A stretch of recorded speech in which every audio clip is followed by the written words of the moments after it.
But particularly Lucas said to me, he said, Alvin Springer made it very clear to me, he says, you race hard, but if you touch another Porsche, here's an airline ticket, go back home to Germany. Don't even come back to the truck, just go to the airport. I have an open ticket for you. Yeah, it was made incredibly clear. Race hard, but do not hit another Porsche. So it's, I think we're getting it from both angles there. The top 4 cars now, 3 Porsches and the leading Cadillac, all down to the last energies. Pipo Derani 10%, 5% for Jaminet, 10% for Campbell, 5% for Jimmy Bruni, who's 25 seconds off this lead. Shea Adam, they'll be getting ready down in the pit lane for the next set of GTP stops. Well, you'd think, but no. The Penske guys are quite literally sitting relaxing on the pit wall. Now there's some movement as balaclavas are being put on. The 85 JDC Miller Motorsport Porsche has just come in. That is fuel and tires, no driver change. Oh no, wait, there is a driver change. I see a seat insert being held proudly into the air, but I can't see what color helmet it is. Oh, it's Westy. Definitely got to be Westy. And now, all of a sudden, the 6 Porsche Penske crew has sprung into life. I see movement down for Pipo Derani, although Pipo has made a habit of just kind of cruising into the pit lane under no power on 0% energy remaining. And we have medium tires again for most of these cars, definitely for the 85 and definitely for the 6. I'm not close enough to the 31 for Whelen Engineering to be able to tell you what they're doing, but for Porsche, it's medium tires. Shea Adam with the CrowdStrike pit report. Joe Bradley, Shea Adam and Nick Damon doing yeoman's work through the overnight hours. Some great interviews as well, bringing real context to what goes on. We talk so much, Peter, about the technology, about sustainability, about performance of the machinery. I always find the human stories are what I want to hear. I love when we hear Nick Tandy so calm and collected. He was a little bit knocked by Felipe Nasser not helping him out early in that stint, wasn't he?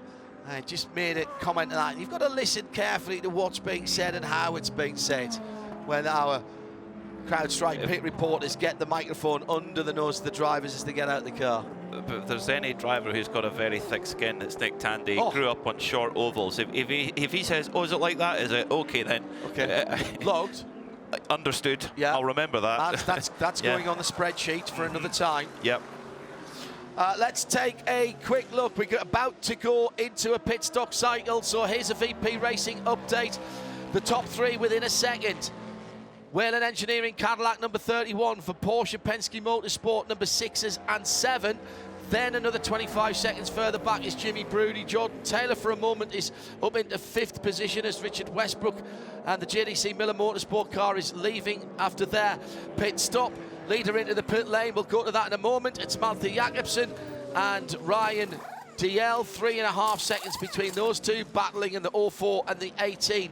And the head of LMP2, Neil Verhagen, has 23 seconds for Paul Miller Racing over the Corvette of Nicky Katzberg, with Davide Rigon the mover there in 3rd place for Risi Competizione in the 62 Ferrari.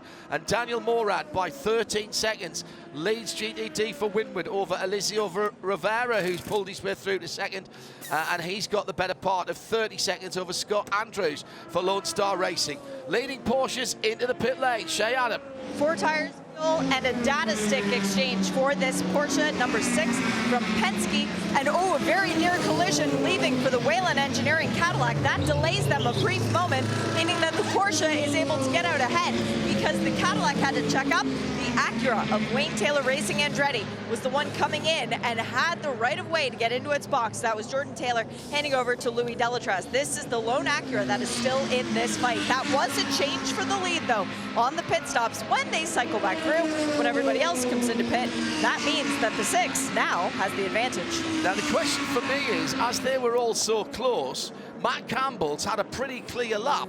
Has he been able to make use of that, and will Porsche Penske Motorsport potentially get that car out for track position? He's coming off turn 4 now. Here he comes into the pit lane. This comes back to the last stop where the number 7 car, Matt Campbell, went a lap longer. So this is sort of on, they've had the same length as stint, but they're just a lap apart. That's ideal. clear run in the pit lane. My point is he had a clear Yeah. lap while these guys are warming up their tyres. Shea Adam is watching Matt Campbell. What a brilliant stint this has been for the young Antipodean.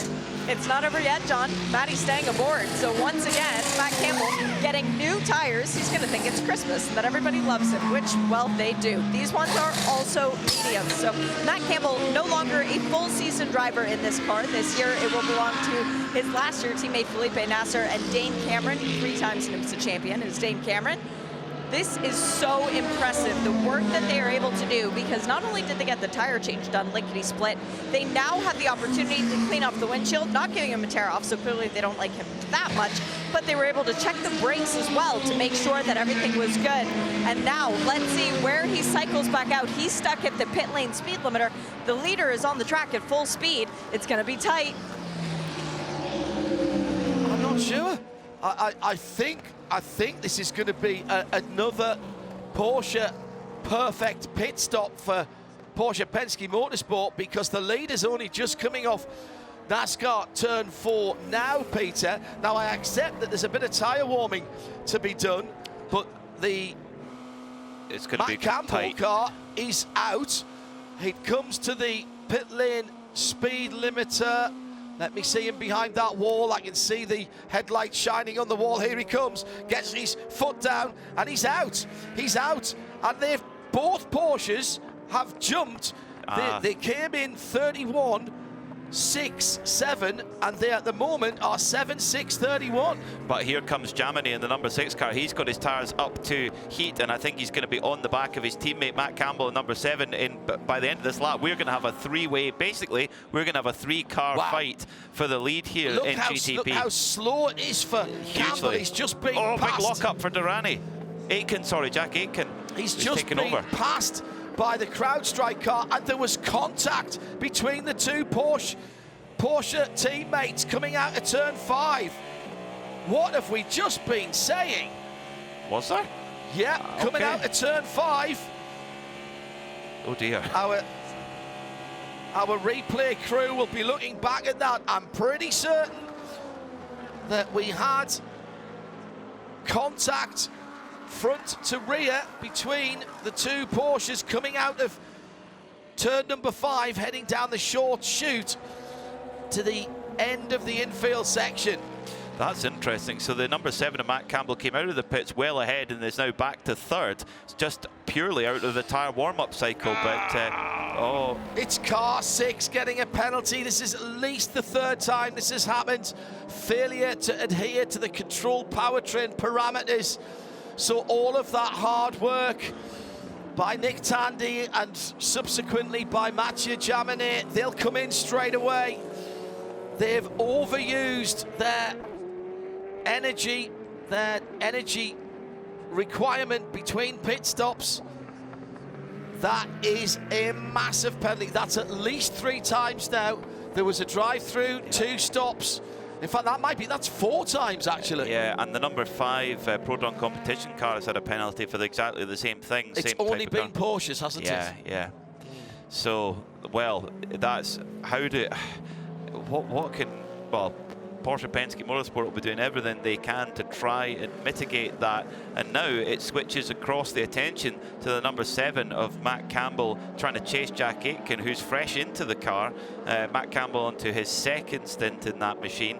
And the gap, the last time they went over the line, about 1.8 seconds between them. And Aitken pulled out 0.4 of a second in Sector 1. So Aitken on the charge now at the front. And a mechanical black flag as well, I'm hearing. This is it's often called the meatball flag, the black flag with the orange dot in the middle.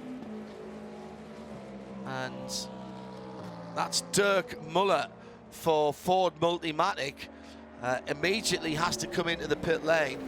They've breached the tyre regulations. Now, have they put a wrong set of tyres on that car? Shea Adam might find that out.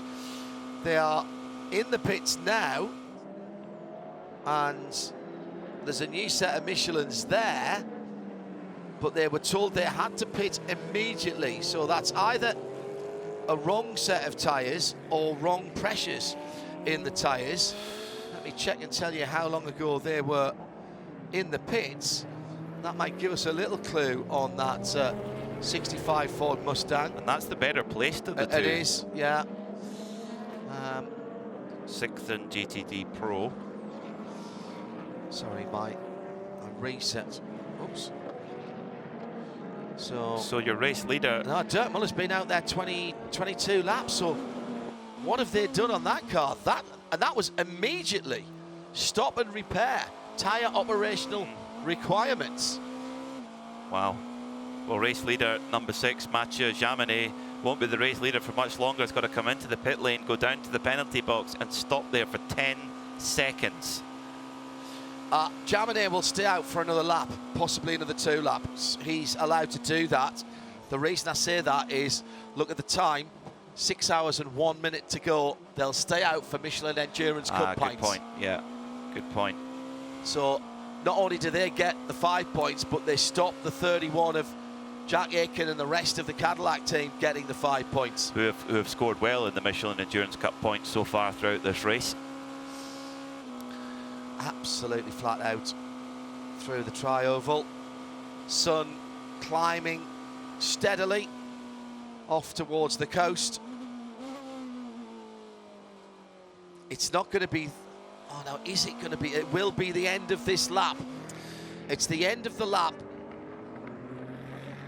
It is interesting that it seems to be the 6 car rather than the 7, the 2 Porsche Penske machines, that it's the 6 that keeps getting this problem. Shea Adam with her first chance to have a look at the smoky Corvette of Antonio Garcia that's been worrying us through the night. There was fire in the back of that car earlier, Shea. I've got to think there's some kind of fluid leakage. It smells awful. I mean, it smells like when I tried to make a pork tenderloin last week and that didn't really work out very well, or 2 weeks ago now, I suppose. But there is still issue with the car. There is fluid dripping out of the bottom. The IMSA officials want the Corvette mechanics to take a closer look, and they're not coming over. They're not going to look at it. The IMSA tech officials are saying there is fluid coming out of this car. You should be concerned, but the car is no longer actively on fire. It's just pouring out white smoke, and there are traces of what was quite a big conflagration. Looks like they're changing a data stick while they've got the opportunity as well. What they're doing is they have put 2 full pressurized bottles of one fluid and a larger one of another into the side of the car. This new GT3 is brilliant because you open the passenger side door and the fillers for the various fluids are there. You put them in under pressure, and that's what they were doing. But the back of the car was absolutely running with oil, not just the rear end where the rear light should have been, but also down under the diffuser underneath. Extraordinary. Here comes Jaminet for his drive-through. Tell it's the number 6, even if you don't know the colours, because it's got purple on the front. He will stop for 10 seconds, and those 10 seconds start now.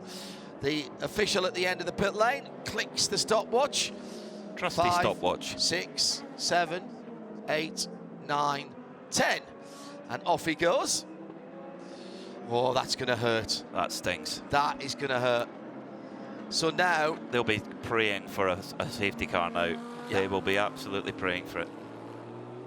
Well, they will stay on the lead lap. They will stay on the lead lap. And it's a quick car. But we know that's a quick car. But if there's a very long period of green flag running here, then it's a long uphill battle. They need a full course yellow sooner rather than later. Shea Adam is looking at the fluid replenishment bottles. There were 3 of them, Shea, 2 narrower than the third, which was considerably larger. What drinks was that Corvette number 3 getting? Mobil 1, purely the best.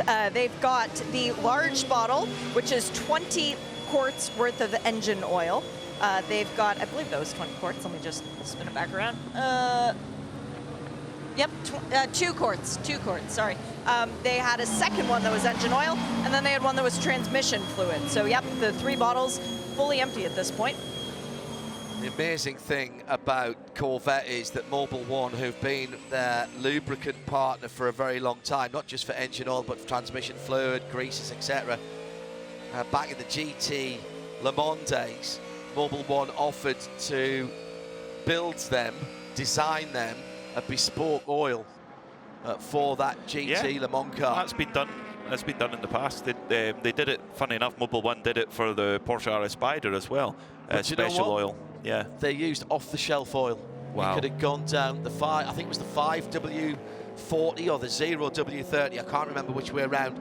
It was fully synthetic, of course, developed 3-4 decades ago now for use in the airline industry, actually, and it's become standard for these highly stressed engines, not just for racing cars, for your street car as well. And what we just witnessed there in the pits, that's a great advert for that new Z06 GT3, as if it didn't need any more demand, because it shows you how serviceable it can be and how Correct. you can replace those fluids. Battle for the lead. It is, well, you don't need a timing screen for this. It's a car length. Whelen Engineering Cadillac, Jack Aitken from Matt Campbell.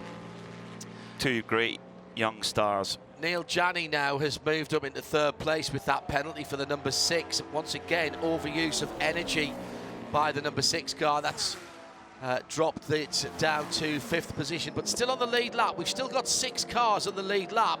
Richard Westbrook back on the lead lap for the moment, but oh no, he has made his pit stop. He started the pit stop cycle. So Westy back on the lead lap at some 56 seconds away from the lead. So that yellow car is still in with it, and the leader goes on the grass through the kink. Jack Aitken with a tiny mistake, but put the right-hand side Michelins into the dirt. Actually, that wasn't in the kink. That was, they're at the kink now. I thought he just drifted a tiny bit wide, but he was coming down into the international horseshoe. It was at the mini kink. It was just after the little chicane between turns 2 and 3, often called the extra corner or the hidden corner. Now, it couldn't really be any closer unless Matt Campbell was leaning across and holding hands with Pipo Derani, with Jack Aitken, excuse me. It was the class-leading number 1 BMW that the leader of the race was trying to get through. No, it wasn't. It was the Kelly Moss number 92 car. My apologies. And who was at the wheel of that car? Porsche Works driver, Julian Andlauer. Really? Yeah, helps to have friends out there. Yep. The leader in that category that I was talking about there, the number 1 Paul Miller car, is in the pit lane for full service. Shea Adam will keep an eye on that. We'll stay with the lead battle at the moment. It's enthralling. We've gone over the 18-hour mark. We're into the last third of the race. Shea Adam, Paul Miller, holding on to a really good position. They've been controlling the GTD battle. And they just got maximum points once again for the Michelin Endurance Cup. So that's twice in this race that they've accomplished that. Neil Verhagen is out. Madison Snow has taken over. They put scrub Michelins on his car by the looks of it. They didn't look perfectly clean, but it was a good stop from the PMR boys. The newly minted BMW supported driver for 2024. Now rated as gold. Out at the far end of the circuit. We can't take our eyes off this for a moment, How Peter. could you? How could you? Now, we are only about 12 minutes away from Johnny Palmer and Bruce Jones taking over, so they'll mess all of this up. No, they won't. Have faith.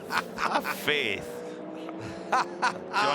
Johnny's going to love this. Johnny and Bruce are going to love this. I'm looking forward to listening to them. Oh, me too. We can go and have a breakfast and enjoy some Yeah, we're going to go Jones and Palmer breakfast show. Yeah. They've done the powered by Sacred Coffee overnight. Now it's the late breakfast, almost into brunch actually. The imagery here, you can understand why filmmakers have been drawn to motor racing down through the years, but there's something extra special about the transitions from day to dark and from darkness back into dawn and daylight. Here comes the Porsche on the upside of the track. Can't get it done. Jack Aitken, wily, determined defence by the Englishman. Goes right to the inside. He's going to make Matt Campbell go around the outside of the international horseshoe. They're still overlapping here. Aitken's got to give room. That will give the inside of the kink to the Porsche driver. Here's the opportunity, but this will be very brief. They almost touch coming through the kink. Peter Mackay to my right closes his eyes and breathes out very heavily. It's not over yet. Switch to the outside, now back to the inside. Now the chasing driver can do that. They can move around. Aitken goes deep into turn 6. The leading driver cannot move in reaction to what's going on behind him. That would be termed as blocking. It's all fine at the moment. It's better than all fine. It's absolutely enthralling down to the Le Mans chicane. Oh, underneath the yellow line for both now. That's getting a bit close. It's not the same sort of regulations that you would have. I think that would have been okay in the UK or Europe. Jeremy Shaw and I have had heated discussion about this down through the years. But the simple rule is here, racing room has to be given. You can make your move and stick with it. So Jack wants to go to the inside at turn 1. He'll go to the inside and stick there. Here comes the Porsche again. Now, Campbell. Pippo Durrani mentioned in our Michelin countdown to green that the Porsche had very good top-end speed, and that's actually evident just coming through the tri-oval, just to that very peak of top speed. That's Campbell just appears to have an edge. Yes, there's a slipstream effect, of course there is, but that's definitely a little bit of an edge there for the Porsche. And remember, Matt Campbell pulled an amazing move around the outside early on in the race. Oh, he got forced well down. Was there a second move there from Aitken? Aitken's going to claim he was pushing the lap car. Oh, they've both picked up a whole load of clag and rubbish on their Michelin tyres. I wouldn't want to call that one. I think that would have been harsh. Yeah. Jack knew what he was doing there. He's made one continuous move to the inside, but he did drive down underneath the double yellows. Now it's a good job he's in the car, John, because you said he was English. He's got a Scottish thistle on his helmet. Well, yes, British, that's true. We'll go safe. British, yeah. I'll apologise to Jack later on. Far Eastern and Scottish heritage. Yeah. What flag has he got on his... that's a good question, actually. I'm not sure. I think he has got... You're right, he's got the Union flag on there. Shall we breathe for a moment? Because Matt Campbell has just for a moment dropped back from this battle. And we're coming up to another clock hour with 8 o'clock looming. Let's go down and take a CrowdStrike pit report. Indeed, it's an interview as Shea has caught up with Jan Helen. Jan, you look exhausted. How hard is this race? Because it seems like it really is a 24-hour sprint.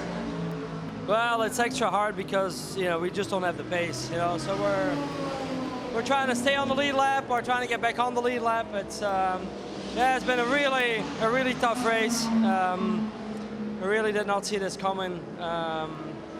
You know, last week after all the testing, I thought we were looking so good, and yeah, we're just too slow. And yeah, I feel for all the guys. We've all worked so hard, and it's just not happening right now. Is it more a game of survival at this point, just trying to be there at the end while the others fall off? Well, we're like right now we're trying to get back on the lead lap, so that's our #1 priority right now. And then, I mean, we're gonna need a tremendous amount of luck, you know, with strategy to be in for a good result at the end. But you know, we don't, you know, we never give up, but it's not gonna be easy. I believe in you. You can keep pushing out there. Luck's in your name, after all, with your father-in-law, Charlie Luck. Given how difficult this race is, what does that give you to work on going forward? Because it's a full endurance championship this year for you and Adam and Elliot. Yeah, I have to say that I think as a team we've done a really good job, and the drivers, Elliot, Adam, they've also they've done, you know, I feel like they've outperformed themselves, and Fred has done a good job. So it's not this is not something that we control. We just gotta stay in it and hope for a little bit of luck at the end. Well, at least breakfast is here. That's a sunny side. Thanks, Jan. Yeah, looking forward to that.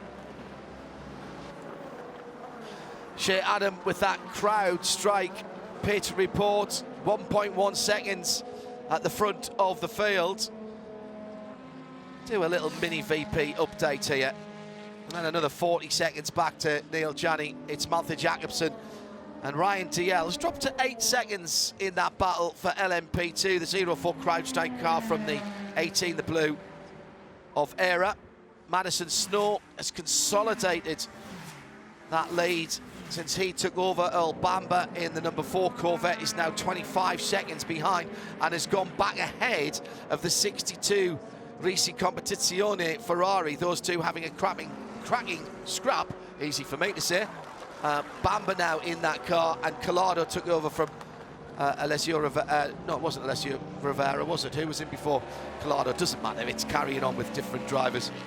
It was Daniel Serra, thank you, Shay.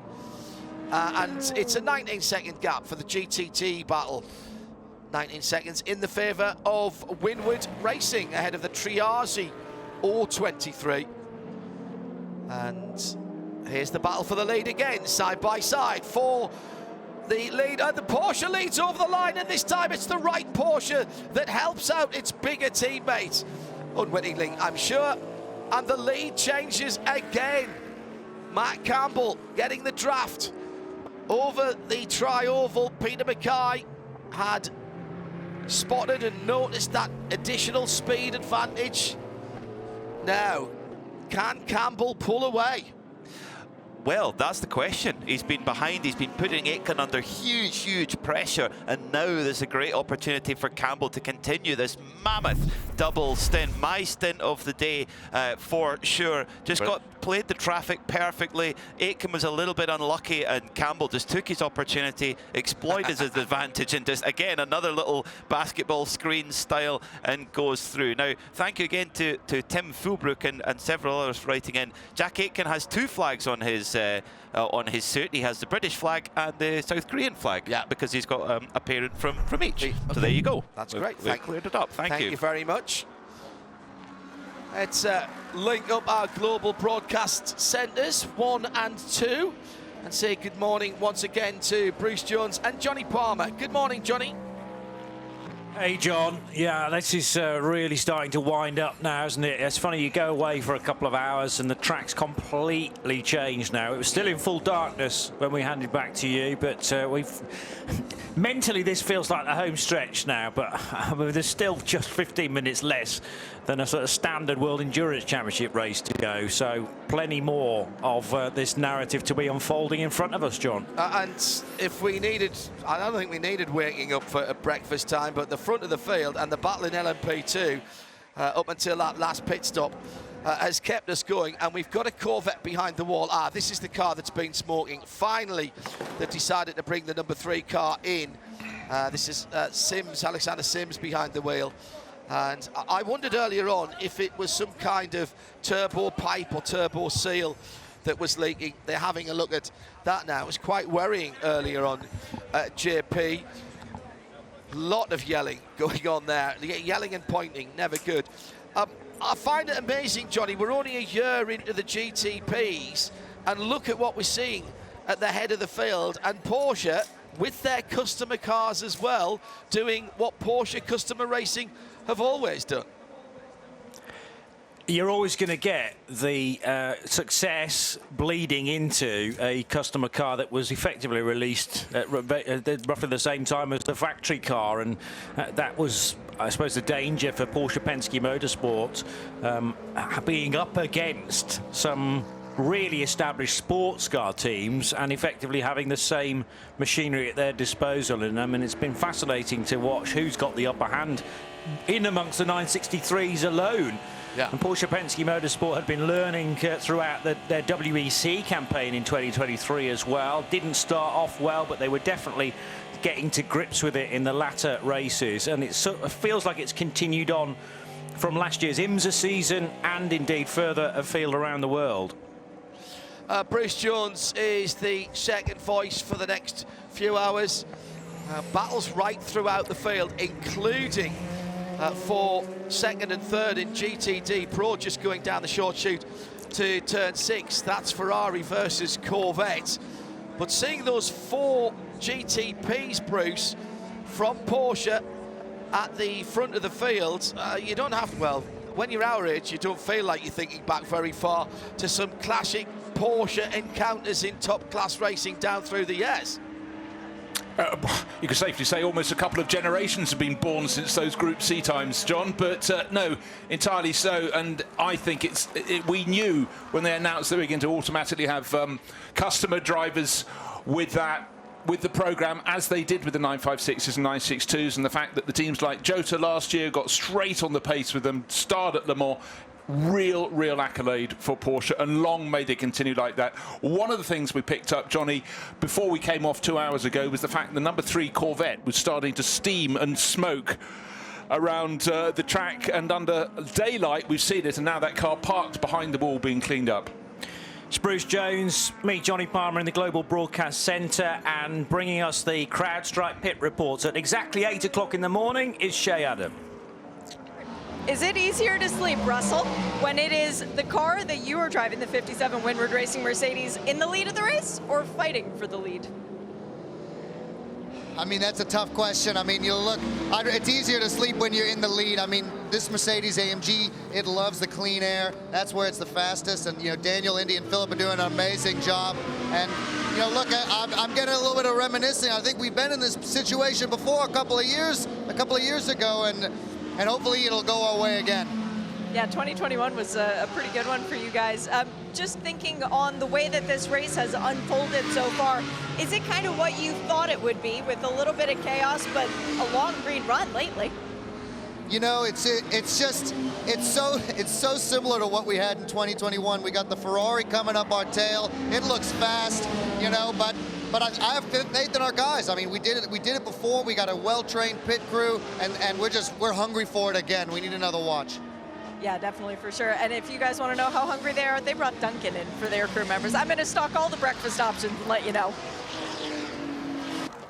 Russell Ward from the 57 crew, and it's been going pretty well for those guys within GTD over, I was going to say the last few hours, but really tot them all up, and into the final quarter of the race. They are exactly where they would like to be, 17 and a bit seconds ahead of their nearest rivals, but they know that that can evaporate in the blink of an eye. With a full course yellow, or indeed with this kind of incident that the number 3 Corvette are having to sort of finally bite the bullet and say, we've got to stop the car to sort this issue out. And I'm now winding the clock back to those hours of darkness that you and I covered between 2 and 6 o'clock this morning, when I said, is there a little bit of smoke coming out of that Corvette? It was in the headlights of Daniel Serra at the time, of the 62 Risi Competizione Ferrari. I put it down to just a bit of ambient mist. I should have maybe stuck to my guns, because there was clearly something, some fluid or, I don't know, smoke trailing from the back of this Corvette, and that's now confirmed. Yeah, I must confess, I looked at it and thought much the same as you. Brilliant spot at the time, because it was much easier just to admire the battle between the Corvette and the Ferrari, and the Ferrari was definitely gaining, but it took quite a while to get by. But at the previous pit stop for number 3 Corvette, the one where it stayed in the pit lane, certainly the IMSA officials are getting very interested in what was going on and what was leaking out of the rear right-hand corner. And right now, clearly that message has got through. They are sorting it out, but plummeting down the order. It was running in the top 4 in GTD Pro, and it's not there any longer, and in fact it's hemorrhaging its advantage. The sister car, however, with Earl Bamber on board, the number 4, is 25 seconds down on the class leader, which is Madison Snow in the number 1 Paul Miller Racing BMW. James Collado in that number 62 Rizzi Competizione Ferrari, second in GTD Pro. Then Earl Bamber, and then Michael Christensen, car number 77. Again, running nicely, but as others fall back, others come forward. So AO Racing with Rexy going well in the hands of the Dane. But really, it's Madison Snow and the BMW for Paul Miller Racing. Number 1 on the door, number 1 is the class position. And that BMW also showing its battle scars, with a chunk of the rear right bumper missing from the car. That's been gone for a while now. Maybe telling the tale of a previous puncture, but they'll just be grateful for the car to be a bit lighter, I suppose, now, running around without that bodywork that is not essential as per the regulations. So the Madison Snow-driven number 1 BMW leads GTD Pro. GTD we've already covered, the 57 Windward Mercedes. LMP2, it's Pietro Fittipaldi driving the 52 car in LMP2. And although there was one Ligier that began that class in amongst otherwise an Orica 07 field, the Ligier faded fairly early on to leave us with a top 3, indeed top 4 and more of just the Oricas there. But again, 40 odd seconds, so that's 2 cars on the lead lap, maybe even maybe 3 or 4 cars just about on the lead lap. I have to work that out. 71 seconds between first and fourth, so that is less than a lap time, Bruce. It is, and if you're blinking, if you weren't paying attention, quite late in the week, it was, I think, Saturday morning or maybe Friday evening, we got the announcement that Pietro Fittipaldi had a seat in this race with Inter-Europol competition, and that was because poor Clement Novalak had a little tumble in and around the pits and injured injured a hip, I think, so leg injury. So one of those freak occurrences. Do you remember years ago, before the start of the Le Mans 24 Hours, when Indian racer Narain Karthikeyan decided he wanted a last-minute visit to the WC, vaulted over the pit wall and twisted his shoulder, and that was that. It was a full dislocation, I think, dislocation, yes. Whilst trying to jump the pit wall, yeah, and could not take the start of the race, and the car still started, didn't it? But just with 2 drivers. Just with 2 drivers. Guys, yeah. 24 hours ahead. Do you want the good news? I'll give you the bad news first. You're going to be very busy. 600 laps completed here at the 62nd edition of the Rolex 24 at Daytona, and Matt Campbell on lap 601 leads in Porsche number 7 from Penske Motorsport. So they're 9:63, 3.5 seconds up the road from Jack Aitken for Whelen Engineering, and their Cadillac V-Series are also on that lead lap, but 48 seconds further back down the road, Neil Jarney. So he has just ticked off lap 600, as has Mathieu Jaminet in the 3rd of the Porsche 963s in that top 4. So Porsche Penske Motorsport 1st and 4th. They're battling with the customer teams in Proton competition. Mustang sampling, driven by Swiss driver Neil Jarney, and he's running in 3rd position.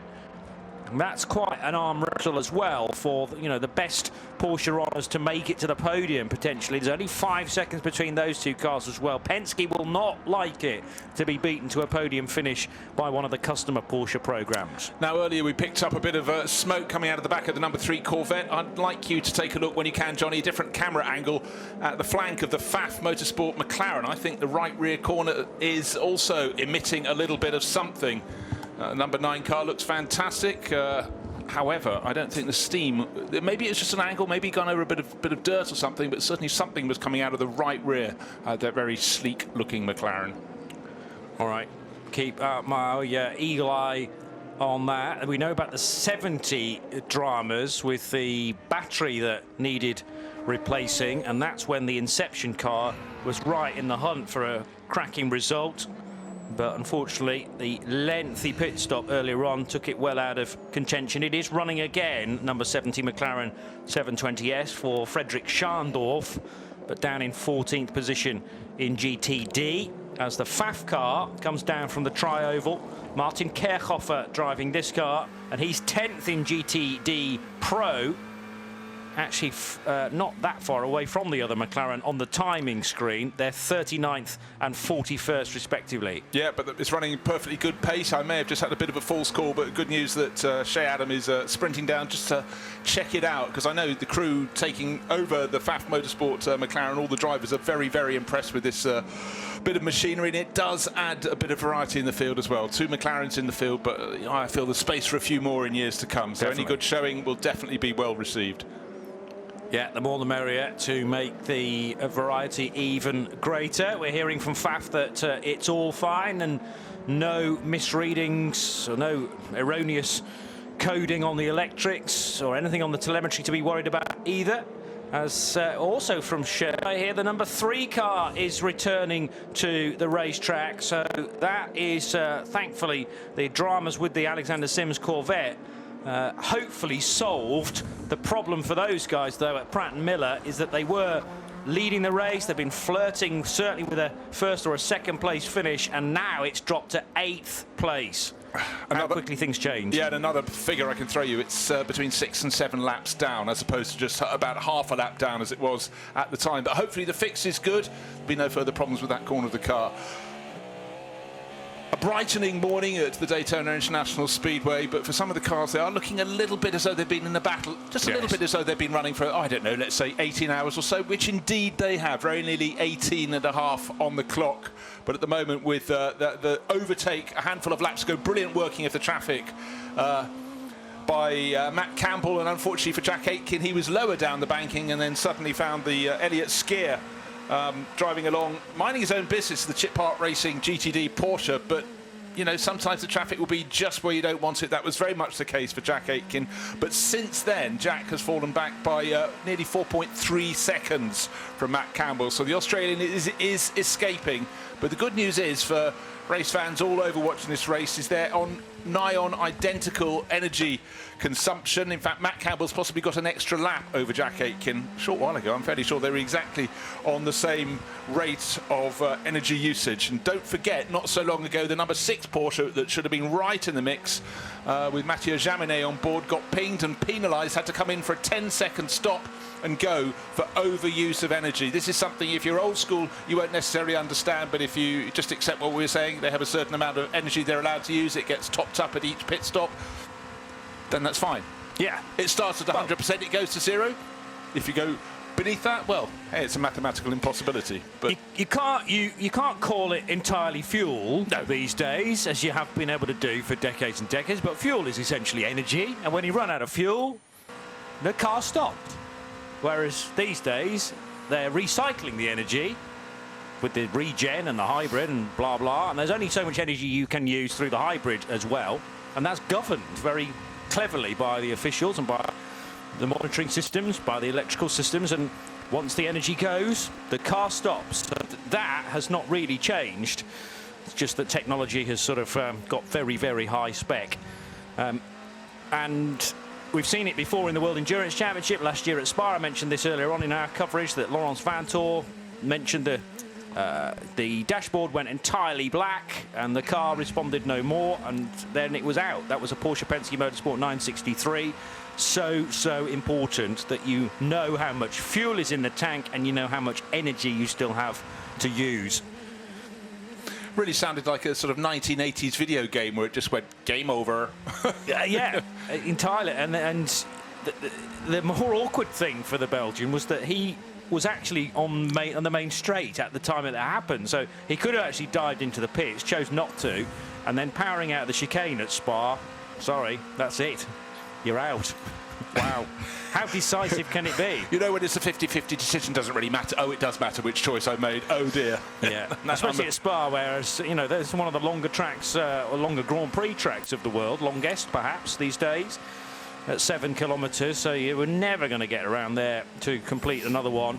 And, you know, sports car racing is changing constantly, and it's just the latest thing that is set to potentially go against you. However, if you embrace it and weave it into the strategy, then it's just another hurdle to be jumped. Wind it right back to the start of Group C. Derek Bell absolutely hated what they had to do. It was a fuel economy formula, and to drive around, I think he reckoned they were running 5, sometimes 8 seconds off a potential lap pace. Of course, we had whiffs of that in Formula 1 a handful of years ago. It wasn't edifying. Other manufacturers caught up. It all settled down. But at the start of that formula, it was a formula that saved top-level sports car racing around the world once you got going. But those early days, he must have been thinking, this is a giant step back. I'm a racing driver, not a tack driver. Fairly sure that's one of the quotes he gave me at one point. But it came good, I think we could say, not just for Derek, but for a host of others. And again, back to this notion of Porsche running works cars and customer cars. They're staying true to that today. At the moment, one of their works cars, the number 7, is leading the race. The sister car, number 6, is down in 4th place after that very recent stop and go penalty. 10 seconds at a standstill at pit exit for overuse of energy. And between them, there's another Porsche. That's the Proton competition car number 5, Neil Diani at the wheel of that. And then there's that other car that's been doing rather well through the course of the race, the number 31, Whelan Engineering Cadillac, and that's got Jack Aitken on board at the moment. He lost the lead to Matt Campbell, who worked the traffic a little bit better, but with each lap he's just fallen away a little bit more. That said, last lap he took half a second out of the race leader, but that's where the traffic falls in front of you. But really, when we came on in the middle of the night, just before the halfway point in the race, the Porsches weren't quite there. They were back a little bit. You definitely had some really strong running from the two Cadillacs, 31 and 01, but they were back just outside the top 3. And of course, we had one of the Acuras still there at the time, the number 40. Then we had the two BMWs there, and then suddenly, in really the space of an hour or so, both of them hit trouble and have fallen down the order to the tail of the GTP class, which has the BMWs in 7th and 8th overall. Maxime Martin is still 9 laps down on the race leader, has lost no further time since the delay for 25, and likewise 14 laps down is the sister car with Philippe Eng in number 24. Since their problems were fixed, since it stopped for Dries Van Toor, if you remember, just before turn 6, they couldn't get it going. They towed it back. The tow strap broke, so the delay had to be put on a flatbed. Dries Van Toor was taken out of the car, went behind the wall. We didn't know how long it was going to take, but when it came out, it hit the track and was suddenly fully on the pace. So really, really galling for not one, but both of the Works BMWs from the Rahal Lanigan Racing crew. So important to have a fast race car here, but it has to be reliable as well, and that's often the difficult balance that you have to strike. And I hear what Derek Bell was saying when you were chatting to him all those years ago, to say, I want to go as fast as I possibly can, but you've also got to make sure the car makes the finish as well, and difficult to build a car that will do that and perform so consistently for 24 hours. That's the huge challenge of one of these events. Texan driver Colin Brown, 35 years old now, and he is leading the LMP2 field for CrowdStrike with APR. And leading by 8.4 seconds over Ryan Dalziel. Yeah, but Ryan Dalziel is absolutely flying in the number 18 Orica, and last lap took a second out of the class leader. So Era Motorsport, the car is really hooked up, and the Scot, who about 3 hours ago was in 2nd and 3rd position in class, or his car was, is really flying in these early morning daylight hours. Let's see what happens next time around. But Colin Brown leading the way in the 04 entry, along with his teammate George Kurtz, Toby Sowry and Malte Jakobsen. But certainly right now, Colin Brown doing a great job there. But Dalziel is absolutely flying. Pietro Fittipaldi is trying to give chase as well. He's matching the pace of Colin Brown, but 3rd overall in P2 at the moment. The bright yellow and green, the Inter-Europol competition car, going through the Le Mans chicane at the back. Gosh, really pressing on. I love how dynamic. For some reason, I find P2 cars actually look slightly more dynamic than the prototypes in GTP. Possibly their aero isn't quite as good, but they really seem to bounce over the curbs. You can see the bodywork shaking on the exit. Maybe they haven't got as much downforce as the cars in GTP. Rather older design, it must be said now. Yeah. The Orica 07, very effective. You can almost guarantee close racing. Of course, we had that one interloper, the one Ligier, brought back from the dead, if you will. Hasn't been raced for several years, but the JS P217. Sean Creech Motorsport running that. Alas for them, it's not at the sharp end of the field. It's rather fallen back, and it's been quite delayed. Car 33, 494 laps on, nearly best part of 100 laps down now. So the problems have been manifold. It feels like a more kind of bare bones way of prototype racing. I mean, these Oricas are also carry quite a lot of tech, but you can almost see the car working and how the air is keeping it glued to the road, whereas with the styling cues of the various GTPs, that looks superb, by the way, but they do rather create the car to be more on rails, perhaps, whereas these Oricas, you know, it's a visceral experience. The very word that was popping onto my tongue, it really does seem they're having to work so much harder, which I guess they would if the aero isn't as advanced as it is on the cars in the GTP class. And let's face it, all of those are more modern, more recently designed than these P2 class-leading cars. I mean, of course, when LMP2 was pushed into its last iteration, they were 4 permitted constructors. And yeah, we had a Ligier in this race, but you have to scratch your head and ask the sports car fans, who were the 2 other manufacturers who won the right to build the cars? Yeah. You get forgotten if you're not on the track. Those of us in the know will know who they were. But, you know, it's just one of those things. Orica has just done a phenomenal job. And you look back, for years they ran other cars, but then they started building their own, and it really has been fabulous. And of course, deeply involved with the Ferrari 499P and its return to bringing Ferrari back to the top level of sports car racing. So a fair degree of reward for the French constructor when it came to victory in the Le Mans 24 Hours on their home patch last year. We should also remember that those same 4 manufacturers are again present, or perhaps will be present, in the case of the Lamborghini, in LMDH rules as well. So, for instance, the Acura ARX-06, the 40 and the 10 cars in this race are based on an Orica chassis. Likewise, the new Alpine for 2024, which is being built to LMDH rules. The BMWs are Delaras underneath the skin of that M hybrid V8, like the Cadillac. Multimatic building or helping to build the Porsche Penske Motorsport cars. And the Lamborghini forthcoming for 2024, that is a Ligier-built chassis too. So the same 4 that were allowed to build LMP2 cars on that rule reset a few years ago are also present in LMDH. And a question of whichever chassis is chosen by each of the big manufacturers, it's got to be competitive. And I suppose in this championship run by IMSA, it's more imperative for them to make sure that everyone's got a fair shout at the big victories and indeed the small victories through the season 2024.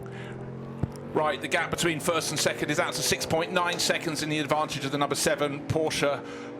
And the top cars are about to come in because their energy remaining is the race leader Matt Campbell's got 10% left, but behind him Jack Aitken just down to 5%. Matthieu Jaminet in third place. He's just moved ahead of Neil Yanni 5%, and the Swiss driver Yanni also 5%. So Cheyenne down in the pit lane, the CrowdStrike pit lane reporter is all set for a flurry of cars coming in with 5 hours and 20 minutes remaining. And it's all going to begin with the number 6 for Porsche Penske Motorsport. This will be a driver change. Matthieu Jaminet getting out, Lawrence Vantor taking over. They are doing 4 new Michelin tires. Let's see, do they have the M on them? No, they don't. Actually, there is no big M sticker on the side, but that doesn't mean that they're not mediums. If I got in there closer, I probably could tell, but giving them a little bit of space because while they're refueling, it's better to do that. Again, a perfect stop from the crew, getting all the work done well ahead of time of the fuel nozzle being removed from the car. And now Larry is just waiting. His crew member at the front of the car is pointing at him to say, hey, you, pay attention to me. Look at me, I'll tell you when to go. As the 25 BMW comes in, just a couple boxes up ahead. That's Maxime Martin. He'll be staying aboard. That's Lawrence Vantor roaring back into life. And a few pit boxes further down, it is Jack Aitken staying aboard the number 31 Whelen Engineering Cadillac.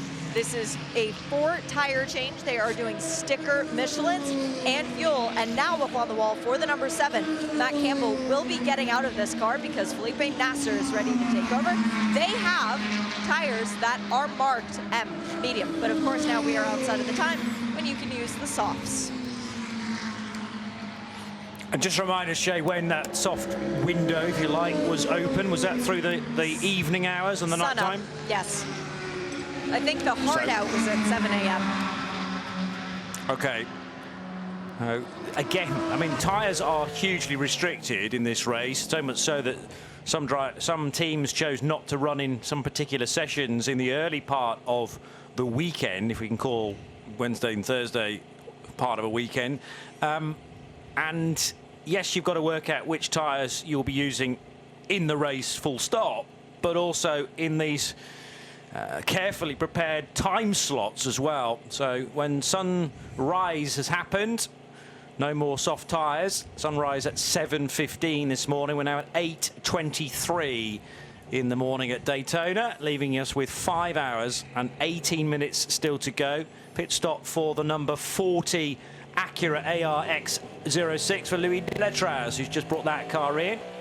And if Louis is staying on board, there was certainly a tear-off being removed from the windscreen there, Shay. Yeah, there was, and fuel and tires as well. So Louis being treated very well out at WTR Andretti. That car moving back into life. And the pit stop happening now for the number 7 Penske Porsche. This one is taking full service, as I mentioned. The medium tires that have gone on the car, windshield tear-off for Felipe Nasser. And I'm going to have to climb over the wall and get a chat with Matt Campbell, because that was, well, that was a beautiful stint to start off a Sunday morning. Yeah, we'll look forward to that as part of our CrowdStrike pit reports in a moment or two. Give Matt a chance just to catch his breath as the fuel's now going into the other Porsche Penske Motorsport car. So The 7 still in the pits. The 6 is back on the move for Laurens Vanthoor. Louis Delatraz staying at the wheel of the number 40 Acura for Wayne Taylor Racing with Andretti. So he will now be able to see where he's going with all of that detritus removed from the windshield. Jack Aitken installed, remaining on board for yet another stint in the Cadillac. Neil Jarney staying exactly where he is too in the number 5 Proton competition. Mustang sampling 963. So that will leave Cadillac to lead. Remember, the 7 Matt Campbell Porsche remains in the pit, so it's Cadillac, Porsche, Acura after the recent wind around for the pit stops.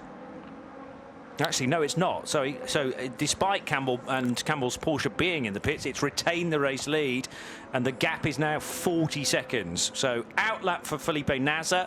No tyre warmers, though, remember, so it'll take him a bit of time to get back up to full speed, and it looks like the net result is 51 seconds, the gap between Nasr and Jack Aitken, Bruce.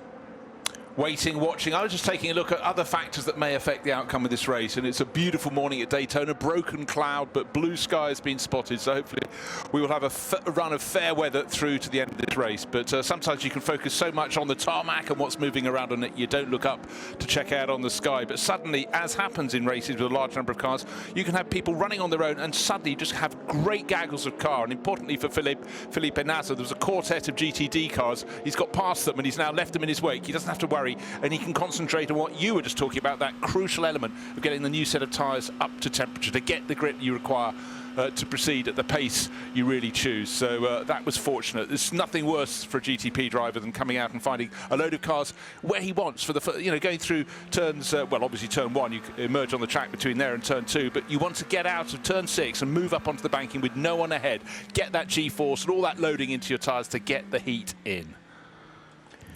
Still waiting for Felipe Nasr to come around to complete the lap, but mid-sector gaps between Nasr and Aitken indicate is about 9 seconds. I know on our graphic we've got 40.3, but that should come down to closer to 9 seconds, maybe even 8.5. So it's much, much tighter. There we go. Confirmation as Jack Aitken crosses the line. That gap has been sliced down to 8.6, which is pretty much where it was prior to those pit stops, give or take. Give or take a couple of seconds. It was around 6.5 seconds when they came in, so a little bit of traffic could either boost that or reduce it. But Jack Aitken picking his way past the number 23 Heart of Racing entry, pulling clear of that, no problem whatsoever. That's in the GTD Pro class, the Aston Martin Vantage, and of course a new Vantage for 2024. You stand in the distance, you can't spot it too much, but move close. But hey, good work, because great work from Matthew Campbell, but he's been caught by Shea. Won't let him get away, so let's hear what our race leader had to say. Well, he's no longer the race leader, but his car is still leading, the number 7 Porsche. Yeah, he's fast on the track, but not fast enough to run away from me, guys. Matt Campbell, how badly did you want to lead this race? Yeah, I mean, I think for us, we want to be at the front. We want to be leading this race and controlling it, running our own race. Obviously, we've led quite a lot of the night, and now in the daytime taking it back. So pretty comfortable with the car. Close fighting there with the 31. So I think it'll be really exciting the last sort of 5.5 hours. Has it felt like the energy has ramped up for you guys inside the car? Because watching it, it seems very consistent that it's been elbows out the whole time. I mean, yeah, I think it's pretty consistent at the moment. I wouldn't say it's necessarily easy at the moment. I feel like everyone is really struggling with the same things on track between all the GTP cars. So it's definitely a struggle out there to be able to look after the tyre and manage your own pace. But in saying that, still a long way to go, and we're in a good position, so we're where we want to be. As it continues to heat up throughout the day, do you think you'll see more drivers doing single stints toward the end of the race? I mean, might we see you back in the car again? Yeah, I'll definitely be in the car another couple of times. I think for us, the double stints are working quite well, so no real issue there. We feel quite comfortable in the car. It's a little bit warm, but I think it's okay, and it's not looking like it's going to be too extremely hot today. Thanks, Matt. It was good to see you lead out there. Thank you.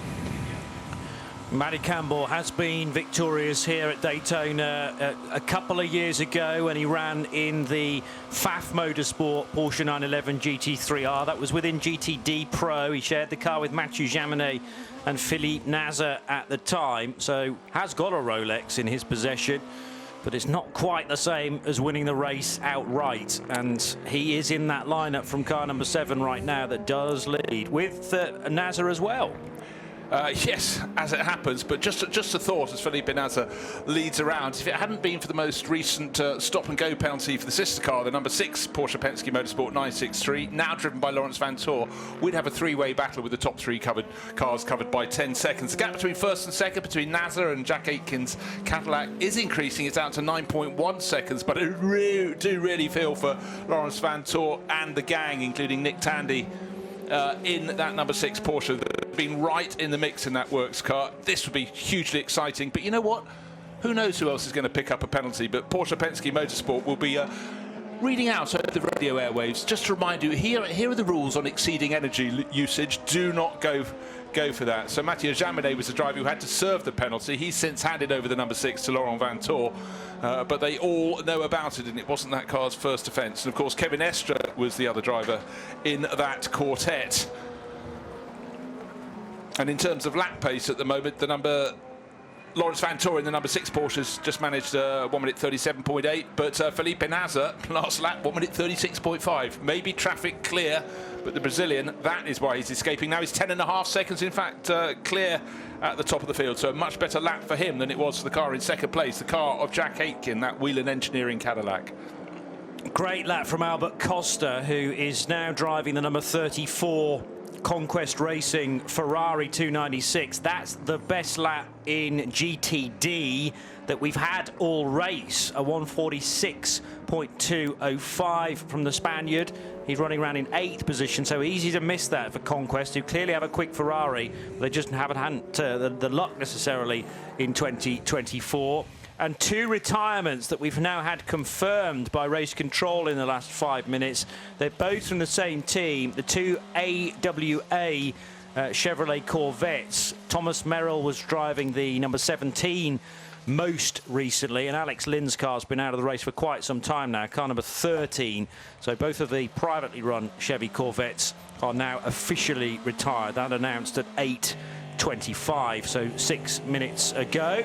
And as we've just ticked around past the bottom of the hour at 8:31, we can give you a VP in-race update. So Felipe Nasr leads in the number 7 Porsche Penske Motorsport 963 by 12 seconds over Jack Aitken's Whelen Engineering Cadillac V-Series R number 31. It's the number 6 Laurens Vanthoor driven Porsche Penske Motorsport 963 in 3rd. So that team, Roger Penske's outfit, running 1st and 3rd now, and crucially for them, more importantly for them, outpacing the privateer Porsche GTPs. In LMP2, it's CrowdStrike Racing by APR, Orica of Colin Brown. The engine note you can hear in the background, in fact, car number 04 that heads Era Motorsports Ryan DL number 18, but only by 11.5 seconds, so that is far from decided. Pietro Fittipaldi for Inter Europol by PR1 Mathiasen Motorsport is in 3rd place, car 52.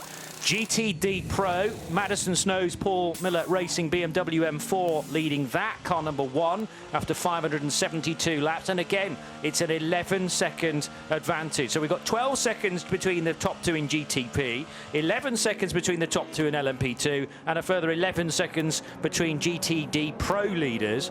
So Madison Snow from James Collado in the Risi Competizione Ferrari number 62. Earl Bamber's number 4 Corvette from Corvette Racing by Pratt & Miller is 3rd. And in GTD, Daniel Morad for 57 Winward Racing Mercedes continues to lead that. It's a bigger margin back to 2nd in GTD of 25 seconds to Riccardo Agostini for the Triasi Competizione Ferrari number 023.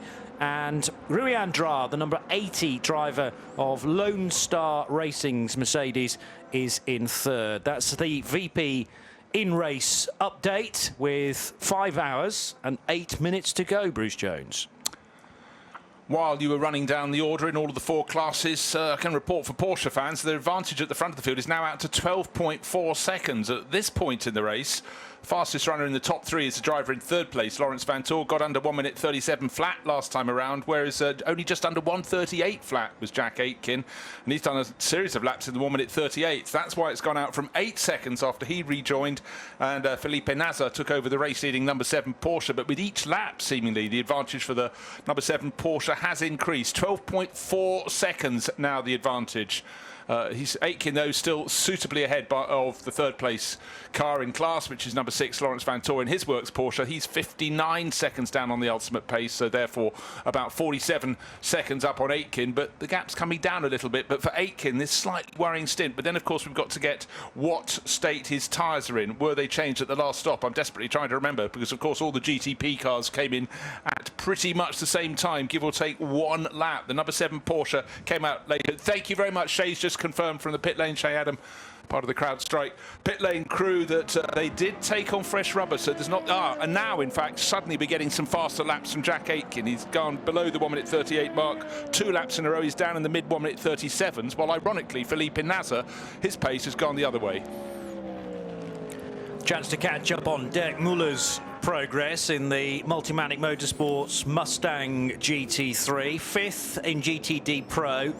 But unfortunately for Dirk and the rest of the crew associated with 65, there's a way to go to find the top 4 in GTD Pro. 17th, 18th, 19th and 20th is where you find the Madison Snow, James Collado, Earl Bamber and Michael Christensen battle, and that's 4 different manufacturers. BMW leads, Ferrari leads, Chevy leads, Porsche, but the best of the Ford Mustang GT3s, car 65 just turning left through turn 6 now. 5th, but way down in 30th position overall. So there's a bank of 9 GTD cars that separate it from Michael Christensen's AO Racing Porsche. Yeah, and also Dirk Muller is 2 laps down on the 4th car in the GTD Pro class, which is Michael Christensen's AO Racing Porsche, the car I just mentioned. So that's a large gap to cut in. But I'm just delighted we've got another manufacturer pitching in at the top level, and I'm sure an awful lot of fans around the circuit at Daytona would have owned a Mustang of some form at some point in their life, whether in the real world or in their heads. I like it. We all have an imaginary garage that doesn't only have 1 car in it, I can assure you that. Too right. Yeah, actually, GTD Pro, yes, the top 6 are fanned out across various different laps. The leaders are on 575 right now. The 6th place car has just completed 568 laps. So it's a gap of 6 laps. But they are 6 different manufacturers there in GTD Pro. BMW, Ferrari, Chevrolet, Porsche as mentioned. Then lump in the Mustang GT3, which now pits, and the Aston Martin Vantage of Mario Farnbacher for Heart of Racing team. That probably tells the tale of, you know, 1/2 of maybe a team that have brought 2 cars to GTD Pro, having lots of luck with one and not so much with the other car. Hence the reason why, if you've got the budget to, better to enter with 2 horses in the race rather than just the 1. But some of the customer programs have always targeted trying to get a result with just that 1 car, and you've got to make sure that every single mark is hit for 24 hours if that's the case. Yeah, in that situation, if you've just got 1 car operating from under your team awning, you possibly just got to be a little bit more cautious, not afford yourself the ability to take every risk as it presents itself, just to be entirely sure of everything before a car leaves. You've got to dot the I's and cross the T's, absolutely, and then it's in the lap of the gods after that. Yeah, 2-car teams often affords you the chance to split the strategy. So you set 1 car to go blisteringly quick at the start and see whether the reliability will, or the unreliability will kick in then, and then the more sedate approach might be the way to win it. When you've only got 1 car, you have to sort of balance that tightrope in between the 2 and hope that that will work somehow. And as you say, an awful lot of luck involved. Particularly here at Daytona, it feels. Looking back through sports car racing history, I know I sort of tend to do that quite a lot, but you know, back many decades ago, you knew the cars would largely be braking quite a lot, and a lot of people would have one of their works cars running as a hare to try and attract the opposition to go chasing. And when you're somewhere like Daytona or Le Mans, the prestige was there as well, and the temptation was to go too hard. Corvette racing by Pratt & Miller have been going through the walls with the number 3 car, that tail light that had failed, but also an oil leak that they were trying to get to the bottom of. And now Shea Adams just spotted a Corvette in pit road going behind the wall. This is not the 3 car though, it's the sister car. It's the sister car. It's the number 4 that was looking good for a podium position provisionally with 5.5 hours to go. It too is behind the wall. I'm going to walk down. Of course, I walked all the way down to the pit out end of things. They're all the way at pit end, so I'll let you know when I get there. I'll give you an update. It's Earl Bamber who's had to pit from 3rd position. Now, the one saving grace may well be that he was due a fuel stop anyway, but you're going to hemorrhage time now because of that car having to go behind the wall for more substantial work. And yeah, the leaders in GTD Pro are a good 2/3 of the way through the stint, nearing the end of this particular run. Actually, that's now confirmed with James Collado coming in. So Collado in for fuel, and let's hope for nothing else as far as Risi Competizione are concerned. But Corvette going to take quite a bit more time than the 62 Ferrari, and would expect Madison Snow in probably on the next lap as well. It's fuel and tyres for Risi. James Collado staying at the wheel of car 62 though for another stint. That's will be the car's 25th visit to the racetrack for around about an hour's running. I love the fact just moments ago we were talking about the advantage of running 2 cars in your team, for Corvette racing suddenly with the other one of their cars hitting the trouble, the number 4. Well, hopefully it's not a long period for Earl Bamber and the gang, but the fact they've gone behind the pit wall to the garages at the back definitely means they're going to be dropping down that order. So certainly for Madison Snow and the gang at Paul Miller Racing, that is all very good news indeed. Now, does this explain why the number 4 car has had to go behind the wall, running out of brakes, perhaps, as it struggled to stop into the Le Mans chicane on that in-lap, and has taken a big gulp of turf and dirt as the splitter scraped the bottom of the ground at the Le Mans chicane? And whereas that you could have just carried on because of the incident, it's what's caused that, I think, is the reason why the car's come into the pits and now behind the wall. Yeah, you'd have to presume so, and also for anybody else following in the next lap or so, when they get to the second part, well, the second part of the first half of the chicane, if you will, to the right hand, they'll find the track is covered in earth and dirt and dust, and that certainly won't help for traction. But yes, you're quite right. Earl Bamber appears to be staying on board. There's certainly a driver sitting in the cockpit of that number 4 Corvette. Not a lot of work going on, but lots of investigation under the front end of the car. And I tell you what, they're not working on trying to put a new splitter on that car. They're reaching down low, and I think your synopsis about a paucity in the braking department is possibly spot on, Johnny. And this isn't the only car to go behind the wall in the last couple of minutes, because Martin Kirchhoffer's Pfaff Motorsports McLaren is also now in the garage area of the paddock. You were suggesting maybe something was trailing from the back of the 9. Shea checked on the team and they said no, all is fine. But obviously that is not the case now. Car 9 behind the wall as well. There you go. We always look for sort of vital signs, but late in the race, as we are now, we've got just 5 hours to go now, and a little bit of small change departed. But the 62 Risi Competizione Ferrari, 2nd in the GTD Pro class, running 18th overall, giving chase and trying to close in on Madison Snow in the number 1 Paul Miller car at the BMW that's leading the class.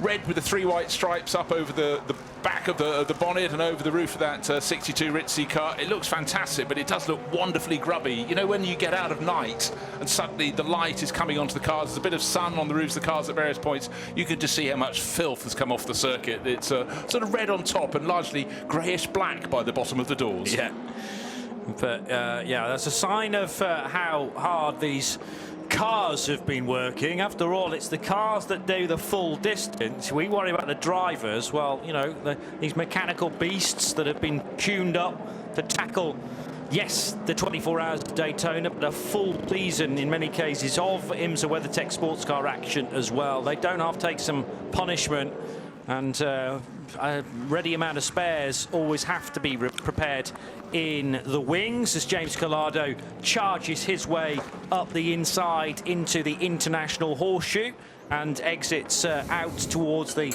left-hand kink of the infield. Thought about a move there on the number 23 Aston Martin, but there was no way through on Ricardo on the 23 car rather than the 0 0.23. Remember, it's 0.23 that leads GTD and Agostino's Ferrari.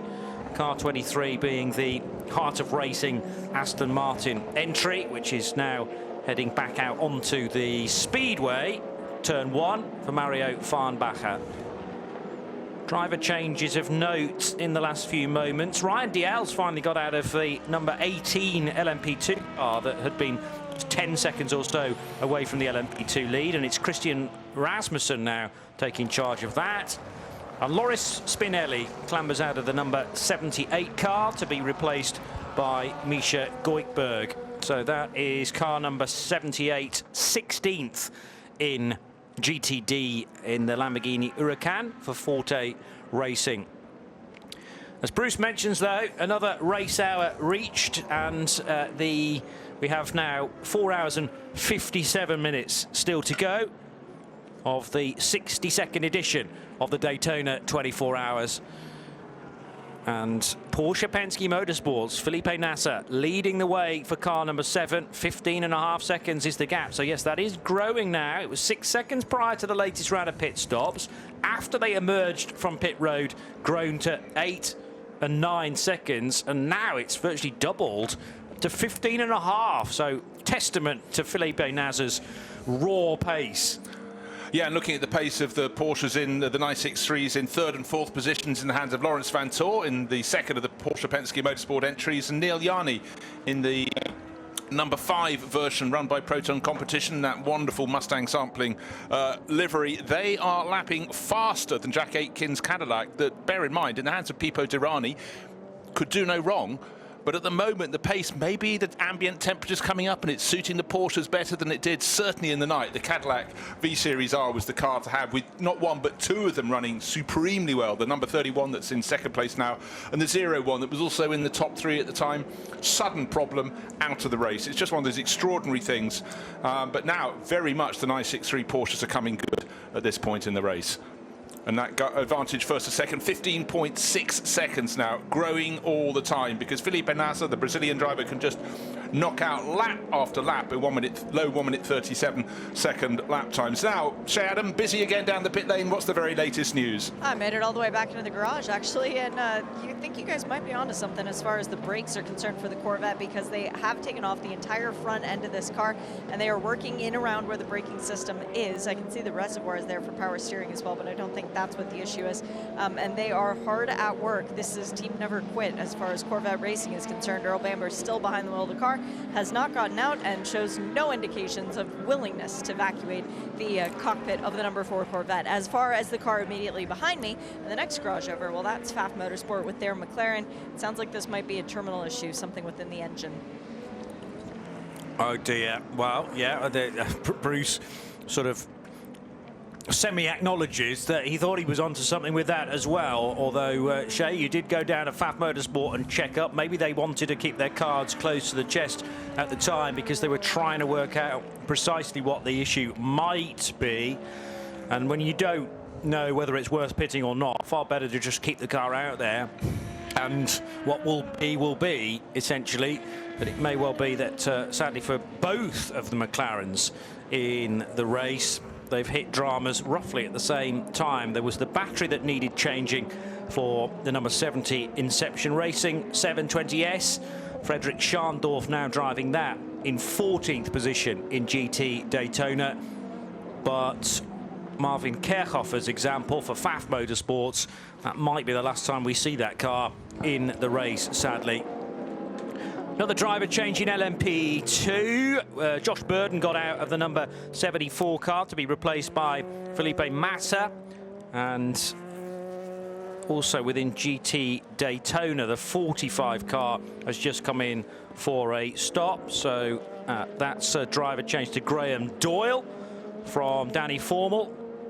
So a natural point, really, to get some fuel on board. And I'm sure teams will be thinking, we've got just under 5 hours to go. How many more stops do we need to get to the checkered flag? Now there's a driver for the Sean Creech Motorsport, Ligier from LMP2, which is right across the grass. And that is close to the Le Mans chicane. Oh, it's also missing completely the rear deck, the engine cover, Bruce. It looks like many a model car that I've constructed where you just get a little bit bored by the end and don't put all the bits on. But I don't know if that came off to put it on the grass or if it came off it was bouncing across the grass. But all the way down in 44th position, Nolan Siegel at the wheel. But there's less car coming back into the pits than there was when it left last time around.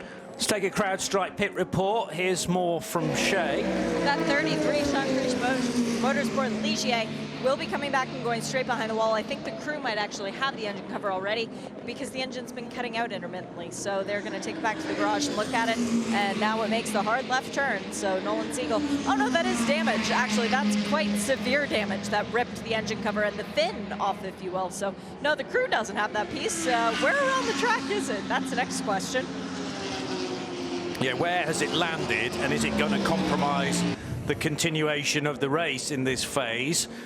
Well, no indication quite yet that race control are concerned about that. If it's well over to, it happened on the backstretch, so if it's well over to driver's left, then maybe we don't have to worry about it quite yet, and within Marshall's reach. But stand by your beds in terms of whether a slowing of the race pace is required in the near future. Meanwhile, 0-2-3 from the lead of GT Daytona in for a new set of Michelin tyres. And they are relatively casually being changed because the fuel is the determining factor. That's the longest job during a pit stop, and fuel nozzle still connected at the moment.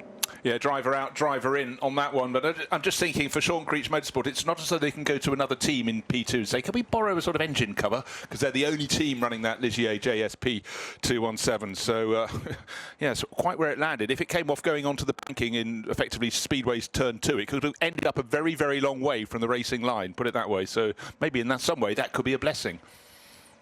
On goes the 0-2-3. And it will rejoin right behind the number 70 McLaren that I was talking about not too long ago. Fred Chandorf brought that car in and will be heading back out onto track. Still very much waving the flag of the UK and of Woking in Surrey, where McLaren are based. A couple of those cars entered into this year's race. And Shay was asking the question, where on earth is the Sean Creech Motorsport bodywork? It's been located just beneath the apron where the car had its incident. And that is not on the backstretch. It's maybe at turn 2. Difficult to tell from this very, very tight angle. But as the camera zooms out, it's on one of the bends, the high bank bends, and I can't necessarily see an easy solution to that other than going full course caution, but we stay green for the time being. Yeah, it's at the bit at the bottom of the banking where the track level is pretty much level, a little bit of slope down to the grass, the green sward of the grass on the infield, but yeah, that's very close to the racing line indeed. Now, did I hear Shay Adams suggesting in the pit something about there's a possibility of rain? Storm clouds are moving over. I noticed the last sort of 10-15 minutes the sky, whenever we get treated to seeing that, has become ever darker. Shay, I said putting your hand out to feel rain? I said to you guys, I don't want to be the little black storm cloud, but there is one over the track. It's moving. It's not actually on the radar, and it's moving behind where the booth is in the World Center of Racing, the Daytona Rising grandstands. It's moving away, but the temperature definitely did drop, and I did see a couple IMSA officials starting to make sure that their rain gear is still out here on the pit lane. You know what? Many a time in a fantastic commentary position like the one at Daytona, you can see all that lies in front of you. You have no idea what's approaching off the coastline, and just the shot on the screens a few moments ago showing the view behind the grandstand, it is charcoal grey. Hopefully it's a passing phase. Hopefully it won't touch ground, but it's a factor. So let's just remember, before the arrival of any potential storm, the gap between first and second, last time I checked, I'm in fact waiting for Jack Aitken to come through and complete lap 628. It's out to 18.6 seconds. This has been a really, really good stint for the race leading number 7 Porsche Penske Motorsport 963. Don't forget that as and when rain does arrive, things can change quite quickly, particularly if it comes in very quickly and you just started another lap and comes down hard. As certainly the history of rain in Florida, it does tend to rain heavily or not at all. Well, the biggest threat of rain over the next few hours is actually between the hours of 9 and 10 o'clock, but it's only a 17% chance of rainfall as far as I read it. Cloud cover couldn't be a lot more, up to 98%. But once we clear the next hour between 9 and 10, the chance of any rainfall should drop away to virtually nothing for the end of the race. So between the hours of midday and 2 p.m, it slipped back to 3 and then 1% of rain. So just got to get through this potential storm cloud, and then by 10 o'clock, certainly by 11 o'clock, we will be in the clear. But as the drivers are sweeping high on the banking as they go round turn 12, it's definitely full dark sky ahead of them. We have gone caution for the loose bodywork, the stricken bodywork from the Sean Creech Motorsport Ligier. And obviously discussions were ongoing.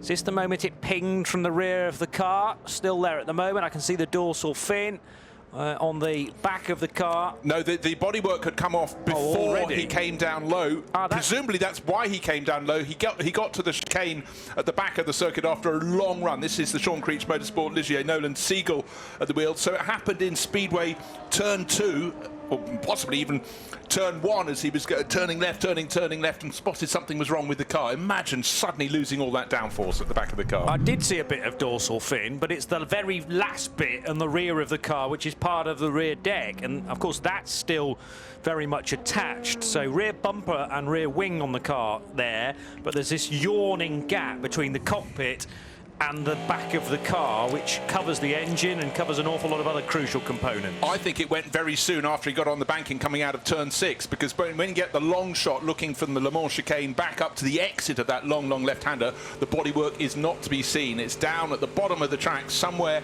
halfway round that long left-hander that effectively goes through about 140 degrees to the left. Again, a nice run of green flag up until that point, so this will be a full course yellow, if you like, as in everybody will be cycled or can be cycled through the pits should they choose to. Because the GTPs have not long come in for their fuel, but I wonder whether it'll be slightly more 50-50 as to who wants to pit and when. Mind you, having said that, we are getting towards the 18 and 19 lap stints, and for Lawrence Vanthoor in 3rd position in the number 6 Porsche, he's done 20 laps now. Glance again at the radar, suggesting to me that if anything we're going to get a slight shower, but the black cloud is being blown away from the Daytona International Speedway at this point. There's nothing strikingly obvious on the radar that is going to worry us in terms of a rapid turn of direction in strategy and the need to start throwing wet weather tyres at this race. The wind is certainly picking up, though. The sight of the Rolex flags on the infield, they're really blustering on the flagpoles. So my suggestion, if you're living about 20 miles north of Daytona Beach, get the washing back in off the line. Yeah. There's a slither of rainfall certainly heading towards the coastline north of here, but that 17% chance of rainfall seems about right between now and 10 o'clock. It's 3 minutes to 9. RS2 IMSA Radio, Johnny Palmer, Bruce Jones in the Global Broadcast Centre, and Shay Adam looking after the CrowdStrike pit and paddock report. 71 degrees Fahrenheit in the air. Wind speed up to 14 miles per hour now, and there's an 18% chance of rain on the graphic, so I was pretty close with 17. Mostly cloudy, as in 98% cloud cover right now over the raceway as the wave by begins. And Shay just gave me a quick blast of an update. Let's get that now with CrowdStrike. What do you think ahead of it getting very busy down with you? Pfaff came back up from behind the wall, so they did get life back into their engine. That's a good sign. They are continuing to run around because this is basically a public test for them for the remainder of the season, having gotten the car not very long ago and not having very many opportunities to drive it. Just looking up and down the pit lane, I've noticed a couple of interesting things. Risi is going to be coming back in with the number 62 Ferrari. They're going to change the rear brakes by the looks of it. Now, they did the front brakes in the middle of the night during one of the cautions when everybody came in and changed brakes. Corvette Racing winning that competition once again for the quickest brake change. But Risi going to do the rears to try and give their 4 All-Stars the best opportunity to finally get, well, for 3 of the 4 of them, their first Rolexes. Pierre Guidi got one 10 years ago. And he's been winning races ever since, as far as my records show. One thing that worth pointing out, we were quite intrigued when the Winwood Racing entry, the Mercedes number 57 that leads GTD, came in. It changed its front right brakes on one pit stop, and the following pit stop changed the front left. I've never really seen that done before. Maybe I've been hanging out in all the wrong places, but it seemed to work for them, and they're sitting on a very tidy advantage in class. Obviously decided there was going to be another pit stop quite soon. This was during a period of a large amount of sort of full course yellows, but the teams work it all in different ways. But as Johnny points out, you get past the halfway point in this race, and for everybody it is pretty much, that's almost like the clarion call, the signal. From now on in, you're going to have a brake change to be doing. And it's all about not losing much time in doing so. It was losing as little time as possible. What has happened, of course, full course yellow. Do you remember a moment ago, Felipe Nasr was leading by 18.5 seconds. It's down to 4 seconds now. It's going to fall all the way more because Jack Aitken, with the course vehicle up ahead, the pace car leading them round, is closing right onto the tail. And you know what? The person who'll be smiling the most will be the driver called Lawrence Van Tor. He's in third place in the number 6 Porsche. That was the car that had to serve a 10-second stop for exceeding power usage when Mathieu Jaminet was on board, and the majority of that it's gained them about 40 seconds. It's got them back into the pack. It was about 20 minutes ago I was saying if it hadn't been for that, then we'd have had a 3-car battle at the front of the field. The full course yellow is producing a 3-car battle at the front of the field. And next in line will be Neil Yarney. So the number 5 Proton Competition Porsche will be right in the mix all over again. Sorry, Shay, down in the pit lane, more news from you. The fat Porsche was just psyching us out, guys. It's already back behind the wall. And it is starting to sprinkle as the pits are now open for the prototypes. So the GTP cars who are going to be coming in, it looks like a lot of them are going to be switching onto either scrubbed rubber or new Michelin rubber. If this rain, well, I'm not even going to call it rain at this point, but if this wetness that is lightly falling from the sky continues and intensifies, that would be a nightmare situation for all these drivers. Wouldn't it just be wanting that you want to be in the class that pits last under this full course yellow? But right now, the Cadillac is almost at your feet, Jay. The GTPs are in. Yes, it is, and there will not be a driver change for Jack Aitken staying aboard the number 31 Whelen Engineering Cadillac, but he is getting 4 brand new Michelin tires. There's a driver change going on for the 40. That's the WTR Andretti Acura. The red one, Louis Delatraz, is out. Colton Herta getting in 4 new Michelins for them as well. For both of the Porsches into the pits, it is full service, but for the number 6, Kevin Estre has been installed behind the wheel. No driver change for the number 7, so it should still be Felipe Nasr. 4 new tires for each of these cars. The 7 drops off the air jack slightly before the 6. The 7 gets rolling before the 6. That's good news because that's the way that they are pitted. And the first car back out into the fast lane was that number 7 of Felipe Nasr. The second car was the 31 Action Express car. That would be the Whelen Engineering Cadillac, then the number 6 Porsche, and finally the 40 Acura. So a little bit of a change up on the pit lane. Yeah, but just a bit further down the pit lane, Neil Yarney in the number 5 Porsche has actually got to 3rd in that line. He was pitting from a bit further down the pit lane, so instead of falling back a position, Neil Yarney has gone up 1, Lawrence Van Tor has gone down 1, and Louis Delatraz, though right in the mix, we didn't talk about him too much, the Wayne Taylor Acura, but we've got the first 5 cars, as happens under full course yellow, coming out almost nose to tail, but it is that number 7 Porsche that retains the lead of the race. But for Jack Aitken, he'll be going, thank you, I'm now in the battle again. So out they go, and right at the point of the GT cars trying to head into the International Horseshoe as well, of course. So that's a little awkward, but they'll all get information in a moment and permission to overtake the relevant cars. As academic as it may be, I actually have now confirmation that the rear deck of the Sean Creech Motorsport Ligier, that had become stranded at NASCAR turns 3 and 4. In actual fact. So it had been there for at least a lap, and then the incident outbreaking itself into the chicane or being off track was kind of later on the next lap.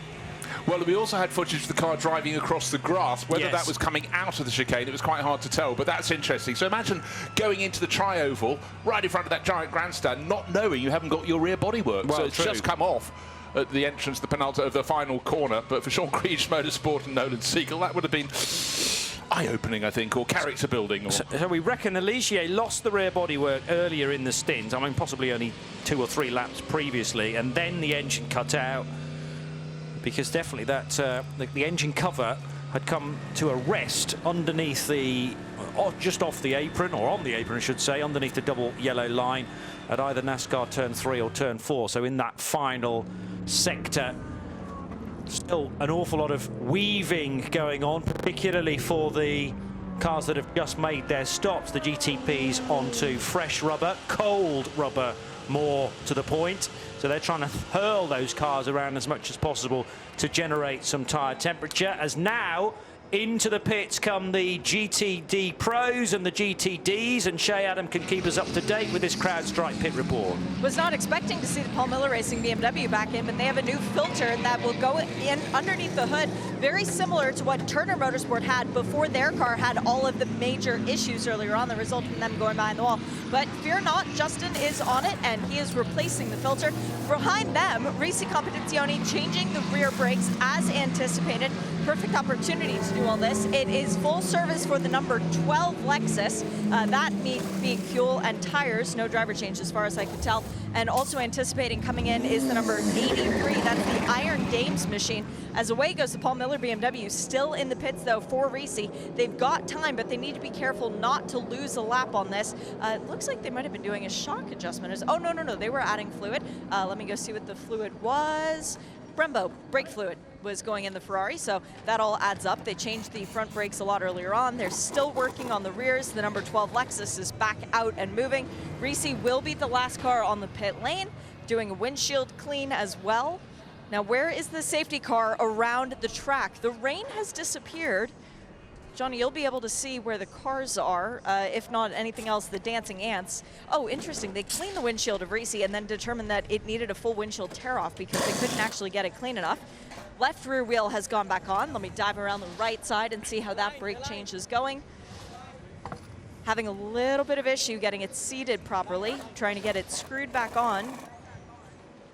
Let's see if they can get it.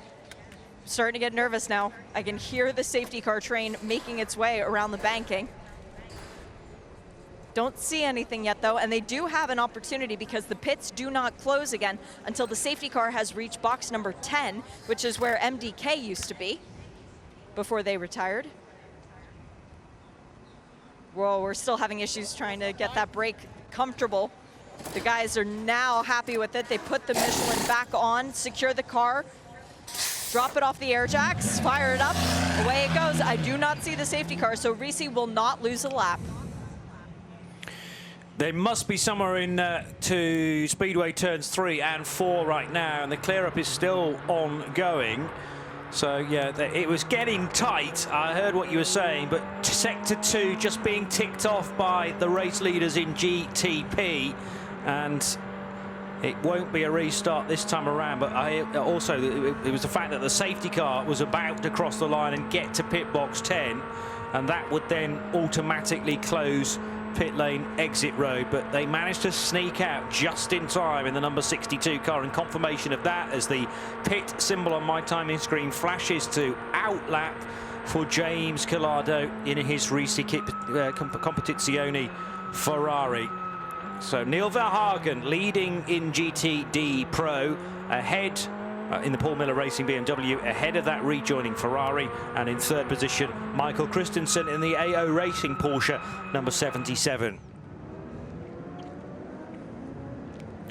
It's going to be a late-ish pit stop for the number 8 car of James Allen from Dragon Speed. So this Oreca heading to pit road, and not going to be a penalty because you're not allowed to serve penalties whilst we're under full course caution. So they are a long way up pit road. Also Spike having some work done to his nose, and a big old boot to get that front clip actually free from the number 99 Oreca. Yeah, well, don't forget that Spike, the car we're talking about, the Oreca 99 from the crew at AO Racing, had that little clash with the tyre wall with Matt Brabham a while ago in this stint when it went off, and not in this stint, in this stage of the race where it went off, so any damage done there has been replaced. Dragon Speed complete their pit stop. In fact, the pit lane remarkably empty at this point. The Turner Motorsport BMW working its way down, lights flashing right behind Spike as they turn left and left again as they go behind the pits to rejoin the circuit. So as you were. The gaps, of course, under full course yellow have been closed enormously. So Felipe Nasser leading the race, car number 7, Porsche Penske Motorsport, Jack Aitken right under his tail with Neil Yarni under his tail. So the Swiss driver and his crew at Proton Competition did a good job and put a privateer Porsche between the two works Porsches. It's a dangerous occupation to go anywhere near a dragon's nose. In the books I've read, they're normally fire breathing, aren't they? So had to maybe stuff those nostrils full of some water-soaked cotton wool to make sure that nothing was going to set fire there, and they've just managed to carry it out. It's always good to know which part of an animal may cause trouble. I went to a place once where you could swim with stingrays and sharks, and their instruction to us before they turfed us overboard was just remember, you stroke the stingray from the front to the middle and the shark from the middle to the back, not the other way round. That's very easy to get mixed up, isn't it? I'm so confused. I've only got one arm. I can say it's only a mistake you're going to make once, though, and then it's firmly in the brain for later research. So he's patched it well, is Bruce, actually, since that experience. Typing speed has dropped a little bit. But, a touch, yeah. We're still on a full course caution. We had nearly 19.5 hours still to go. It's 9:10 in the morning at Daytona International Speedway. Sunday morning, day 2 of the 62nd edition of the 24 Hours of Daytona. And you're tuned to RS2 IMSA Radio for all the coverage of this wonderful event held annually during the final weekend of January. We're at the track on 107.9 FM, WDIS, and on channel 207 on Sirius XM. All the way through to the checkered flag at 1:40 this afternoon. And of course, that's the end of the race, yes, but it's the beginning of the post-race reflection and the stories of what has unfolded in front of us over 24 hours. So don't forget to join the rest of the team for Michelin post-race tech from 1:40 onwards. We'll have some of the podiums and definitely the post-race driver interviews of those that have won Rolex watches and those that have come very, very close but maybe just missed out as we sum up today and yesterday's proceedings. Not a happy camp down at Pfaff Motorsports, though. Their number 9 car back behind the wall, and Shea reported that that was the case about 10-15 minutes or so ago as they continued to battle issues with the number 9 McLaren. Yeah, now one car I was concerned about, just about to mention, was the number 4 Corvette. That I was about to say at least one thing. Some drivers win and lose and gain accordingly to how a full course yellow falls, but it does give a chance for all the corners to be cleared up, all the debris. And the number 4 Corvette, of course, was the one with Earl Bamber on board, put loads of earth on the track and dust and dirt down at the Le Mans chicane. That has been cleared up, and a great delay in the Corvette racing garage back behind the pit lane, and the Kiwi just been put back on board, but that car has tumbled all the way down to 38th position overall. It seems it was a braking problem that left him with very few options going into the chicane, so that appears to have been fixed, but it has led to an enormous fall down the order, because the number 4 at the moment has 574 laps completed, and the other cars in class, GTD Pro, the best of those, has 589, so you don't have to do too much maths to work out that's a 15-lap disaster and delay for the crew of the number 4 Corvette. Exactly 4.5 hours still to go, and we cannot be too far away now from the restart. Keeping an eye on the latest race control messages, and yeah, the class split within prototype has already been instructed. That was 3 or so minutes ago. And Michael Christensen back in the race, so GT Pro a pit stop away from the Neil Verhagen and James Collado visits to the pit lane. So Paul Miller Racing and that lengthy stop for Risi Competizione, don't forget. AO Racing's Porsche has just been in and back out again, retaining Michael Christensen. On a Frio 3RC in the Competizione Ferrari from the same team name. 023 leading GTD from Indy Doncher's Winward Racing Mercedes, and then Mike Skeen for Courtoff Preston Motorsports Mercedes AMG. The pace is beginning to quicken now as we are raring to go for the next segment of the Daytona 24 Hours. It's the Rolex 24 at DIS for 2024. and weaving frantically from left to right, because you've got to make sure that the brakes and, more crucially, the tyres are going to do what they are designed to do as you hit the brakes into the first sequence of corners. We are go again at Daytona with a killer getaway for Felipe Nasser. Jack Aitken can't do much about drawing alongside, but what about the second of the Porsche Penske Motorsport cars around the outside of the Proton 963, and they are absolutely neck and neck, and you can be sure that Kevin Estra's not going to allow the car driven by Neil Jardy to cut back across his bows, and he certainly does not do that. Jardy caught sleeping here, because now around the outside of his all-black 963 comes Colton Herter in the Acura to bag fourth position on the infield. Did that really well. I think Jardy was caught out with the consequence of a consequence. He had to lift a little bit to let the number 6 Porsche go through the works car in the hands of Kevin Estra, and the result of that slightly offline. So perfect timing for Joe Bradley to return to the pit lane as we go back fully green. Welcome back to the CrowdStrike pit lane crew. So busy out on the track, but the important thing for the Porsche Penske Motorsport crew is their cars are no longer first and fourth, they're first and third, but Felipe Nasser's trying to escape, but Jack Aitken, well, the first few corners until they got high on the banking, he stayed relatively close, but once the power was put down from Felipe Nasser, he's completely on his own as he goes into the chicane, nearly a second advantage, and then you get third, fourth and fifth nose to tail, and that's in the order of course, Kevin Estra, Colton Herter, and down from third to fifth, Neil Jardy. Another race control message, this time concerning the Lone Star Racing Mercedes, driven by Adam Christodoulou. The wheels rotated whilst that car was elevated in the pit lane, so that's an automatic drive-through. And the crew that had been just sneaking into the top 6, maybe unnoticed, certainly not for Lone Star Racing, they'd seen them all the way, but that is going to peg them back as the completion of the first green flag lap is done now.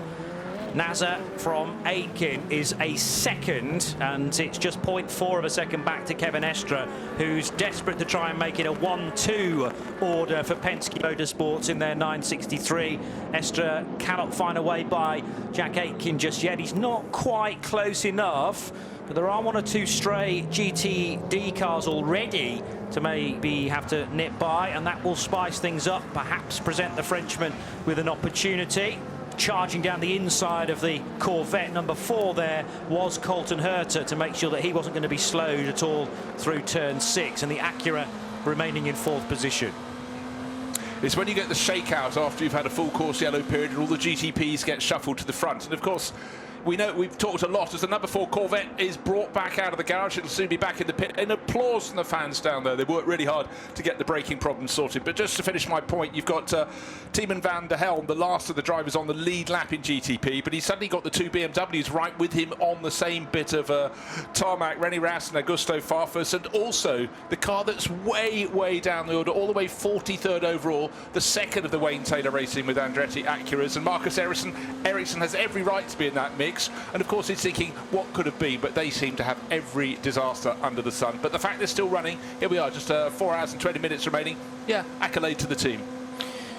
Yeah, so apologies for the confusion about the number 4 Corvette. That is returning to the racetrack, but the one that was being lapped again by the Acura was in fact the number 3 of Alexander Sims. Nasser's just done a 1:35.605, and I hesitate to say, I think that's the fastest lap of the race that he's just gone through. 35.6 is really pushing on.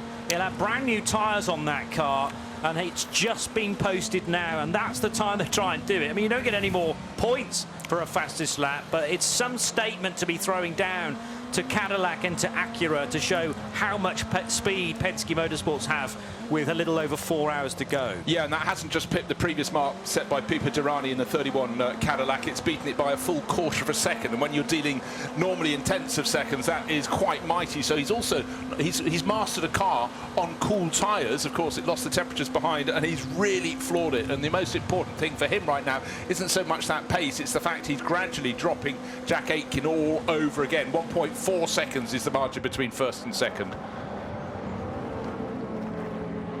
So a wonderful effort, and obviously Felipe Nasser would have been working out his opening lap coming out of the full course caution for many of the slower laps when he was weaving the car from left to right. Drivers in splendid isolation to try and attack that first and second and third lap as much as they can. The third place fight is much closer between Kevin Estre and Colton Herta, and Herta now right on the tail of the French driver as they do the Daytona wiggle through turn 2 and now into the international horseshoe.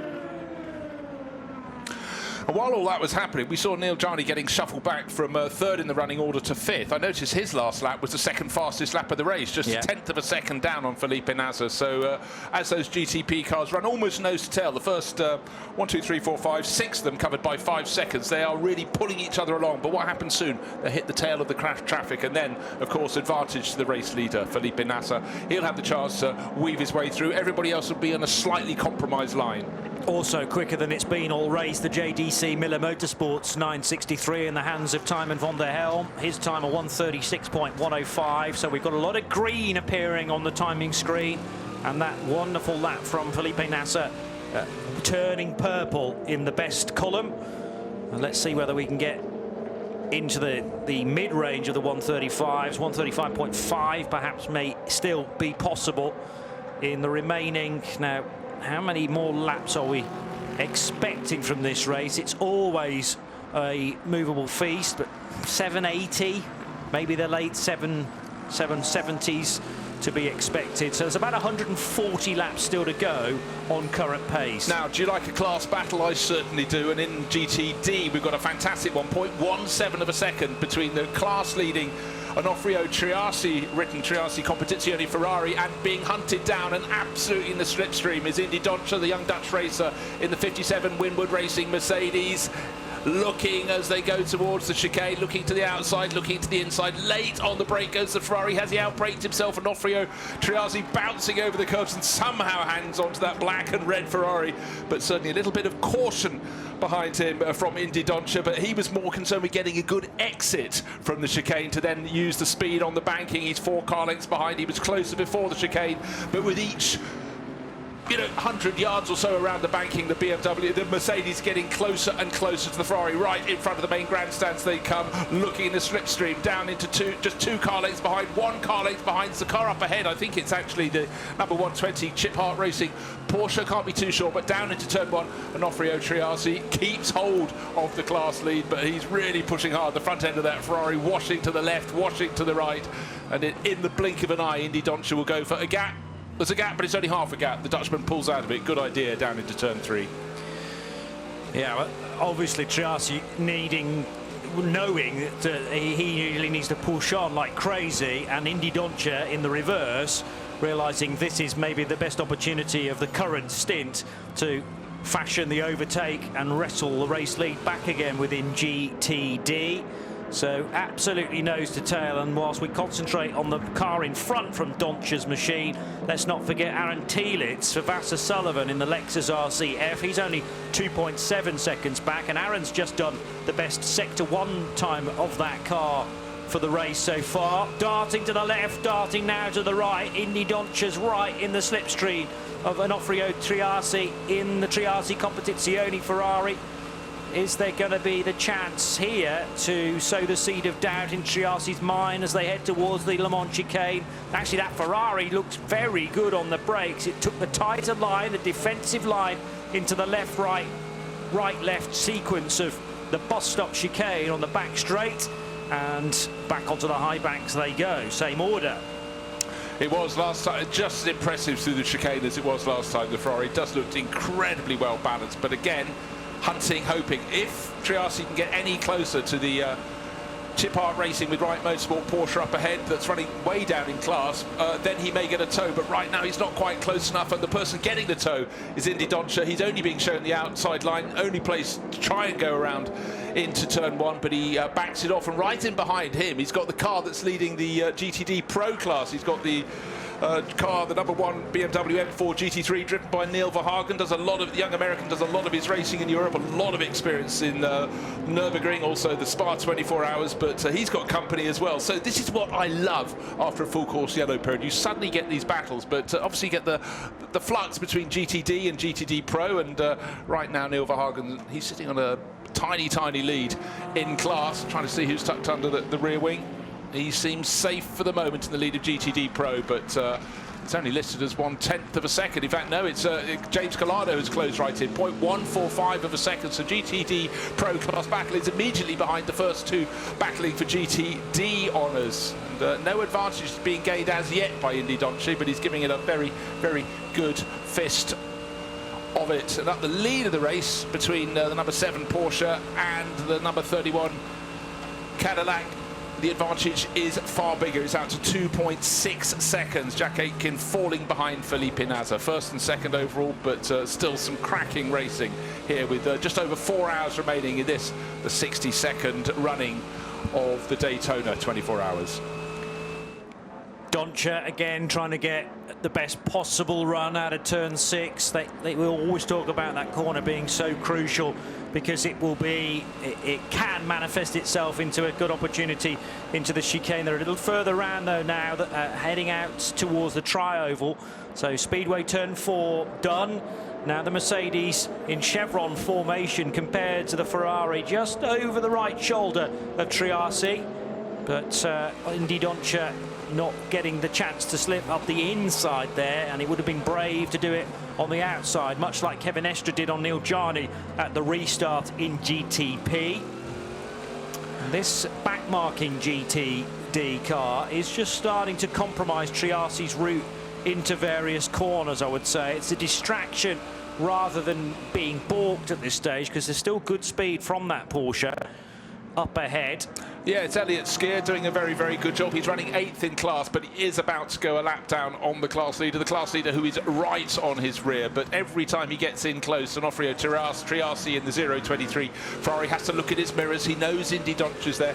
Thus far, Indy has got close, the 31-year-old Dutchman, but he hasn't made a move. He had a little look about 2 laps ago going into turn 3, wasn't close enough, he backed out. But I think he's just waiting until Onofrio can catch that Porsche up ahead, and he'll have to try and lap it. He doesn't actually really care whether he laps it or not, but he just wants to get clear track ahead of him. And this time, looking to the outside, closer than ever before. Indy Doncic the high side as they go into the Le Mans chicane, very much down the low side, slightly compromised line there for Triassi. So, tail out on the Ferrari. I do love that. Yeah, but again, that's down to Triassi being forced to that line. He wants to stay way over to the left to prevent the Mercedes from getting underneath. And then, because your approach to the corner is far from ideal, you're asking a lot of the tyres, and there was a bit of over-rotation there, I'm convinced of it, from the Triassi Competizione Ferrari. Wonderful car control from Onofrio, and back across the stripe they go. But the pace, and more importantly, the pressure, is not letting up from Indy Doncic, and he just needs, well, what he's thinking is, I'm just going to sit here and wait for a mistake. The problem is, could still be waiting another half an hour on from here. And also, Indy's got another problem. He's got the Paul Miller Racing GTD leading BMW right on his tail. Neil Verhagen being, he's about a second back, almost just out of the image, in fact. Just shows how well these GTD runners are going at this point in the race.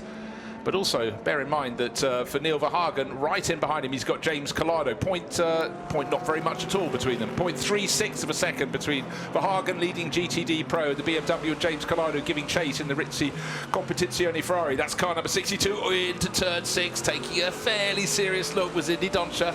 Hasn't quite happened for him, but he's got a fairly decent exit. A better exit, I would warrant, than Onofrio Triassi. Onofrio's started to go a little bit deep into some of these corners and can't always gather it up as much as he wants. But he is still leading the class, not by much.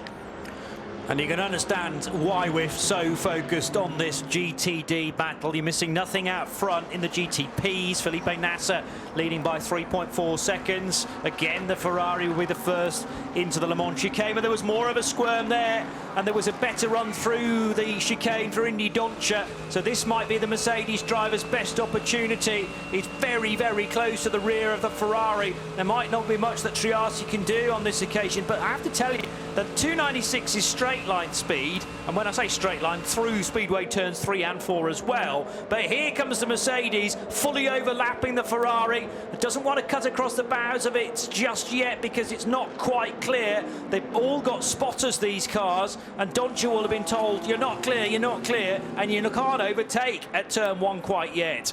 You know, just looking at that, certainly Indy Doncia just cut a little more slack than possibly was required, went a little bit higher and left enough space for Onofrio Triasi to get his Ferrari in there. But up behind, I think we've had a change of position.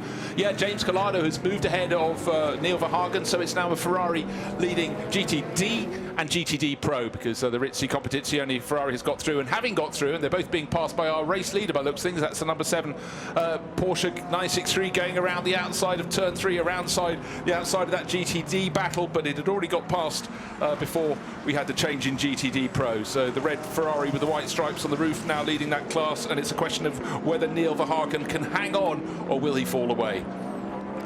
And here comes Indy Doncia now with the underlap, so that should be job done, because the Mercedes has the inside line at speedway turn 1. But here comes the Ferrari on the high side, a bit of side draft and also maybe slightly better straight line speed, as I've mentioned. And I'm not sure whether can the Mercedes brake a little later. The difficulty is that the Whelen car wants to get by as well, but there's the lead change for GT Daytona, as long as Indy Doncia can hang on to the Mercedes, which in itself was very squirrely through the corner. And now the Ferrari of Triasi underneath that giant rear wing of Indy Doncia's Winward Racing Mercedes.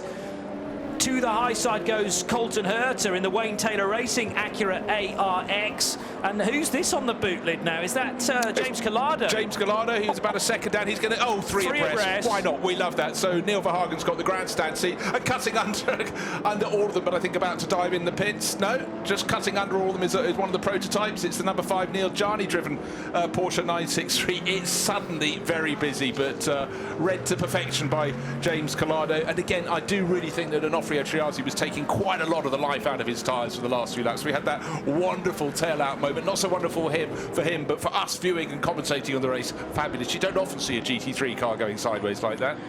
Red to perfection, scarlet to the fore for James Collado and the Rizzi Competizione Ferrari, but in GT Daytona it's no longer a prancing horse leading that class. The sort of, I don't really want to call it the secondary GT class. It's just that they're the non-pro cars, but superb driving from both Indy Doncia and Onofrio Triasi there to leave the Mercedes just ahead as they come out of turn 6 and back onto speedway turn 1 for GTD, which kept us enthralled for a good 10 minutes or so there, and has done pretty much all race long. Indy Doncia in the Mercedes from Winward, back to the front as it has been for so long. It certainly has, but what I'm saying, I'm actually just really glad they just got that move done before all the front runners and the GTP cars came through. We had the number 7 race leader Felipe Nasr going through. That didn't really interrupt their battle, but certainly for Onofrio Triasi, having been passed, and then a whole host of prototypes came past, he's fallen off the tail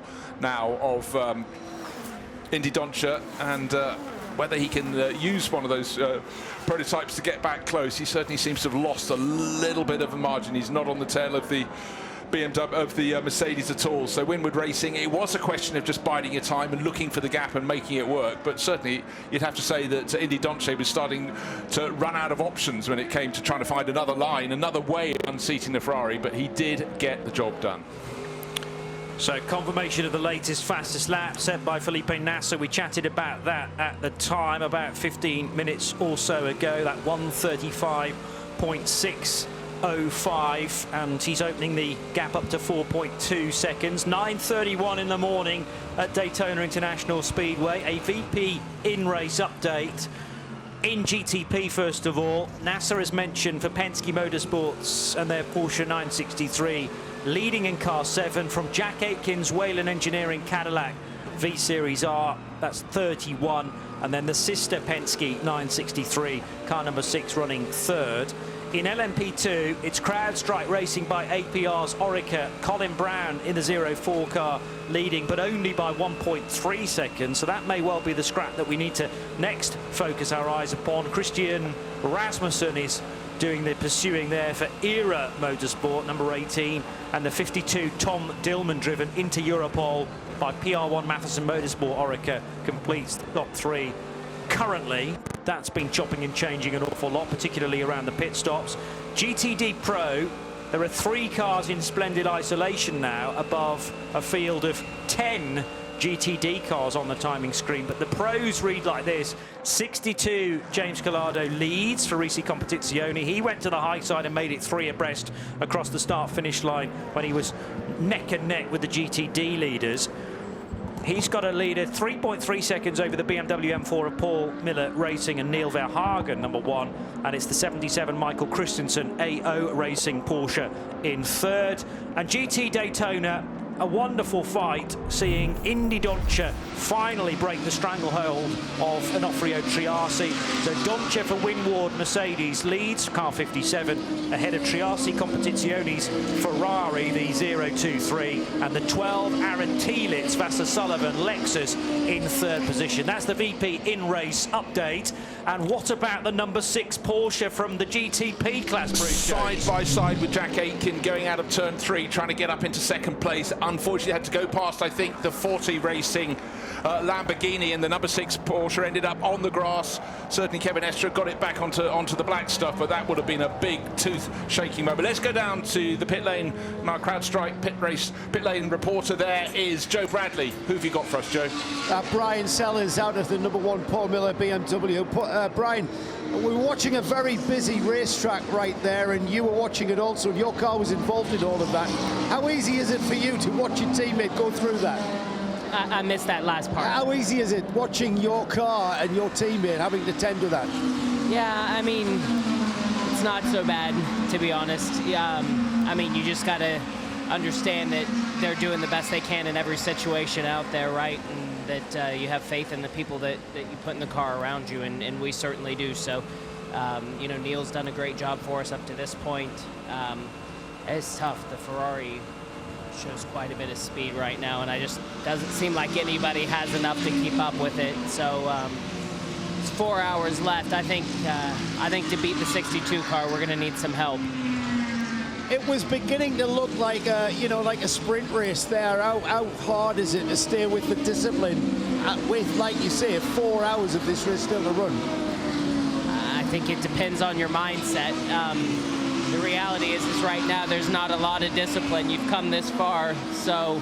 So you mean you just go for it? Yeah, I mean, right now you just go for it and hope for the best, right?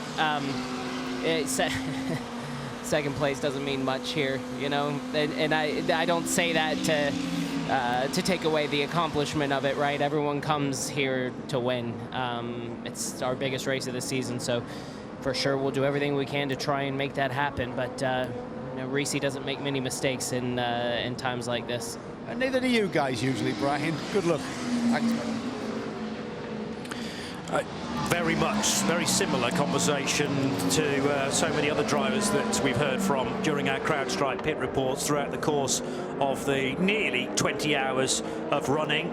It's slightly bizarre. I keep thinking every year in, year out that we start the campaign, the IMSA WeatherTech SportsCar Championship, with the biggest race of the year. But I suppose in the World Endurance Championship we used to have, and still do have actually, the biggest race arguably of the year, Le Mans, as round 3, is it? It used to sit at the very end of the year when we had that sort of winter calendar, if you like, beginning in September and ending in June. But yeah, this is the one that everybody wants, closely followed by the Sebring 12 hours in a month and a half's time, I suppose. And you get great points for finishing in 2nd, but unfortunately nobody remembers that as a result. No, you're entirely right. In fact, when you look back through motor racing history, sometimes you are completely surprised who actually won or was running at the front but didn't take even class victory. But the thing gets me, the placement of a race like this at the front end of the season, if you have a rotten race, you retire early, and your likely rivals are gathering bucketfuls of points at the various 6-hour marks and then at the end of the race. you're on the back foot the entirety of the season. When Le Mans 24 Hours got pushed, as you say, was it 2019 or 2018-19 season to the tail of the season? To me, that was the logical place, because otherwise you don't get a big score at Le Mans in the middle of the year. And last year we saw that with the Toyotas. The Mike Conway car didn't pick up many points and spent the rest of the season winning, but because they didn't do well in the big one with the big handfuls of points, they were never going to win the title, and it's really quite dispiriting. So, you know, for me, the big one should be at the back. I'm not suggesting you have to run a season that ends in the Daytona 24 Hours. A season ending in January would seem normal, but could you run it at the end of the year? Sacrilege, I know, sacrilege. I mean, the argument to not have that as the case is that this, you know, there are no points on the board prior to this, therefore nobody's worrying about championship and can completely attack this event in isolation, knowing there's a load of points, yes, on offer, but you only have to worry about points permutations when we're well clear of Daytona and heading to that little event known as Petit Le Mans in October. That in itself is a race with rich history now, 25 years old, but it's not quite the Daytona 24 Hours in terms of the heritage that stretches back to the early 60s. No, indeed, but again, it's fantastic that you look at the difference between the races. They have their own identity, and long may that be the case. And certainly Road Atlanta, just the most fantastic circuit. And you know, American road races are very fortunate at some of the tracks they have to race on. Too right. And yeah, every single race has its own little character. I love the fact that there's a big shake-up of race durations too, and sometimes races incorporating just half the classes that we have on display here today. But it has to be open invitation, if you like, to everybody within GTP, LMP2, GTD Pro and GTD here at the Keystone event. And we had yesterday afternoon 59 cars start the race, a lot fewer than that now, I'm afraid to say. And some of the latest retirements confirmed to be both of the AWA Chevrolet Corvettes, numbers 17 and 13. Since that announcement from Race Control, I don't think we've had any other official retirements so far. No, the other two Corvettes actually came really close to that. They've had their difficulties and have dropped away from the pro battle, but at least they're still going. Yeah, I think we've lost 15 cars overall. We seem to have 44 cars still running, but some of them a little bit walking wounded. One of those I include in that was the Nolan Siegel slightly bodywork light Ligier we saw that caused the last full course yellow when that bodywork engine cover came off and landed at the side of the circuit. Can't complain though, unfortunate for them, but it has bunched up this race and made it all the more exciting. But at the very front of the field, Philippe Benazza every lap is putting just marginally further clear of Jack Aitken, and Jack Aitken did very well to resist attack a couple of laps ago, coming out of turn 3, approaching the infield kink when he was being attacked, albeit with another car between them by Kevin Estre. Estre put the number 6 Porsche on the grass, bounced around and rejoined. He's fallen back by a couple of seconds, but seemingly at this point in the race, the Works Porsche 963s are untouchable, really running at a fantastic pace. You inadvertently mentioned the other four-letter word beginning with R there, rain. Shay, during her stint, suggested there were sprinkles in the air, but I said if we can get you between hours 9 o'clock to 10 o'clock, then it's less likely that the weather will start to interfere. Let's get to Joe Bradley, who can bring us a CrowdStrike pit report. Any sign of that rainfall, a shower maybe, Joe? Well, I am in the weather, aren't I, guys? What you guys didn't see, and that was purely because it was big black rain clouds behind the main grandstand, which was out of your sight. And they were basically, the sky was black, and we all thought, oh, here we go. Little bit of precipitation when you just kind of feel a bit of light rain on your face. It didn't transpire, though, and the black clouds just disappeared. And they didn't come across the grandstand and come into your view.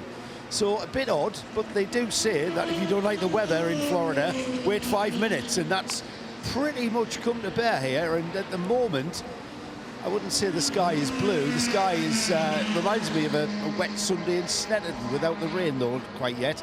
So it's still dry. There's still no sort of rain in the air like it was at 9 a.m. this morning when I walked in, because it very much was. But whether or not it is gonna rain, it's still very, very threatening. And as I say that, the sky behind you now is gone from a light grey to a little bit dark grey. So, yeah, it's still a possibility, I would say.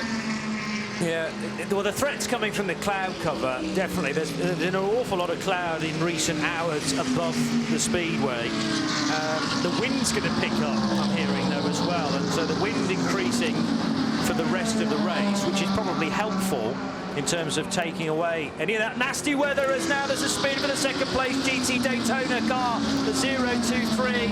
Triassi hammers the right third foot and actually rejoins very swiftly indeed, but that on the infield at the International Horseshoe, and on an off-road, Triassi was just ahead of Aaron Tielitz when that happened.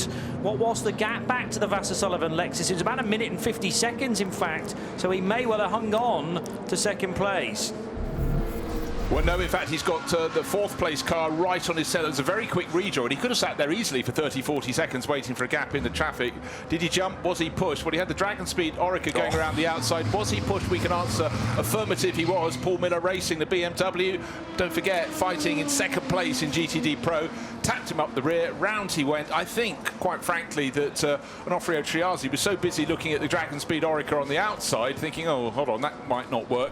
Round he went and ended up facing 180 degrees from Norm, but managed to rejoin just ahead of Mike Skeen in the Courthoff Preston Motorsport Mercedes. So they are now third and fourth, rather than the Ferrari being in second place. Meanwhile, as they say, at the front of that class, 13.6 seconds is the advantage that Indy Doncia had over Triassi at the start of that. Obviously, it's going to be even more than that over Aaron Tielitz when they get to the end of this next tour. Yeah, on the chance to witness that again, I noticed Aaron Tielitz sneaking through in the Dayglow yellow and black and the sole surviving Vasser Sullivan Lexus. So that car able to get up to second position, which is now confirmed on our timing screens. Though Triassi lost about 10 seconds on that lap. It was a 1:56 by the time he'd come round to the stripe in the tri-oval. The next question is, what will be the decision from race control regarding Neil Verhagen's braking point there in the Paul Miller Racing BMW, because it was the kidney grille of the BMW firmly into the rear of Triassi's Ferrari, and couldn't really have done a lot about that. Now, what Neil Verhagen will say is, well, he braked far too early than I was expecting. The question is, would Verhagen have made the International Horseshoe, made the corner, had the contact not been made? I think the fact that Triassi was trying to leave space for the Orica to go around the outside, the Dragon Speed car, meant he was slightly tighter on the corner. Looking at the front left-hand corner of the #1 Paul Miller Racing BMW, there is a little bit of broken bodywork there. Don't forget the back opposite rear corner, it also went missing somewhat while ago. Hopefully it's nothing too big, but we all know when the cars are going high on the banking, all that aero loading, that bodywork that has damage can certainly become fractured and become worse than it was before. It's under review, that incident involving cars 1 and 023. Hardly surprising that, but an amazing spin and continued, really. I think the rejoin was perfectly safe, but it was the speed that Onofrio reacted to that. Suddenly thought, okay, well, I've had contact, I'm off on the grass, locate first gear and try and get back in the race as quickly as possible. Yes, it cost him about 9 seconds, but it could have been a heck of a lot worse than that. Christian Rasmussen, meanwhile, switching classes to LMP2, is now the fastest car in the secondary prototype class. He leads LMP2 in Era Motorsports number 18 car and has just done a 1:39.678, nearly 11 seconds up the road from a tighter battle that involves Tom Dillman and Philippe Massa, as now the number 10 Acura briefly leaving the road. This is not troubling the top 8 in GTP, because Acura have been, well, certainly for this side of the garage, struggling with their number 10 Wayne Taylor Racing Andretti car, and it's Marcus Ericsson returning to the racetrack, in fact, after a pit stop, which was a scheduled one. So he came in, was there for about a minute and 10 seconds or so, and is now back out onto the track. Right, the scrap at the moment is for second place overall. It's still the Cadillac, number 31 from Whelen Engineering, holding that position with Jack Aitken at the wheel. But Kevin Estre, you know, some drivers just, it's writ large, and everything they do in the car, they are extra hungry, and Kevin is one of those drivers, always has been, ultimate attacker, and he's right on the tail now. He's a third of a second, a quarter of a second down on the Cadillac, going around some GTD runners on the banking. Lost a little bit of ground there, but every time he falls back, Kevin Estre closes in again on Jack Aitken. The Porsches are looking really sweet, and the race leading Porsche of the sister car from Porsche Penske Motorsport, Felipe Nasr, is 5.6 seconds clear. It'll be even more than that, I would suggest, because the traffic wasn't too kind to Aitken and Estre. And not too far behind, Colton Herter. He's just about another second and a half away in fourth place overall. It's tight at the front, not for the race leader, but the battle for second place is where the action is. James Allen in from 7th position in LMP2 for a stop and quite possibly a driver change, as now the wins-backed number 2 of Ben Hanley has a real tussle on his hands, zigzagging their way through. This is going to be some lappery from the CrowdStrike racing by APR car of Malte Jakobsen. So Jakobsen is working lap 6.36, whereas the number 2 car of Ben Hanley is a couple of laps behind that.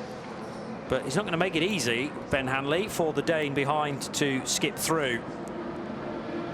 Weirdly, on the screen, they're actually together in 5th and 6th positions, but the other way around. So this is the 5th placed LMP2 car looking to put another lap on the 6th place car for United Autosports USA.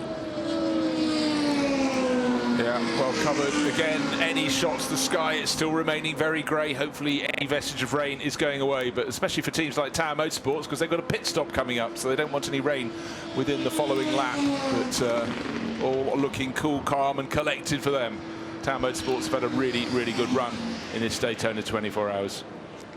Into pit road will appear Felipe Massa in the number 74 Riley. Tower Motorsports pitting right on cue as well. As Bruce mentioned, the team ready to jump over the wall there to tend to the latest pit stop. There was a driver change in the number 81, so James Allen out and Kiffin Simpson in to the Dragon Speed Oreca, which runs 7th. But this is going to be one for Joe. This is the one for Joe to keep an eye on for LMP2. So let's get to a CrowdStrike pit report right now. Yeah, so the number 8 Tower Motorsports car is going to have a driver change. It's Scott McLaughlin who's going to take over. I think it was Ferdy, wasn't it? Ferdy Absberg who was driving that car. He's now handing that to Scott McLaughlin. Felipe Massa, on the other hand, they can't get him out of the car. He's staying in. I'm not saying they can't get him out. He doesn't want to get out. He's been told to stay in. Oh, almost went a bit prematurely. He's snagging on the clutch there. And that was Massa on the limiter there with the fuel is still engaged.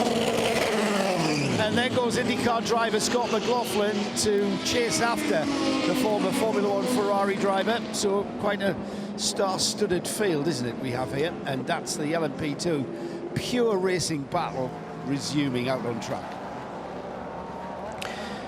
We had a decision regarding the collision between the 2 GT cars on the infield, and it's a warning penalty for car number 1. So Neil Verhagen just getting a slap on the wrist, but he won't need to visit the pit lane because of that.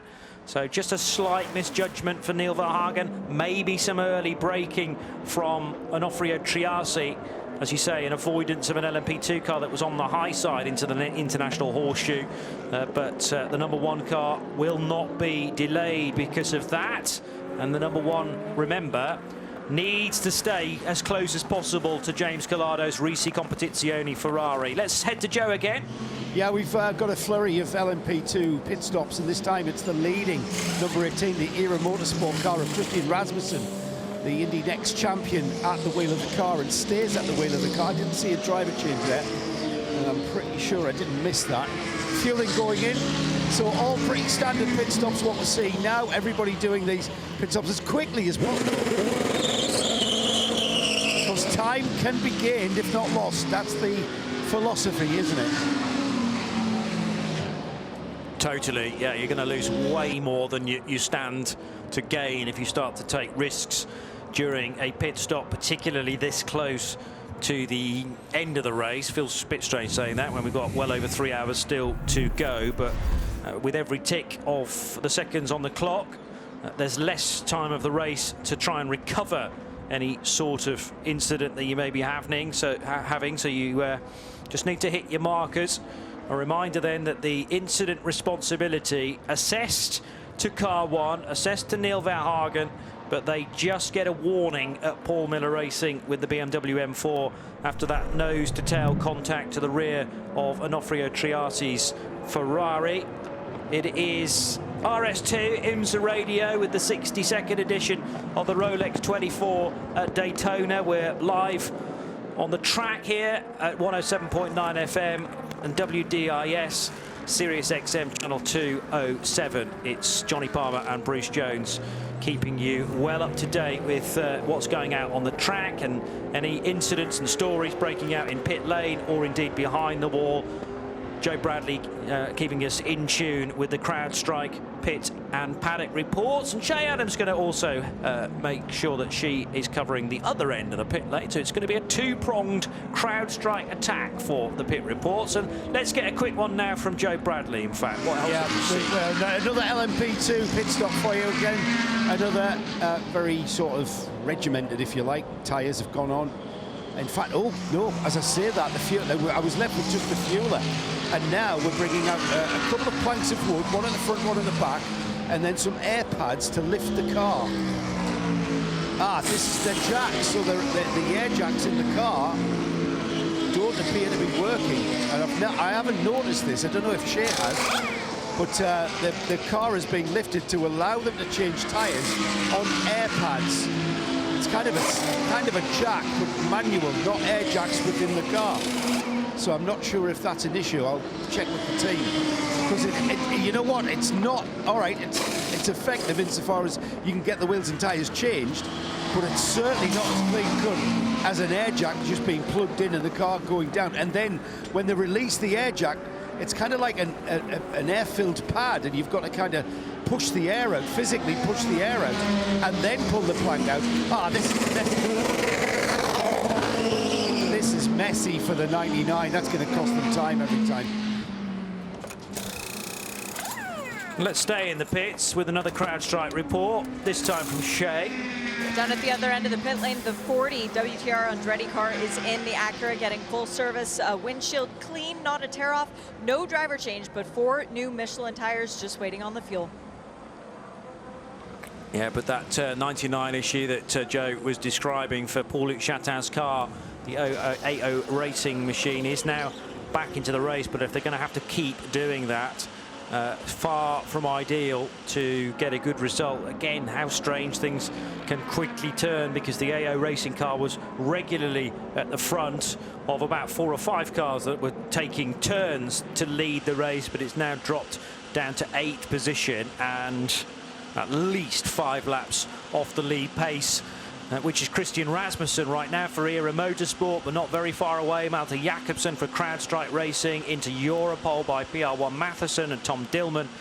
Riley's Felipe Massa and Scotty McLaughlin, who's just taken over, as Joe described, the Tower Motorsports Orica.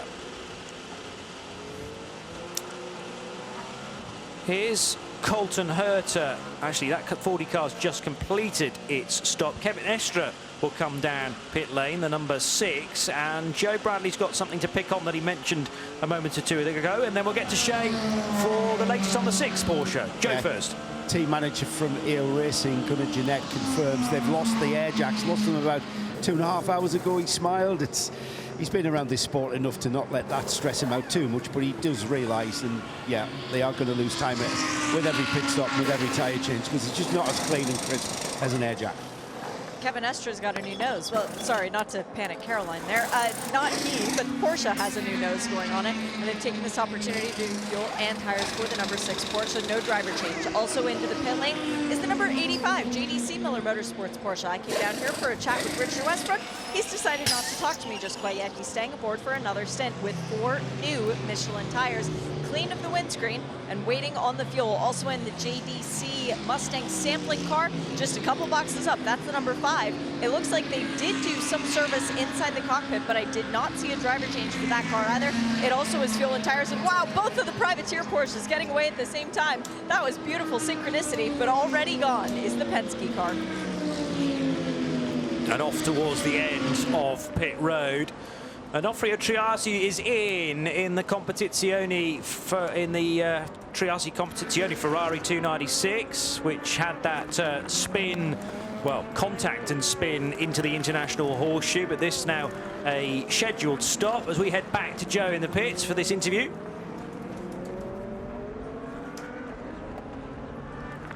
So it's Ferdi Habsburg. Oh, hang on a moment.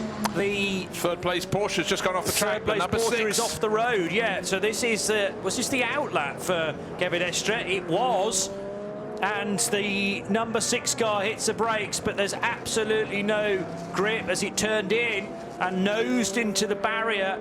And all of a sudden, Penske Motorsports 963 challenge to back up the race leader, which is now in the pits, car 7, is under huge jeopardy because as Kevin now stalled the car, well, he's found reverse. That was the big problem, was finding the reverse gear. With a hot gearbox, they are often so resistant to going into reverse. Now he needs to work his way through the gearbox to the forward momentum, and that is proving very, very difficult indeed. So I'll keep an eye on this 6 Porsche that is just not moving at all. As Shay can bring us this about the sister car, which might be the only gun in the barrel now for Penske Motorsports. Shay. Fuel and tires, and most importantly, it beat out the 31, which has Jack Aitken aboard. Those 2 cars are very nearly nose to tail. I'm watching Tawny in the flag stand to see if she's reaching down for the double yellows, and she did just reach down for something, but the pits are still open. We are still green. So for the time being, the race control giving everyone the opportunity to dive into the lane. Yeah, and that is because, as you were chatting, Kevin Estre was able to start moving again in the white pinstripe Porsche 963, but having rejoined in 3rd position, Colton Herta has already got by that Porsche. Alessio Picariello will have been too far back. No, he wasn't, so he's got ahead of Kevin Estre. Tymon von der Helm also up a place to 5th now for the JDC Miller Motorsports car. So Penske have lost out not only to Acura, but to the 2 customer 963s for Proton and JDC Miller. A horrible exit back out onto the racetrack for Kevin Estre, and most uncharacteristic of a very talented driver, Bruce. Yeah, absolutely. So he'd still be on the lead lap, I think, but only just. And bear in mind, he was duking it out with Jack Aitken to try and take 2nd place, so Porsche's works cars could run 1st and 2nd. Didn't see why he ended up going off. There'd just been the pit stop, turn 3, but it was just agony waiting for him to find some form of motive movement there, but he has got it done. But it's just a race every time the number 6 gets back in the mix. Bear in mind, this car was about 45 seconds down, 50 seconds down on the sister car. Full course yellow brought them back into the pack, and the desperation to get the move done to move into 2nd place, move past Jack Aitken, led to him bouncing across the grass not so long ago, going through the kink at turn 4, but this time it seemed to be all on its own, unless some video footage is produced otherwise. Well, Kevin's doing his absolute best to try and warm up those front tyres by flicking the steering wheel to the left violently. He then rejoined and, yeah, back through the kink on the exit of pit road. Then just hits the brakes where he would normally have done so and just skates right off and then onto the grass. I think he was just clear of the tyre wall, but the car's moving around all over the place on these ice-cold tyres. It was a lock-up from the left and then on the front right as well, and he's desperately pumping the brake to make sure that it doesn't fully lock up, but just couldn't arrest the speed in time. No, he couldn't. As he was trying to turn in the corner, he had the number 70 Inception Racing McLaren up the inside. Whether that just put him off and he just went off past his braking point, but the car is going again, the number 6 Porsche, but instead of being in 3rd place challenging for 2nd, he's down in 6th place. He's got 662 laps on the board. His race leader 663. That's Matt Campbell. So really what we're looking at, 3 hours 40 minutes remaining in this 24-hour race, 24 hours of Daytona. and it's looking as though, well, hold on, there is still time for the pendulum to go the other way, still a time for a full course yellow to lead the pack, being closed right up. But I just want to check he hasn't fallen more than one lap down the race leader. No, he hasn't. Just sweeping through to complete another lap around. That'll be 663 laps on the board for his car as well. Yeah, the gap then from Matty Campbell now back to Estra, first to sixth, is 1 minute and 14 seconds. A lap time around here, a real one, if you're pushing on, is 1 minute and 35. At the moment, they're doing 137s, 138. And Jack Aitken a touch slower than that first time around, because that was his outlap and he was allowing the Michelin tyres to get back up the temperature. But you think about the number of times that Estra will have gone into the International Horseshoe on cold tyres, and he'll be thinking, well, I know where to brake. You know, I've attempted to warm up the tyres as much as I can, abiding by the pit road speed limit. And he was violently flicking the wheel to the left and to the right before he got back on the way to make sure that front tyre temp was vaguely up there. I mean, you know, it's not going to be until you've done probably 2/3 or maybe a full lap around here. But these world-class drivers can generally adapt to it. Whether he caught a bit of grease on the track, or I don't know, something, maybe some semi-bit of coolant that had ended up on the offline there. Tricky to say, and maybe he might not even know what caused that problem. But then you've got to have, you know, peace of mind, a collection of thoughts to just say, let's not concentrate too much on the time I'm hemorrhaging here, and try and get the car back into the race as quickly as possible. There was definitely an issue, though, locating reverse gear and then coaxing the gearbox back into first to pull away from the grass. It is. I think yours is a very good point, and I think you're probably pretty much spot on in terms of a bit of liquid on the circuit, something slippery, because that, you know, the car just didn't want to turn in at all. On that point, he ended up just, but we wondered if he got close to the tyre wall. Yes, about a foot was the distance between the nose of the car. But luckily he did get it going. But it really, you know, it could close up with another full course yellow if we're going to have one. The weather looks so it's going to hold still. The blue sky we saw earlier this morning, you can see little slivers of it, but it's largely a grey day. But importantly, the sky is no longer charcoal grey behind the main grandstand. So hopefully whatever rain was possibly coming through has moved on past, and we will have dry running to the end. Fingers crossed on that. But for Kevin Estra, all that experience, all the success he's had, that'll be a moment that he will not want to remember at all. Let's hope from his point of view it's not one that denies them a podium finish. But he's down in 6th place. All 6 cars on the front stint, of course, are in GTP on the lead lap, but he's right at the tail of the lap.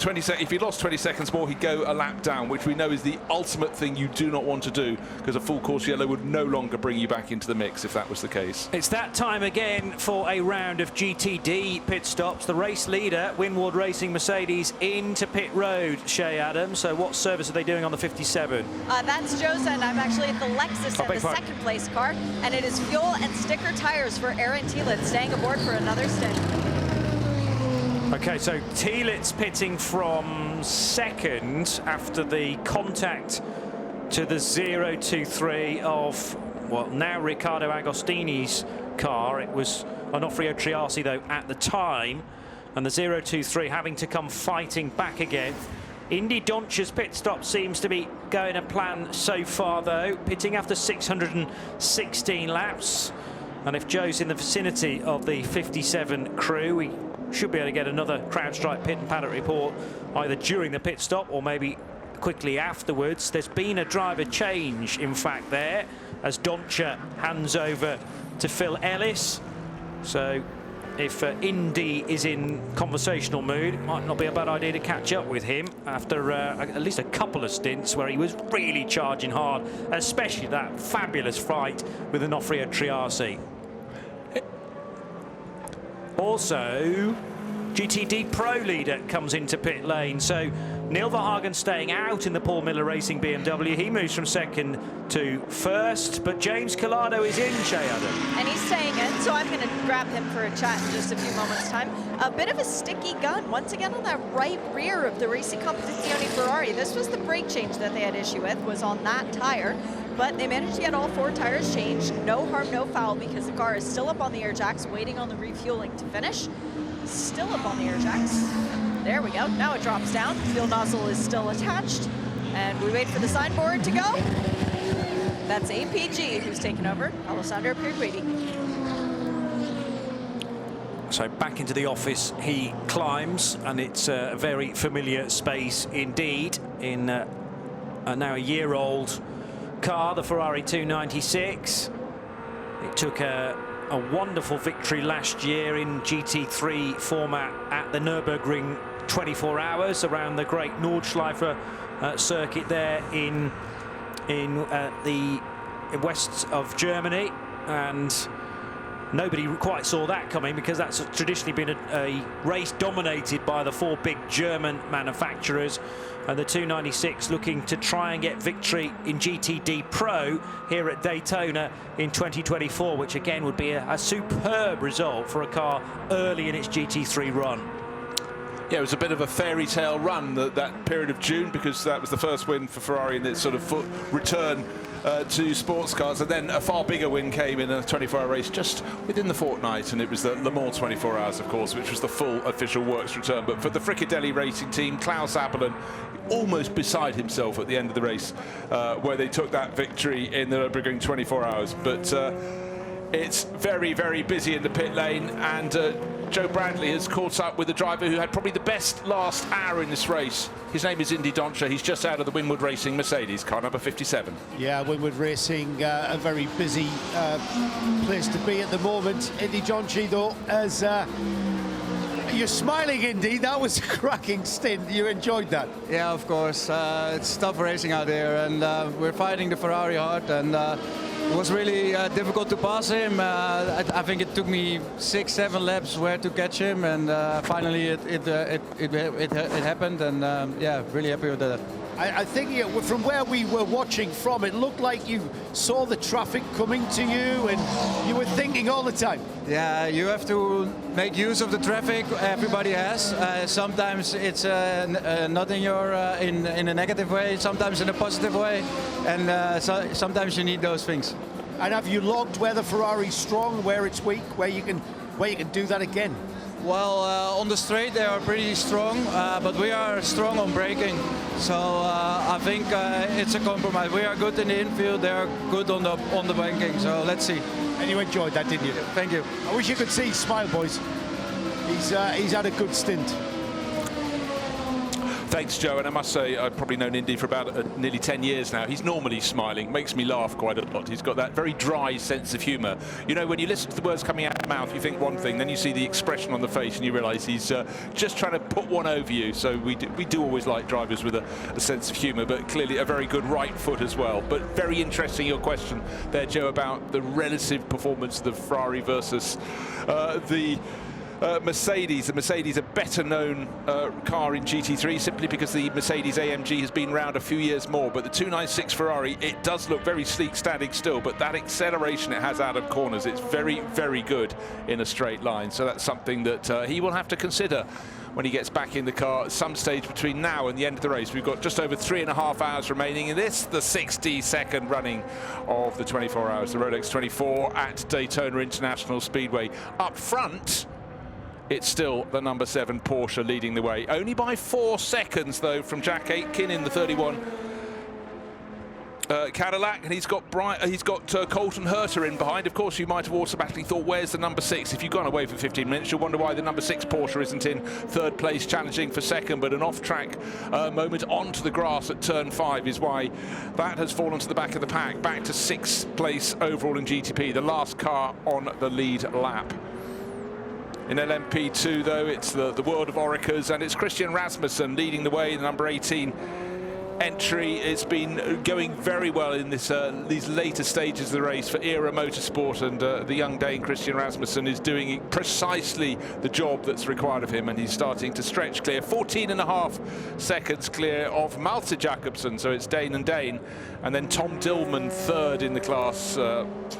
In car number 52, that's been running very well for Inter Europol, run by PR1 Mattiasen. But right now, it's all about the Era Motorsport car in P2. And in fact, in P2, if you've got a lead of more than 4 seconds, you're doing very, very well. The lead at the moment for him is sitting on about 14 seconds, 14.5 seconds over Jakobsen.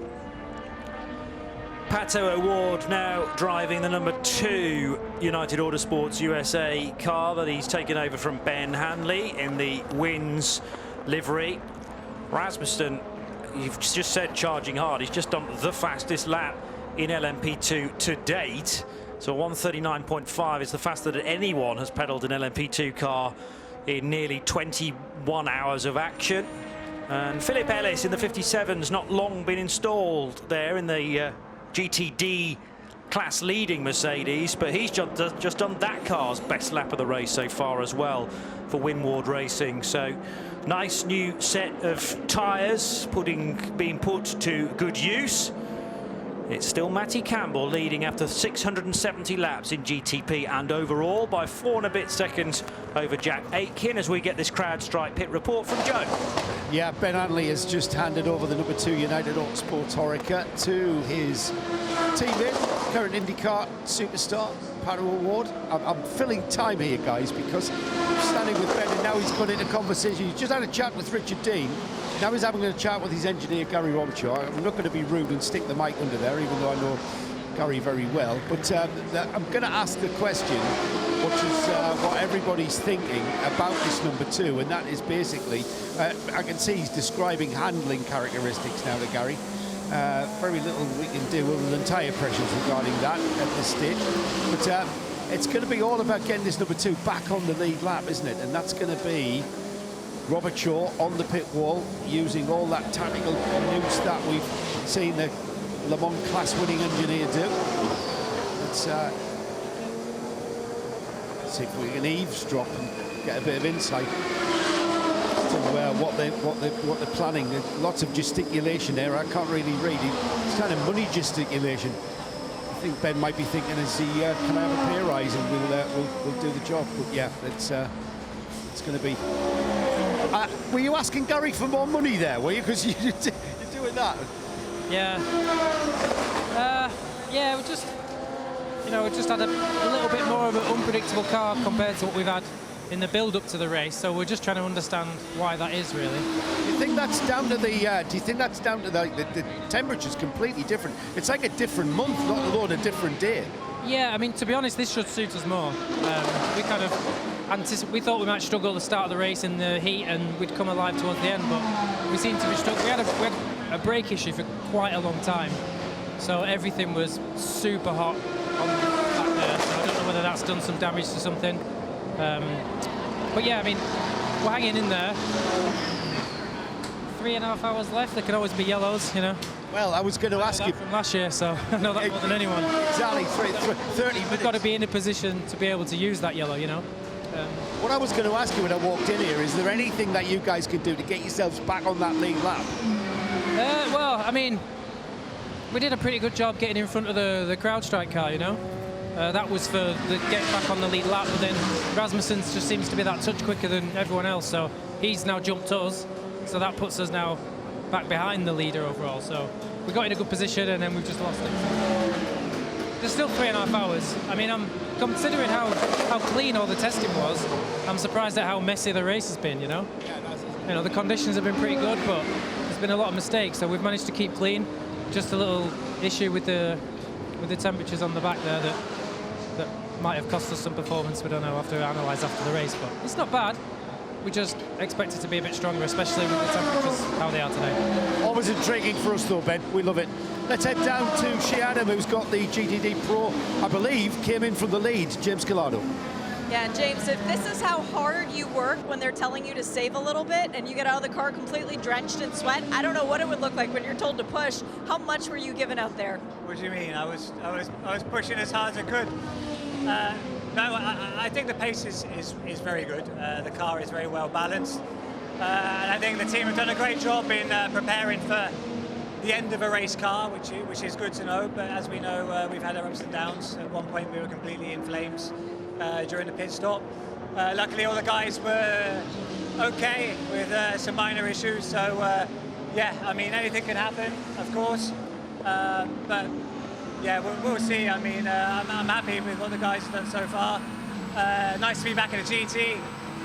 Definitely lower heart rate in a GT car. And yeah, let's see what happens at the end. But whatever happens, happens. I'm proud. How much easier is the 296 to drive than the 488 was, because they were completely different categories of cars? Yeah, I mean, they're very different. In all the years at Ferrari, 10 now, I've gone through a lot of cars. The 458 and the 488 were very similar. This is a lot different. It was more designed for quick repair. The quality of the car is a lot better. Not necessarily quicker, but it's an amazing car, and I think it's yet to show its full potential. We're working hard to try and improve it and to get some more race wins, because it deserves it. You finished second here before. You know how awful it is to watch the watches being passed to someone else. How hard are you going to push in that final stint to get Ferrari their third major 24-hour victory in a calendar year? Yeah, I've had a lot of podiums here. Never the win. I mean, but that's just the way it is. I mean, what can you do? It could be the same today. Whatever happens, I'm not really bothered. I'm just happy to be here and enjoying driving a race car. Glad to hear it. Welcome back. Yeah, interesting comments there about being more relaxed in a GT car. Obviously, in a prototype, you've got an awful lot of science on your side, pushing the car down on the road. So I would have thought hustling a GT car, particularly around this place, would have been a real bodily experience. But he's finding it more relaxing, James. But I suppose it's going back to what he's been used to for the majority of the decade he's been with Ferrari. Yeah, entirely so. But you do automatically think if you're in, the GTD class against prototypes, you're going to be looking in your mirrors as well as looking forwards when you're trying to attack. Whereas if you're in a GTP runner, you just got to look at what's on the track ahead of you, because you're not going to be overtaken by another faster class of cars. But I think it's possibly they just feel like a comfortable pair of shoes for James. He's raced them for so long. Not just race them at the very, very top level. I mean, the success he's had, notably alongside Alessandro Pierguidi, it's legend how many things they've gone through to win. But you know what? It's also driver mind management, isn't it? Tell yourself you're not too fussed. You'll take what comes. But you saw how hard he was pushing when he was out on the circuit to get ahead of that GTD battle. It was just ahead of them on the track. He worked it perfectly. And remember, we had that fabulous sight of 3 cars abreast going around the banking with James high above Onofrio Triazzi and down at the bottom Indy Donchi and the Winwood Mercedes as well. So he was pushing on, and I love the way he sort of rebuffed that he was out there just saving fuel. How to insult a driver. They're giving 100%. You go. Yeah, I was out of the throttle and just, using the momentum of the car to glide past you around the outside. Cruise and collect, eh?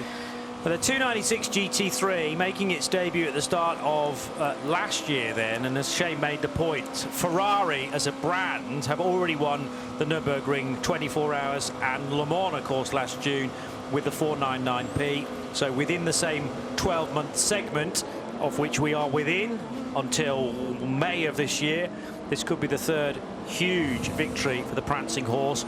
It's only the 296 GT3 that has some help from Orica, incidentally. Both the 499P prototype, the Le Mans hypercar, and this new GT3 car were designed and engineered by Ferrari. And Orica assemble the 296 GT3 and help to provide service as well, whereas the 499P, Orica not involved with that at all. A handful of years ago, if you talked about in a calendar year trying to win the Nürburgring, Le Mans and Daytona, well, it wouldn't have happened, because I don't think a single driver would have done all 3 of those races.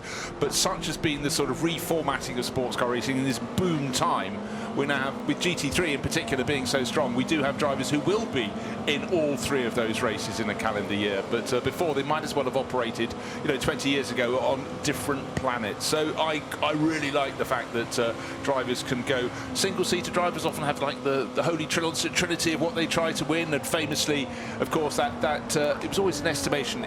Was it winning the Monaco Grand Prix, Le Mans 24 Hours, and the Indy 500 that was the hat trick, the triple crown? Of course, other people interpreted it a different way. No good to win the Formula 1 World Championship. But in terms of GT3 racing, if you win all those 3, I think we can perfectly easily and rightly call that a triple crown. If you're in any doubt as to who is the star driver right now in GTD Pro, well, Sheldon van der Linde has just thrown down not 1 but 2 absolute best laps within that category. He did a 1:45.796 on lap 625. He's just crossed the line again and gone even quicker down to a 45.771. The South African, again in the BMW M4, is absolutely flying because he's got 9.5 seconds to try and find on Alessandro Pierguidi's Ferrari. I think, frankly, he just gets very bored very easily, so he needs a focus. But joking aside, interesting to see that #1 Paul Miller Racing BMW can lap as fast as it can. We had for a little bit of damage at the front, the contact down at turn 3 that pitched Onofrio Triasi into a spin. That was a warning for the crew, don't do that again. But also the rear bodywork on the opposite flank of the car was a little bit battered as well, but much earlier in the race, so not quite as aerodynamically. Now the damage, I never really got to the foot. I'm just hearing Shea Adam from down in the pit lane saying the #1 car was hit up the rear by the number 23 when they were coming into the pits overnight, which was the Aston Martin Heart of Racing team car running in GTD Pro. So friends and enemies, hey? Not sure whether Alex Riberas was at the wheel of the car at the time, but he is now in that Heart of Racing Aston Martin Vantage. It was Mario at the time, I'm hearing, in car 23, Mario Farnbacher. That's right, yeah. And to the outside line, the Proton Competition Mustang sampling car of Alessio Picariello. His first major experience of a prototype at this level.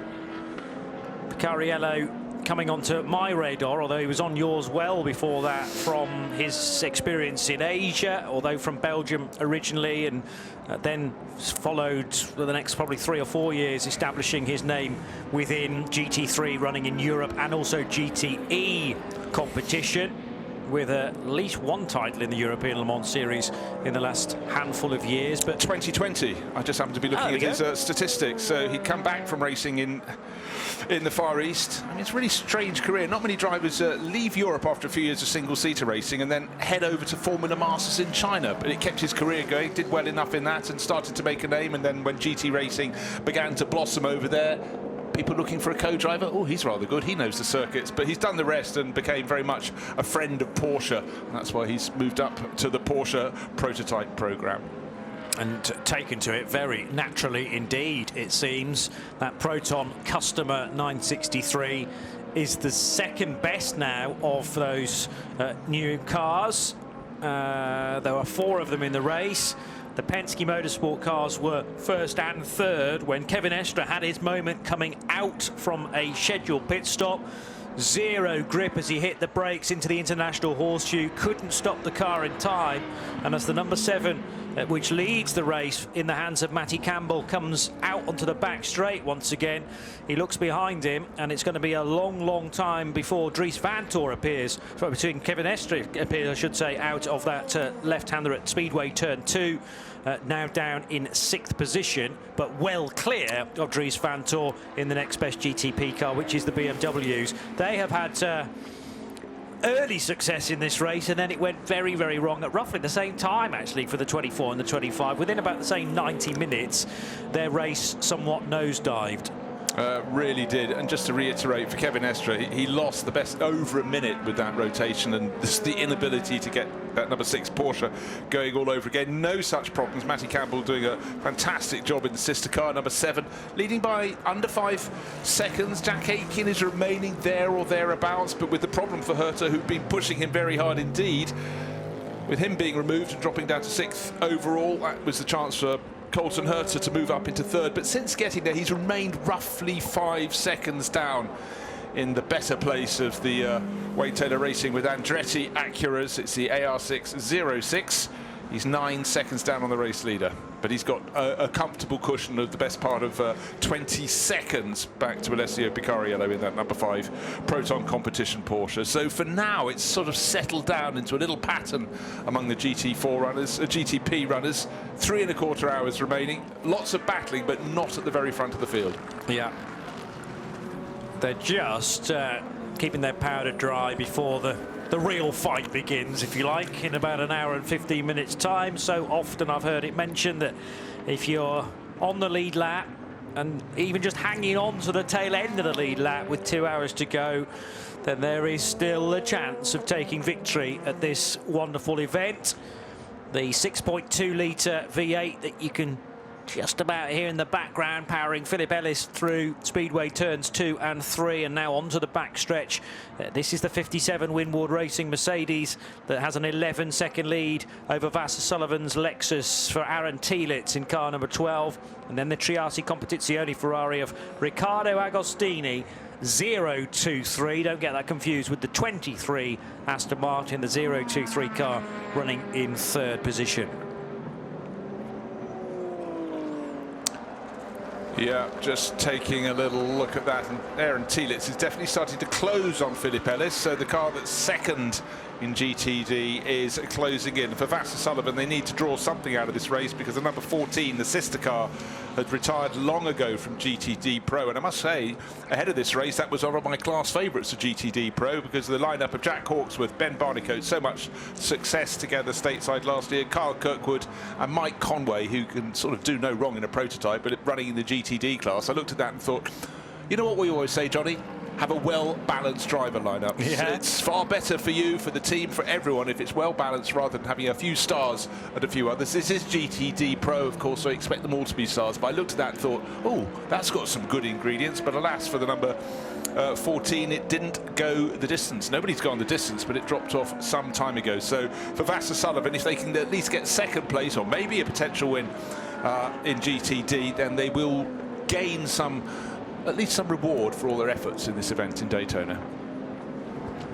Concentrating for a moment on the 3-time Supercars champion, Kiwi driver Scotty McLaughlin, who's at the wheel of the number 8 Tower Motorsports car. Absolutely loving this event. It was Nick Damon who caught up with Scott earlier in the weekend, and he said this has been on the bucket list for quite some time, and he'd like to keep coming back to this 24 Hours of Daytona because the intensity is similar to that he's experienced in the IndyCar Championship for much of last year, and yeah, thoroughly enjoying a kind of early start to his motor racing calendar.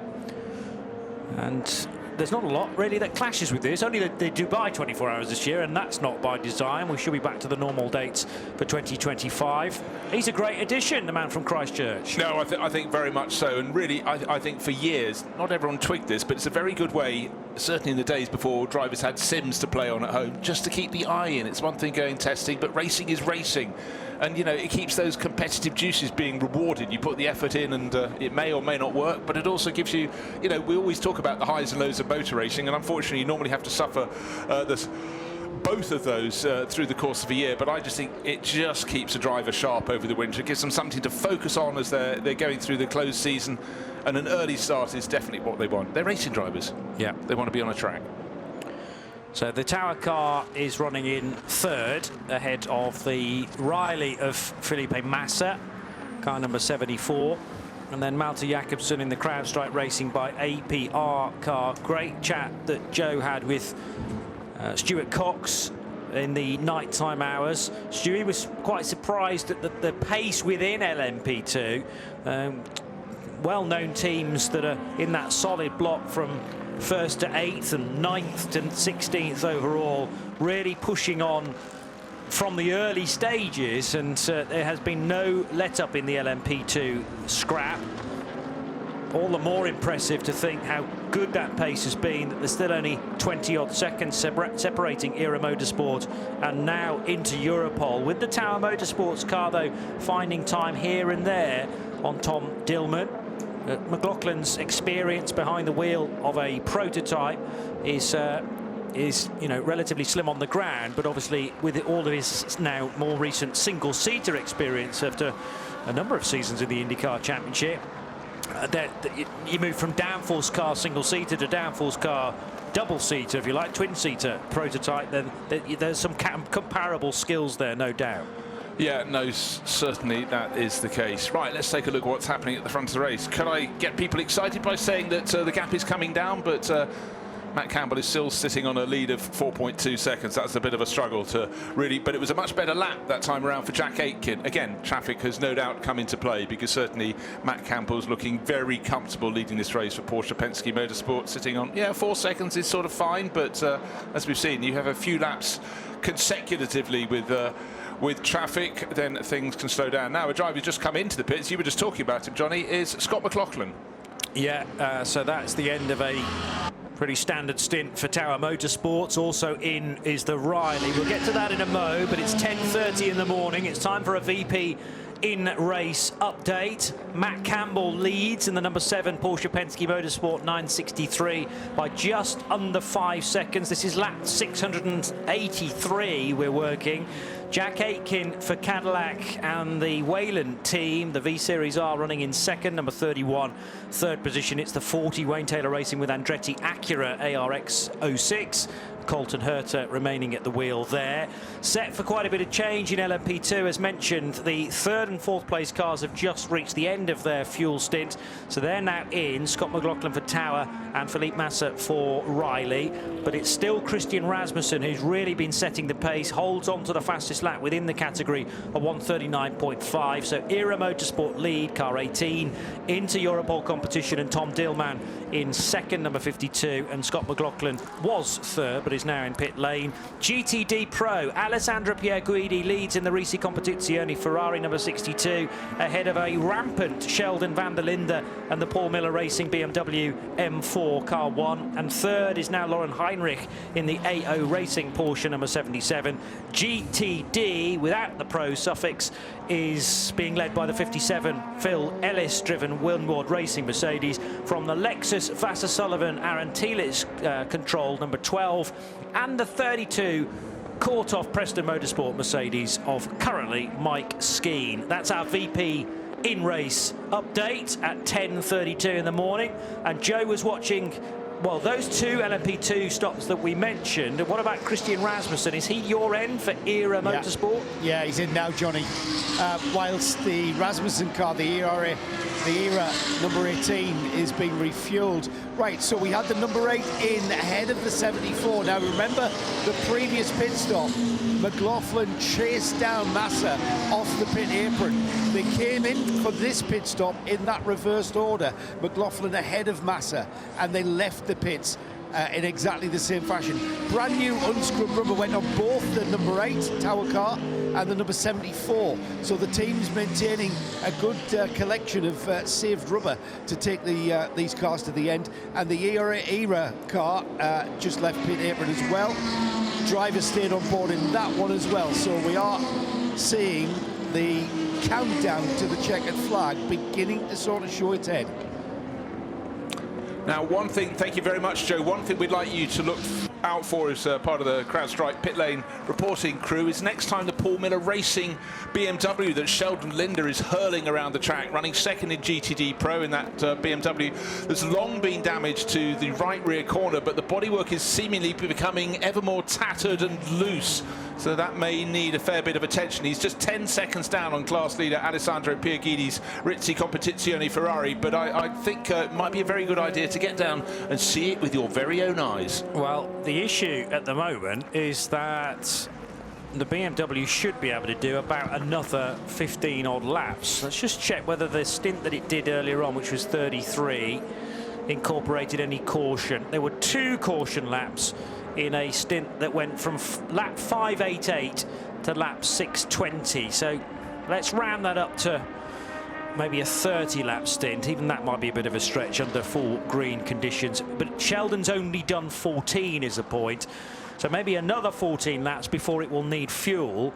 The team, of course, will be rather concerned about the bodywork and whether it's going to chew itself up before we get to the 27, 28, maybe 29 lap marker, by the time which the BMW will need a bit more energy. Although we're not really using that parlance within the GT ranks, it's just basic fuel still for those cars. But this, less so than Sebring, but Daytona is known as certainly a car breaker regarding the engine and transmission, because they're having to work so hard on the really fast sections of the circuit. But the infield's certainly not too kind to a car that is suffering from flapping bodywork. Notice Tom Dillman's just come in the number 52 car, and there's been a driver change at Inter-Europol competition. And Joe Bradley keeping a watchful eye on that and other things in the pit lane. Let's get another CrowdStrike pit report from him. Yeah, the AO Racing 99, the car has come in. We've had a change of driver. Paul-Luc Chatin has jumped from the car. The tyres have stayed on the car. Now, this is not a tactical any sort of tactical reasons the tyres have stayed on the car and having to double stint them. I think that's been led by the fact that this car hasn't got any air jacks, and changing tyres costs them a little bit more time than they'd like. So that this decision of keeping the tyres there, what we would normally see is when you change the drive, you might as well change the tyres. That's not what we've just seen on the 99. So we'll see how those tyres last. And it's tough being the new driver in, because you don't really know what Paul-Luc Chatin's been doing with that set of tyres. Let's hope he's not been wringing the neck of them. But Alex Quinn in the 99 heading back out onto track with some rather second-hand tyres, it seems, sadly. Pietro Fittipaldi getting on board the 52 car I mentioned for Inter-Europol by PR1 Mathiasen Motorsport. And that car in turn slips back behind the Era Motorsport car of Conor Zilich.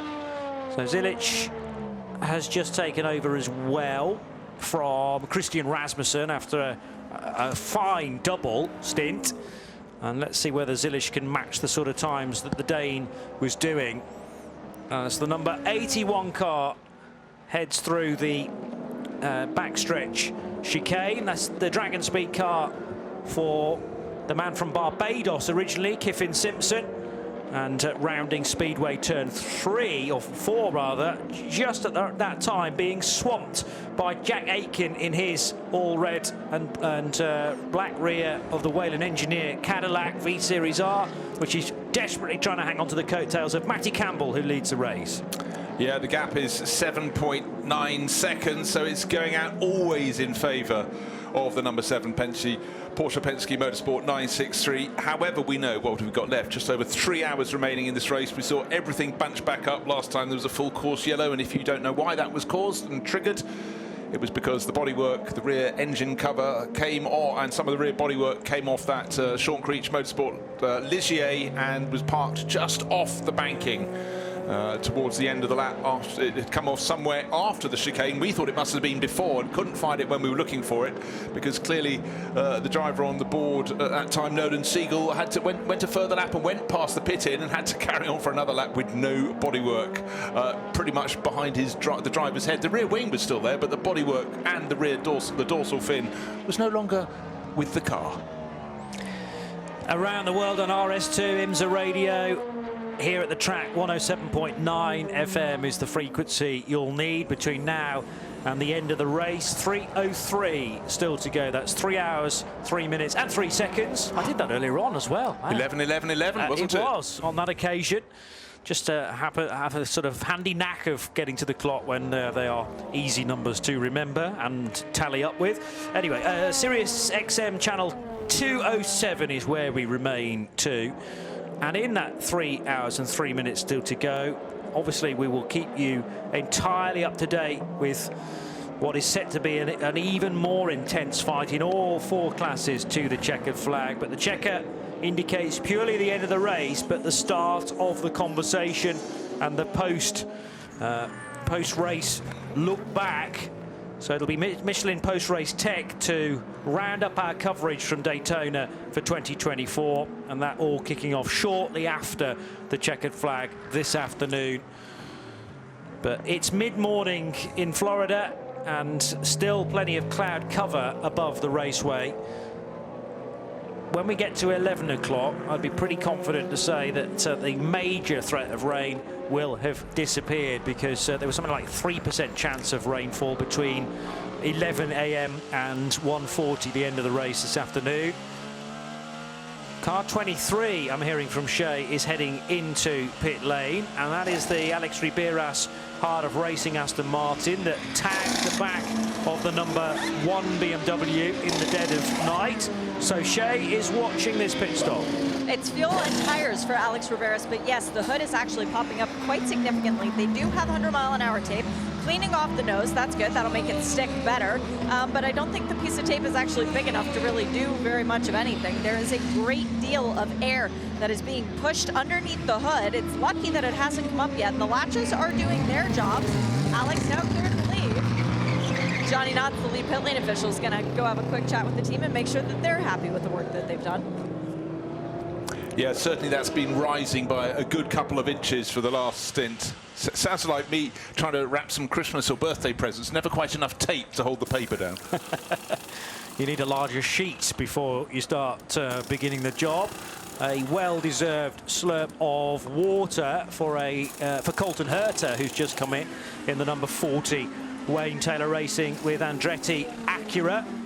So that another pit lane report with CrowdStrike from Shea Adam, and there'll be a whole host of those between now and at the end of the race, which is now just 3 hours away as we tick by past 10:40 in the morning. And if you're in a class where cars can roughly do an hour, that's rather helpful now for your back timing purposes, although often in a 24-hour race you've got so far out of that pit on the hour rhythm, you're having to kind of rework the spreadsheet with every lap that is ticked off. 20 laps into Phil Ellis's stint in the 57 car, likewise for Aaron Tielitz in the Vassar Sullivan Lexus. Mike Skeen pitted a lap before that in the number 32 Korthoff Preston Motorsports Mercedes. And I still think the better part of another 10 laps for Alessandro Pierguidi, slightly more for Sheldon van der Linde in the Paul Miller Racing BMW in the GTD Pro category. It should be the Ferrari that pits of those three first, and probably 2 laps before Sheldon van der Linde. But the one factor that might change things in the Paul Miller Racing camp is how bad that rear bodywork is getting, because it is just starting to work its way up the car. It's not just the very back of it, it's heading towards the C-pillar now, and the team will be keeping, and the spotter, by the way, high up in the grandstand, or high up in the World Centre of Racing building, will be definitely looking at that through the binoculars. Dean and Paul, to give them the mentions, are the spotter. Cole, sorry, Dean Cole. Shay's desperately trying to make me more knowledgeable than I am, but we got there in the end. Dean and Cole, the Paul Miller Racing BMW spotters for this race. And Sheldon van der Linde is difficult to spot, judging by the speed that he's been laying down. He still hangs on to the fastest lap within that category. Right, I'm thinking that Jack Aitken will have to pit this lap. He's only got 5% energy still to use. 10% energy for the race-leading number 7 Porsche. A short while ago, I thought they were on exactly the same amount, but maybe one further lap for the number 7 Porsche, and that has stretched its advantage to 9 seconds. So little by little, Matt Campbell has been building a bit more of a cushion. Shay, you've got more stoppers. These are from the GT prototype camp. Both of the privateer Porsches are in. JDC Miller Motorsport doing a driver change. Timon Vanderhelm out, Phil Hansen in. Ooh, that means that Westy will be taking it to the finish. That's exciting. And in the sister car, or sorry, the other privateer Porsche, that would be the Mustang sampling Porsche. That was no driver change, just fuel and tires. We do have the number 6 into the pit lane as well. I saw a driver getting out of that one, but I did not see who was getting in. Shea Adam with the CrowdStrike pit report there, and a very busy time, as it always is towards the end of a GTP segment. A cursory glance over the right shoulder from Nick Tandy, who is making sure that the fast lane is nice and clear, and he will now round the corner.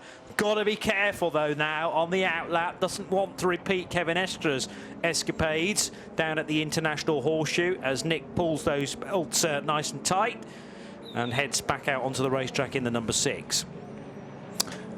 Yes, on small elements, things and races, 24-hour races, can pivot on just tiny moments. But bear in mind, not too long before Kevin Estra had the pit stop from which he emerged and went off at turn 5, he was bouncing across the grass at turn 4, went round the outside of the Forte Racing Lamborghini while he was challenging Jack Aitken in the number 31 Whelan Engineering Cadillac. That didn't cost him too much time. Managed to recover, close in, and then just as he was trying to pass again, of course, he had the pit stop and out of the pit stop and off the track. But effectively a minute loss, and that has really, really hurt the number 6 car. And it does seem the pendulum of fortune has favoured the number 7 in the latter half of this race. Here, the 62nd running, Johnny. And therefore, when the pit stop is served, a number 7 car coming in as if on cue with just over 9-second advantage over Jack Aitken's Cadillac. So Matt Campbell and Jack Aitken pitting on the same lap. They hit the pit entry beam at, well, 9.5 seconds separating them. at the end of lap 690. So we will easily go north of the 700 lap marker, but we're going to be well short of the 2020 distance record of 833 laps. I remember that year at Daytona. Keep glancing at the scoring tower, where at the very top of that is a lap counter, and we got beyond 700, 750, 800, and wondered whether we might even go all the way to 850 laps, but we were pretty sure, and it became certain that there was a distance record much before the closing hour, actually, and then it's just a question of how far we were going to get. A very special year, 2020, which followed a difficult one in 19 when we were fighting the weather here in Florida. Thankfully, no weather arriving just yet, as now the 31 car is back on the move, and that big 5.5 litre naturally aspirated Cadillac engine you can hear in the background there, sitting just about, and it's a tight squeeze to get that lump into this chassis, but a glorious sound it makes, and has made a lot of fans this weekend, I'm sure. Heading back out onto the racetrack goes the number 7 of Matt Campbell for Penske Motorsports, and Tom Blomqvist now taking charge from Jack Aitken of the number 31 Whelen Engineering car. Third position, Colton Herta. Remember, he pitted a lap ago. Alessio Picariello and Phil Hansen have been in recently as well in the customer 963s, as Shea was reporting. And Dries van Tor is the last, I think, of that gaggle of 8 GTP cars to need a pit stop, although sadly the BMW's a long, long way back now, about 13 laps away from the race-leading Porsche. Yeah, really what's happened in the last hour or so is the fact that the other BMW that was 8 laps down has fallen back so that on the same lap, or just 1 lap ahead, Dries van Tor in 24 of Conor De Filippi in 25. So 25 is the one that's had 2 hits of trouble, whereas for 24 it was all in one go when Dries van Tor wasn't able under cover of darkness to continue into turn 6. Took a while, hooked the car up, towed it in, but not in, because the strap came off and the car was left sitting on the track pretty much at the exit of turn 2. And eventually had to be put on a flatbed. All the time went missing there, but ironically, before and after the pit stops, the BMWs were going very well indeed. When I say the pit stops, I mean the times they spent in the pit garage getting sorted out. Again, good speed from a couple of GT cars. The first of those, Kyle Marcelli in the number 45, which is the other Wayne Taylor racing car that we've not mentioned a great deal about in the entry. Remember the 2 Acuras, but there's also a Lamborghini Huracan driven by Kyle Marcelli that's just done its fastest lap of the race, a 147.7, and a good half a second faster than that, Alex Riberas now in the 23 Heart of Racing Aston Martin, which runs as a GTD Pro car.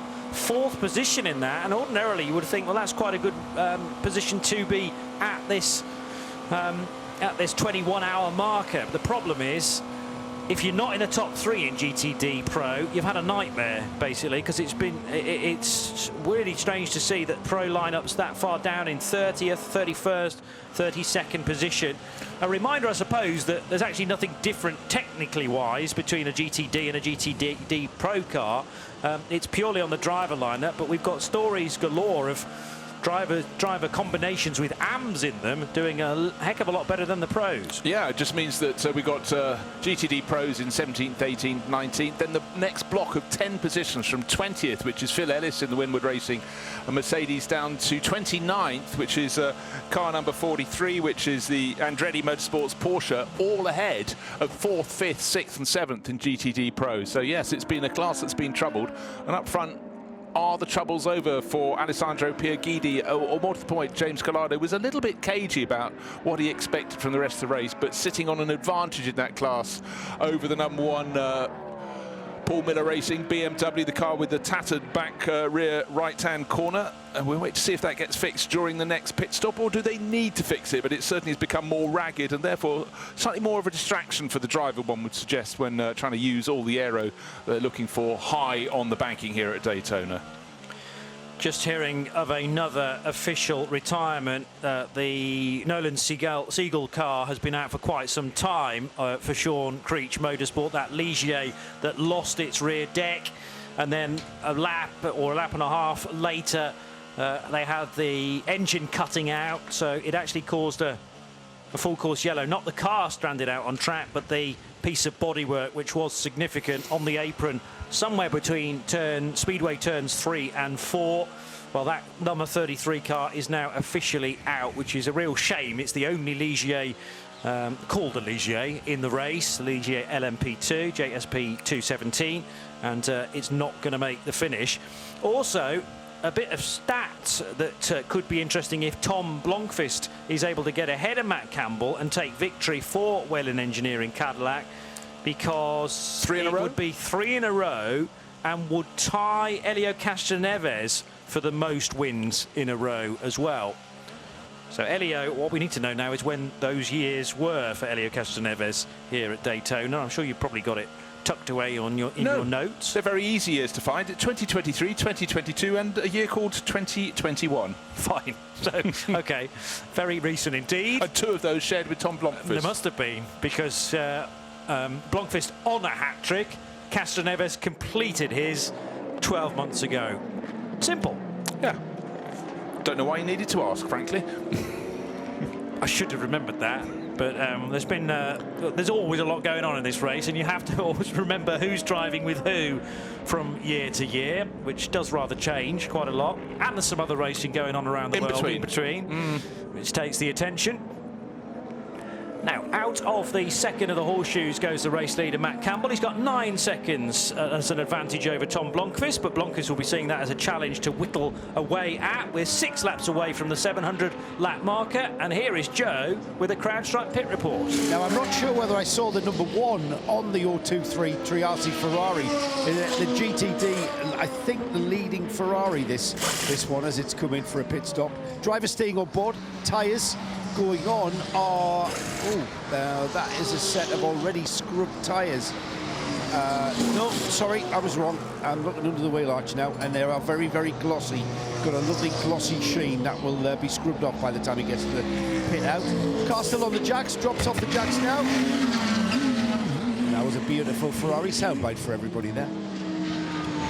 We always love those, and from other manufacturers too. A lot of our CrowdStrike pit lane reporters have the pre-race instruction to stop talking and just shove the microphone as close as possible to the engine bay or the exhaust so we can enjoy cars leaving pit road. And we've had plenty of that in the 62nd edition of the Rolex 24 at Daytona. RS2 IMSA radio around the world. We're also broadcasting, of course, here at the track on 107.9 FM and on Sirius XM channel 207. It's Johnny and Bruce in the Global Broadcast Centre, but only for about another 6 minutes or so. And let's head back to Joe with another CrowdStrike pit interview this time. Well, the number 18 era LMP2 class front runner, let's call it. Ryan DL, you're part of this team. It's a bit premature to get excited, but it's hard not to, isn't it, with, like, what, 3 hours to go?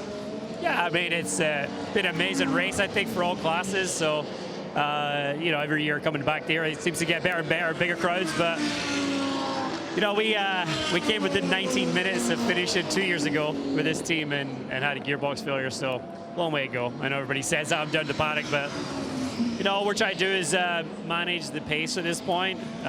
Christian's going to get back in for the end. I think he's definitely got the legs this weekend on me. So we're going to put him in for the finish, and hopefully we come home first. Everyone I've spoke to as they've gotten out of their LMP2 class cars have said they're flat out, Ryan. They're flat out. It's a fist fight. Is that how you guys are finding it? Yeah, I mean, I remember when I first, I sound old now, but when I first started doing endurance racing, it was managing the equipment, but the cars are so well built now, and especially the P2 car is so detuned to what it's capable of running, with, you know, we can run at more power, more RPM. So it's kind of overbuilt. You know, obviously there was a couple of early failures, which was kind of unusual for the motors in these, but everybody's running very similar stuff. Everybody's prepping to a high level. You know, our prep started the day after Petit last year, so you know, I think as a team we've done everything we can to rebound from the last couple of years of disappointment after winning it in 21. So we're all saying our prayers at this point. Keep doing what you're doing, mate. You're in there.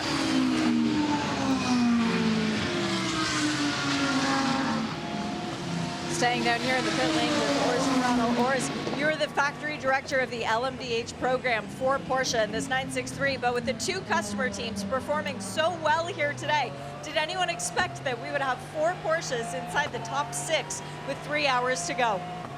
To be very honest to you, no. What we did expect is that more of the other customers, which other manufacturers actually, which had unfortunately some issues with their cars, we expected them to be in the race. But the customer as such, we actually really expected to be in the race as well. But having so many Porsches up front, that was not up to our expectations, to be honest. JDC, Miller Motorsport, have done such a great job with their car, as have Proton with the Mustang sampling Porsche. How surprised are you to see how quick their development has been? Oh, I mean, the teams they do, it's a big task to get them up and running with the 963 because it's quite a complicated car. But these guys, they're doing a tremendous job. You know, they have the engineers and everybody ready, and yeah, in the race they learn very, very quick about strategies and everything. And it's nice to see how they develop. And JDC had some bad luck with some yellows early in the race that brought them a little bit on the back foot. But they do a great job. And all we need now is another yellow, and they're all in the game. How much does Porsche actually help out the customer teams during the race?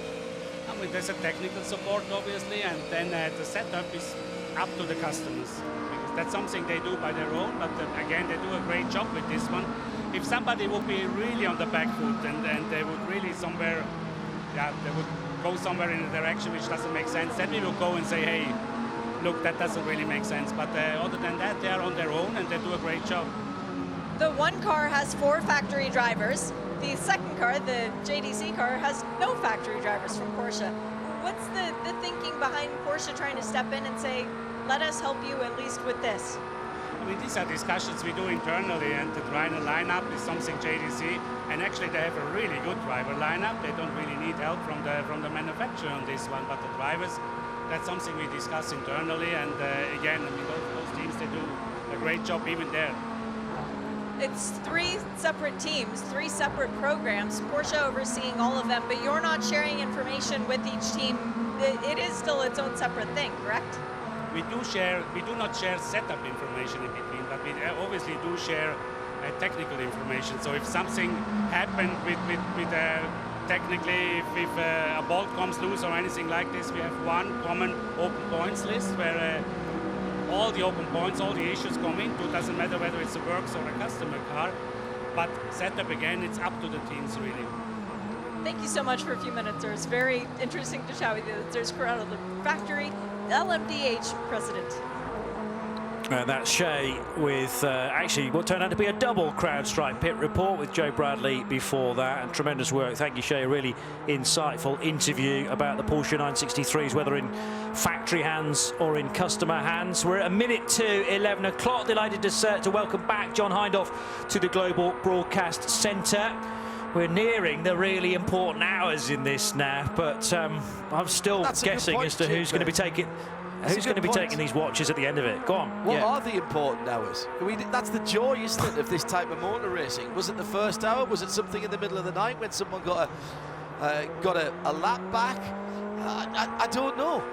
We've got our BDO Knows Strategy Award to think about as well. Bruce Jones, your impressions of what you've seen in this 60-second running of the Rolex 24 Hours of Daytona. Does the formula work for a first question? Absolutely it does. About, I suppose, an hour and a bit ago now, when we had the release from the full course yellow, we had some absolutely brilliant scrapping in all 4 classes around the banking.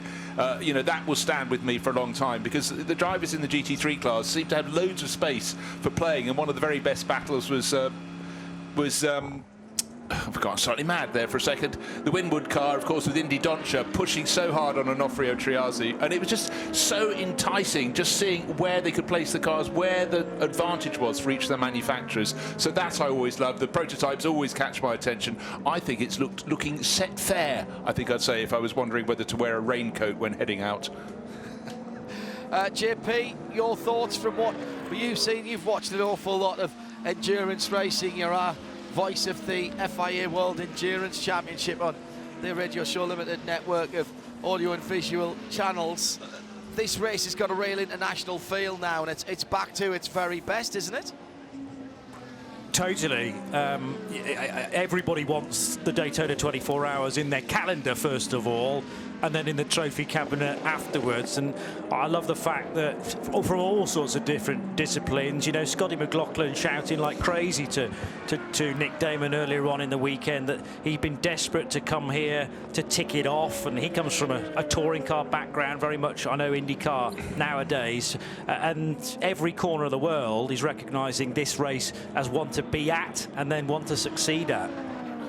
Thanks, guys, for joining us in the Global Broadcast Centre. I know you'll be glued to the end of the race. Have a good one. That is Johnny Palmer and Bruce Jones.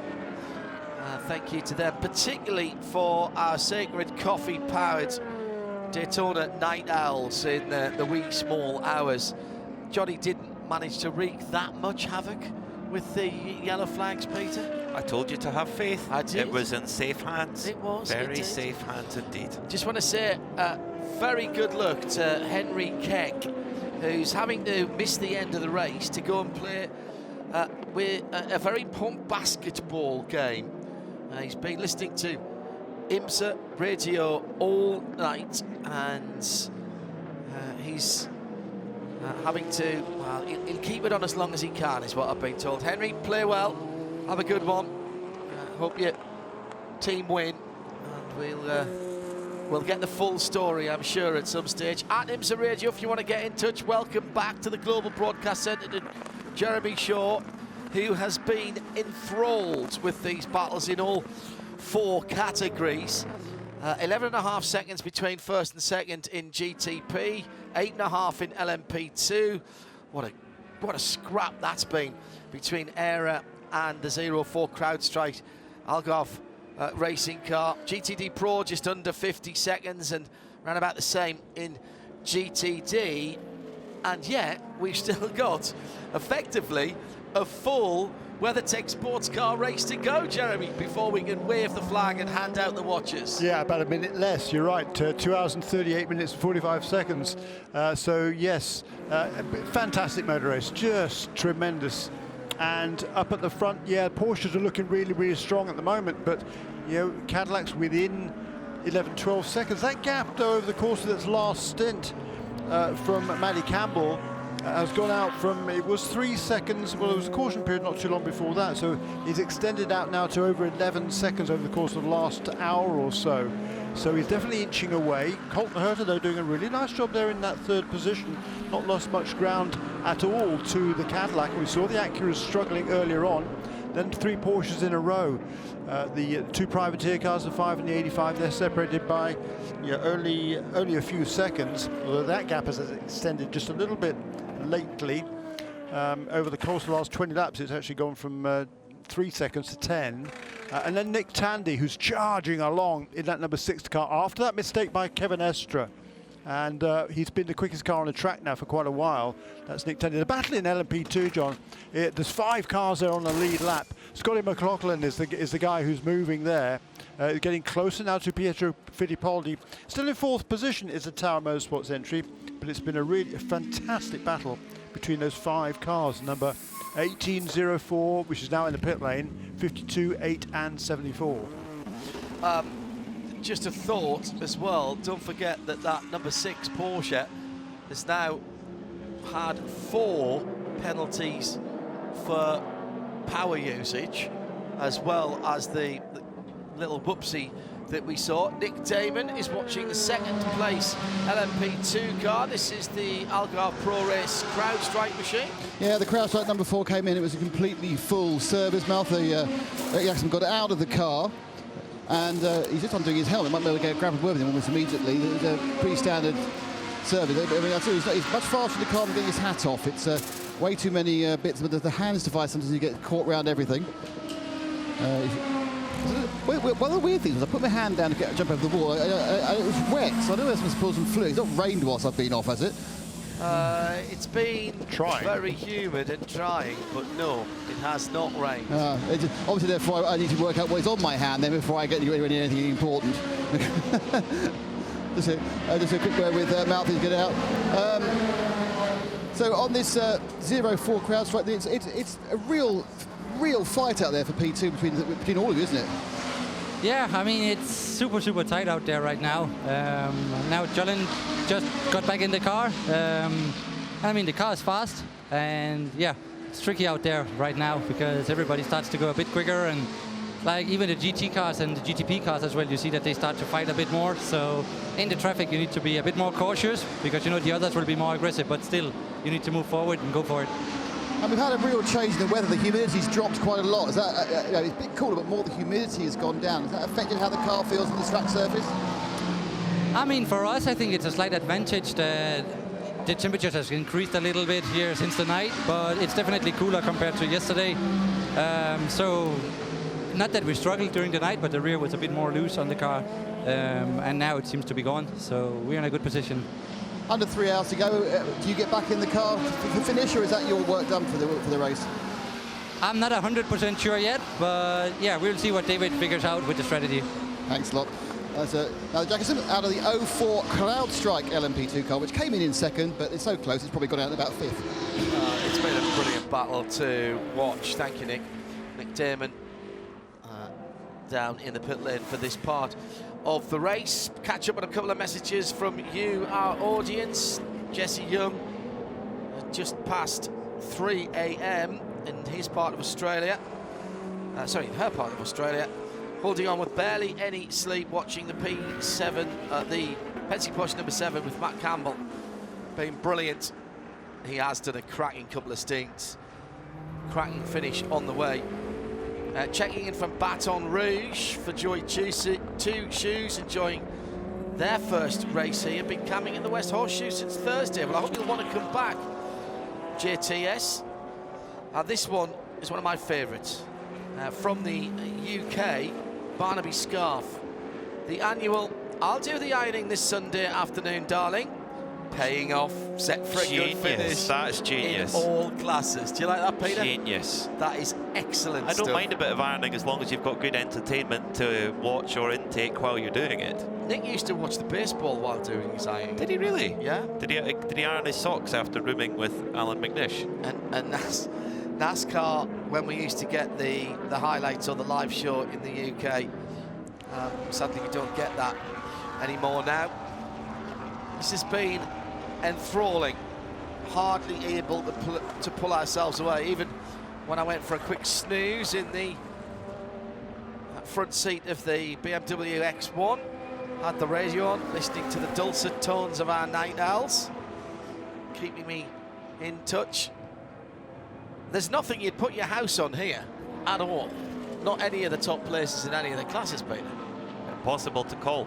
Impossible to call. And we, of course, heard there about the presence of the Porsche customer teams. I think they've been incredible. JDC, you know, a team here in America that have bought one of these cars as a customer. They kind of had to go on their own, such is the life of a customer team.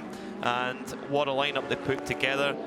Some great drivers of varying backgrounds too, when you think about it. They've all come from a slightly different place, and they're there on the lead lap. And if you're on the lead lap with 2.5 hours to go, you are in the hunt for this motor race. Make no mistake about it. Likewise, the number 5 Mustang Sampling. Great to have Mustang Sampling back in IMSA with a Porsche this time, run by Prodon Competition. Alessio Piccarello he's been a Porsche affiliated driver for a few years now, but has never raced this Porsche 963 prototype, and I think he's acquitted himself very well with some super experienced teammates. I bet he's been a sponge all week. Ricky Taylor in the number 10, Wayne Taylor racing the much delayed car after that new wiring loom was put in, just running a bit long in turn number 6 in his out lap. But no harm, no foul, got passed by the 85 JDC Miller Porsche. Nick Damon can square the circle on a couple of stories we've been following in this CrowdStrike pit report. Yeah, kind of apt, because the number 4 Corvette has come to a stop and is being fueled and is having its tyres put on. Okay, so number 4 Corvette, that was doing the best. That went behind the wall. That had a power steering problem, which if you remember back all those hours was the same problem on the 13 AWA car. The number 3 car, John, which was giving us all the excitement of the smoke and the... don't go yet. Giving us all the excitement of the smoke and the fire, that had a bit of an incident and ended up in cracking the oil tank, and that's what they had to replace. So that's your vet. So it cracked its oil tank. That's what was leaking down. That was the fluid. They had to take it behind the wall to replace the oil tank. And I must admit, no one quite knows what's wrong with the 17 car. It just wasn't having a very good run, and various things went wrong with it. But 2 power steerings, 1 accident damage, and 1 to be analysed after the race. The car that's very much not damaged, going very well, is the Porsche from AO Racing, aka Rexy. Rexy is in for full service. New shoes to try and hide his claws, him. And a new driver. It's Michael Christensen, who's gotten aboard the car that came in from 3rd place in the GTD Pro category.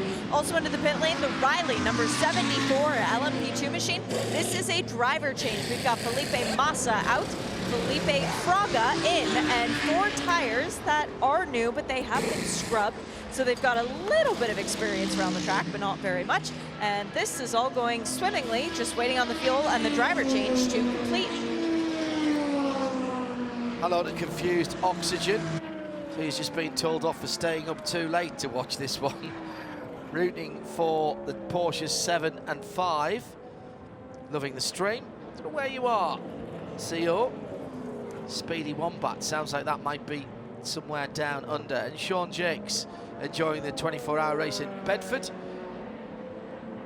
Building some Lego and, of course, a cup of tea. Perfect Sunday afternoon. Giuseppe Risi, an interested spectator, man of few words. Penny for his thoughts. 499p on the way to Risi Competizione. He made no secret of it at Petit Le Mans, not last year actually, but the year before, when that car was first announced, that he would like to compare one of those cars. We've not yet seen a hypercar in IMSA competition. The regulations allow for it, Peter, and if anybody's going to do it over here, you'd think if Ferrari were to allow one out of their corporate control, it would be Giuseppe who'd get first. Come on. You'd certainly hope so, and you're right. Ferrari have an amazing heritage at this very, very race, and they've had cars that have been named Daytona, so it really is synonymous with the Ferrari brand. And Giuseppe Risi, what a true racer he is, and at the moment his car is leading by 11 seconds in GTD Pro. Now that was the sound of the Tower Motorsport LMP2 heading out. Shea Adam can give us some news on that car. I was interested in this car because I noticed a new nose on the wall for it and thought, are they trying to clean out the air ducts more efficiently by just swapping the nose? Answer, no. There was right front damage to the dive plane that apparently Scott McLaughlin had radioed in and said was making a difference. So not only did they change the nose, they changed the driver. Scotty Mack is out, and now it's Ferdy Habsburg. Not going to do his whole name. I actually just call him Ferdy. And also into the pit lane is the Era Motorsport LMP2 machine. This is another double stint for Connor Zillage. They are using him up today. Planning on saving a couple of bullets for the end of the race. So Connor with another stint. He was tired when I interviewed him earlier. He's going to be positively exhausted for the rest of the week, but he's giving his everything to Era Motorsport to try and win his first Rolex in his first ever IMSA race. Yeah, that looks pretty standard. Fuel still going in, not standard. Back down the pit lane with a number 65 Ford Mustang with a very jaunty angle at the rear for that wing. They're not putting that out, are they? Nick Damon is closest to that. It looks like a sprint car with one of those offset rear wings, except it's going in the wrong direction. That would have to be driving clockwise rather than anti-clockwise round a dirt track. Yeah, oddly, I just noticed that as well, and it's I don't know if it's support. It must be the support given way because there's no other car high enough to break that. those actual rear wing supports are quite interesting because they're very, very angled back and long. The actual moment, to the point of where the pressure comes from the wing is way further from where the wing is itself. It's got the stretch has got to be, well, I'd say probably as much as 2 feet or 65 centimetres. Because they obviously, where you actually have the wing pressure, the wing pushdown, will affect the distribution of the weight. Behind the rear axle, for example, will actually provide a little bit of lift for the front end. But I think they're trying to get it over the rear axle entirely, but they have a very long, and perhaps it's now been found too spindly wing section, and they may have to beef that up. Driving down the fire lane at the back of the pits to get back to their paddock area. I'm not sure that's allowed.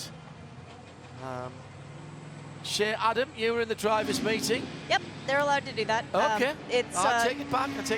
There are many different ways to get a stranded car back to the paddock. One of the options was through the fire lane, but obviously if your car is a bit further down beyond the Rolex chute, that's not a real option, and then they want you to go around the track and just come in the main garage entrance. Into Europol in, right opposite me from P2, been there or thereabouts pretty much throughout the race. Pietro Fittipaldi behind the wheel of that one, 3rd place pretty much all night, to be honest. That looks like a fairly standard stop. And off it goes. They're definitely in the No hunt driver change in that. into Europol. They, of course, are the reigning Le Mans LMP2 winners from last year. So PR1 is the reigning champion in the Michelin Endurance Cup as well. Yeah, it's quite an alliance. I wonder if They've they've won it used a bunch that of times. I wonder if they've used that front section we saw the other day. Yeah, on the back of the Ford pickup truck. Yeah. Jeremy, we've done all the points. We've awarded all the points for Michelin Endurance Cup in terms of the interim points. Have they been posted yet? Have we got? Yeah, I've got those. But by the PR1 Masters Motorsports, they've won the Michelin Endurance Cup 5 times. Right. Over the course of the last 7 or 8 years. So yeah, very much a team. Yeah, I did check out the points in Michelin Endurance Cup. If I can get to the right screen here. It's after 3 of the 4 segments then in GTP, Wheel Engineering, unsurprisingly, because they seem to win it just about every year, have 14 points to the 11 of the number 7 car. In the manufacturers, it's a bit closer, 14 for Cadillac, 13 for Porsche.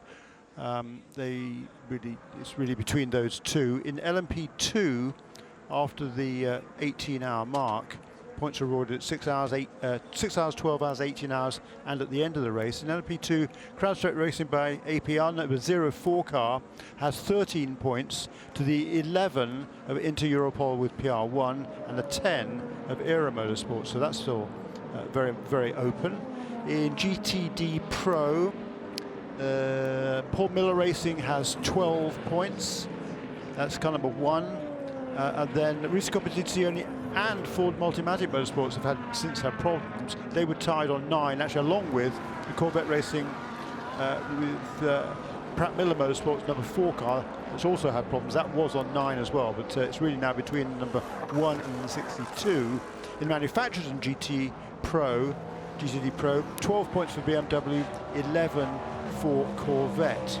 And then finally in GTD, Courthoff Preston Motorsports and Inception Racing, number 32 and number 70, were tied at the 18-hour mark, but the 70 car has had some difficulties later in the race, so the odds now are in favour of the Courthoff Preston team, which won the MEC last year very impressively.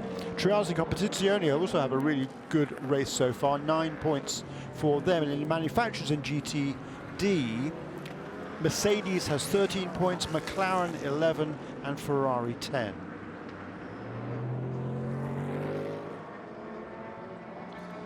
Jeremy Shaw, along with Peter Mackay and John Hindhoff in the booth. Shea Adam and Nick Damon in the rotation for our CrowdStrike pit reporters. Essential. Thank you very much to Joe Bradley as well. already providing us with some fantastic information, some really good interviews this year. I said a moment or two ago in the CrowdStrike Hospitality Suite, I think we've got a very strong contender already for Race of the Year with this event so far. In fact, I think it's even more so for Event of the Year. Thursday, Friday, Saturday, Sunday, in terms of what we've seen on the track, it's been super exciting. Any of the races that we had even before the main race, Pete, it was worth the price of admission, surely. Oh, the two Mazda MX-5 Cup races, the Whelen Mazda MX-5 Cup, were just thrilling from start to finish. They always are here at the Daytona International Speedway. But then one of the real, was it the surprise package? I'm not sure. It was certainly a cracker of a motor race in the BMW M Endurance Challenge, which was one of the just with the most tense fuel mileage game, which ended up going to the way of the number 91 Kelly Moss crew, and an amazing final stint from Riley Dickinson, a proper sports car factory driver-esque final stint when you really need to be quick and use very little fuel. It was really impressive and well deserved. Yeah. We've just ruined that if people haven't watched it. Sorry. Yeah. Sorry. It's still worth it. It is, absolutely. It's worth watching it play out. It's just a 10-second summary.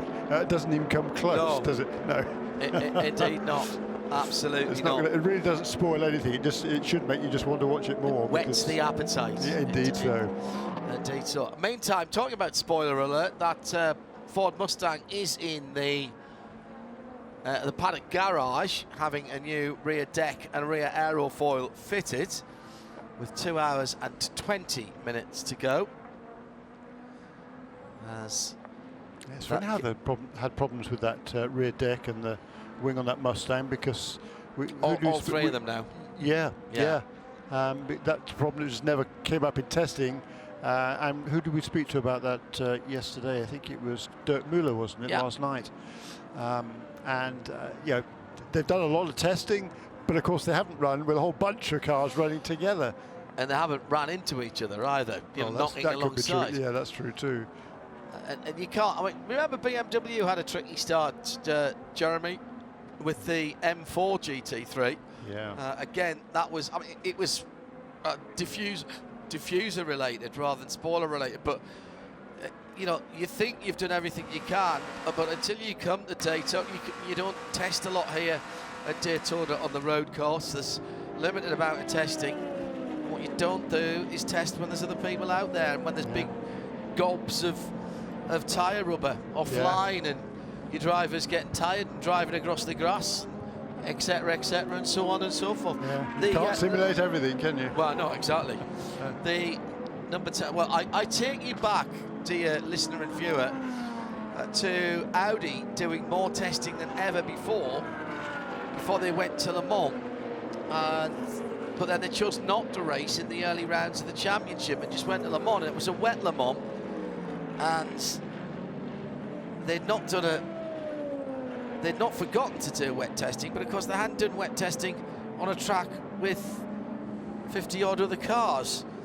And what they found was that their air intakes at the front, when rubber got in and got damp and it expanded, it got blocked up, and they started overheating. It's just that little thing. The 10 has gone behind the wall again. Wayne Taylor Racing with that Acura, the blue and black car. And meantime, in this CrowdStrike pit report, a man of few words is something you can't say about Nick Damon, and almost worth listening to is something you can say about Giuseppe Risi. Giuseppe, I won't jinx anything, but obviously the car is going very, very well. You've had some struggles over the past few races in the IMSA Endurance Series. Is it a case of you knowing the 296 better now, or just the BOP's come back in your favour? Well, the BOP is very important in this class, or in the whole series. And I feel that this time it's probably being thought about more and fairer about it. There was a lot of adjustment to that, of course, after the Raw, and it was said that the manufacturers got together, had that conversation. Were you part of the conversation about that? we've had a lot of conversations about it. It's something that all we ask for is a level playing field. We don't ask for an advantage, but neither do we want a disadvantage. We just want a level playing field, and the rest will decide it on the track. The 296, it's almost like a prototype. That serviceability must be a major advantage. Yes, obviously it's the new family of Ferraris, but really it's okay. It's maybe a little more fragile. The 488 was a very good race car, very good car all around, but this car is. I think we've been able to iron out a lot of the little problems. We know now we have our first privateer 488P in WEC with AF Corsa in Europe.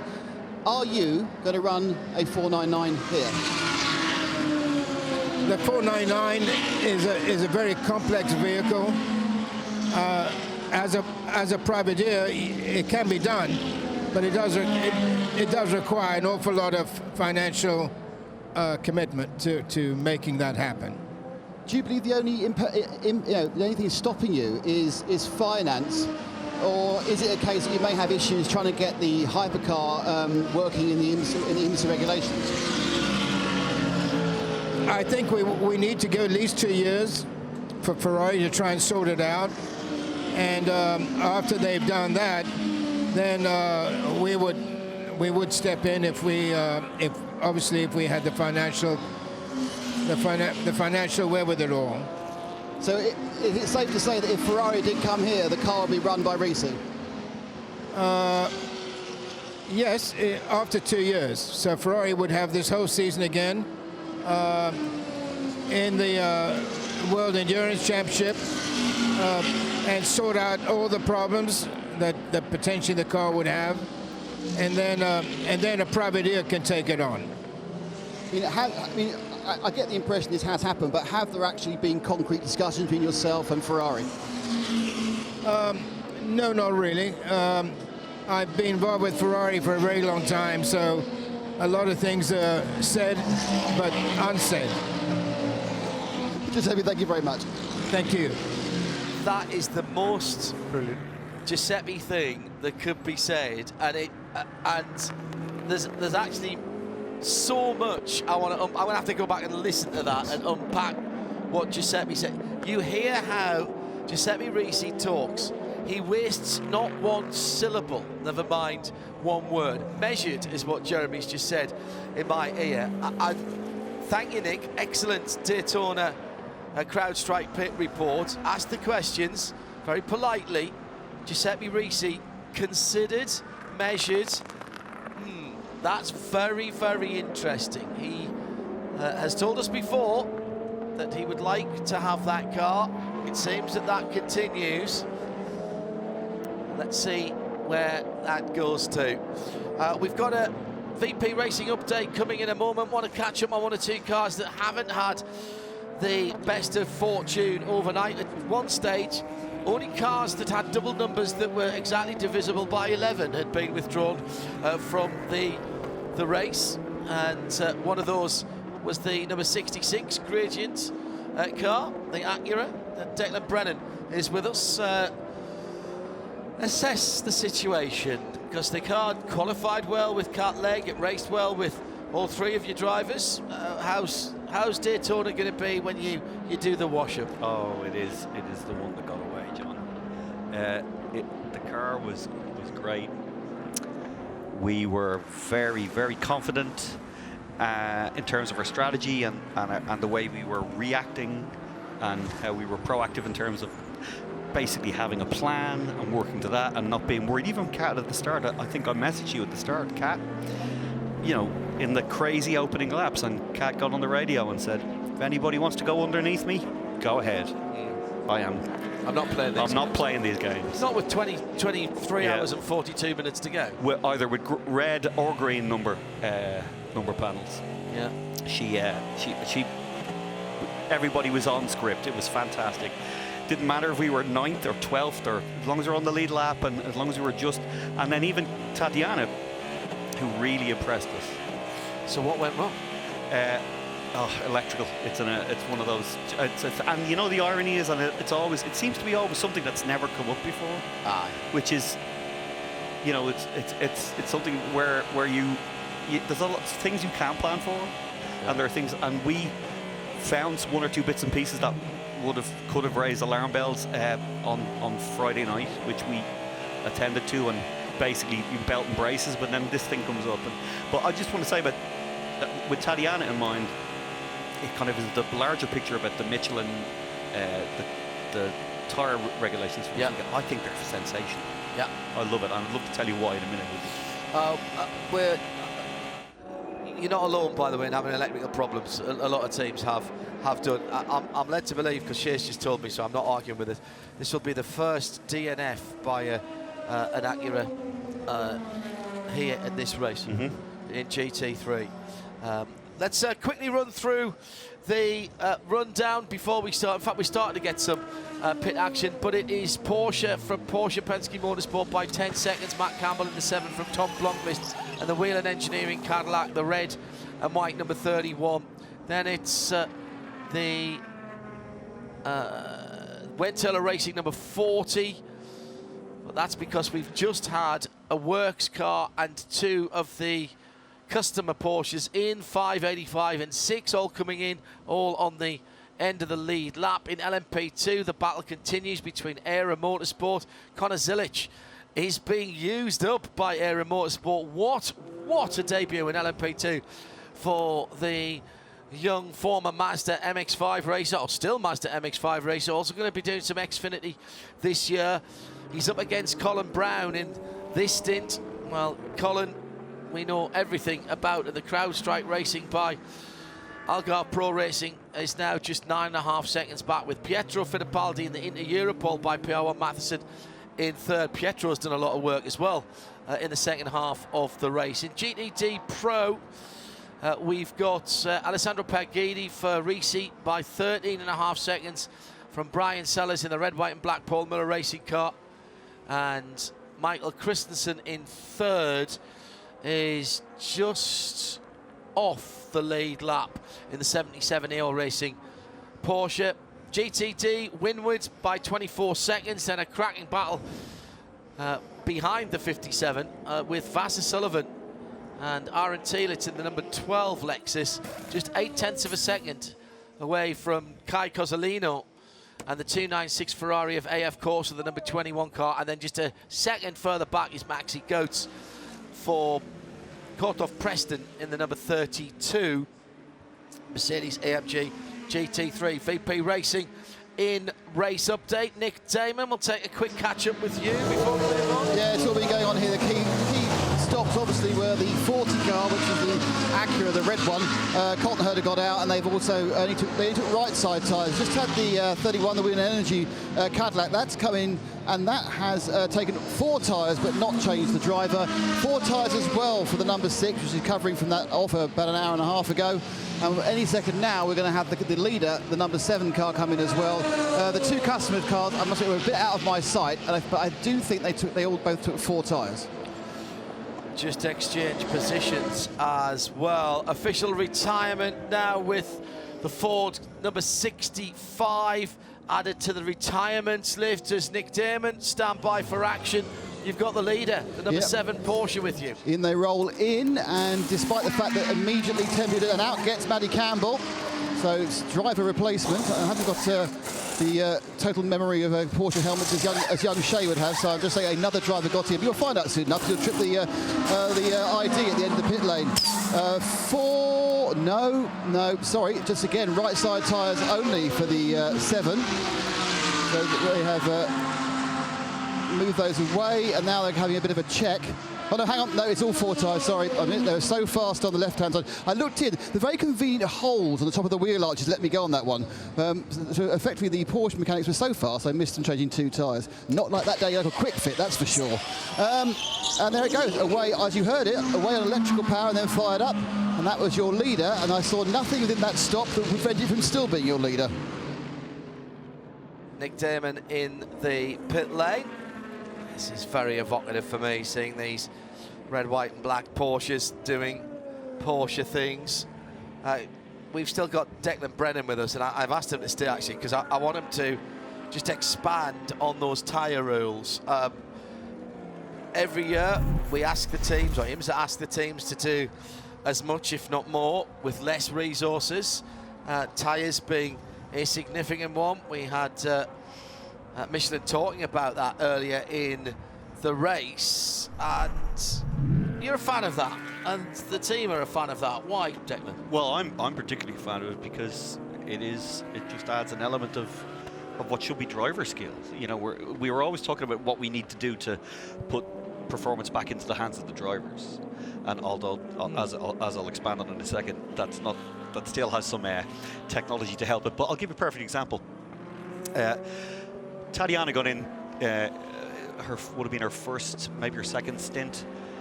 She had to double stint her tires, and that was going to be, it was obvious that, and it was made clear that all the drivers were going to have to kind of do that at some point. So you were sacrificing your performance somewhat, and you were there to effectively stay in the lead lap, stay in contention, use up the tires, save the tires. And she was hanging on, but at the end of her double stint, like hanging on.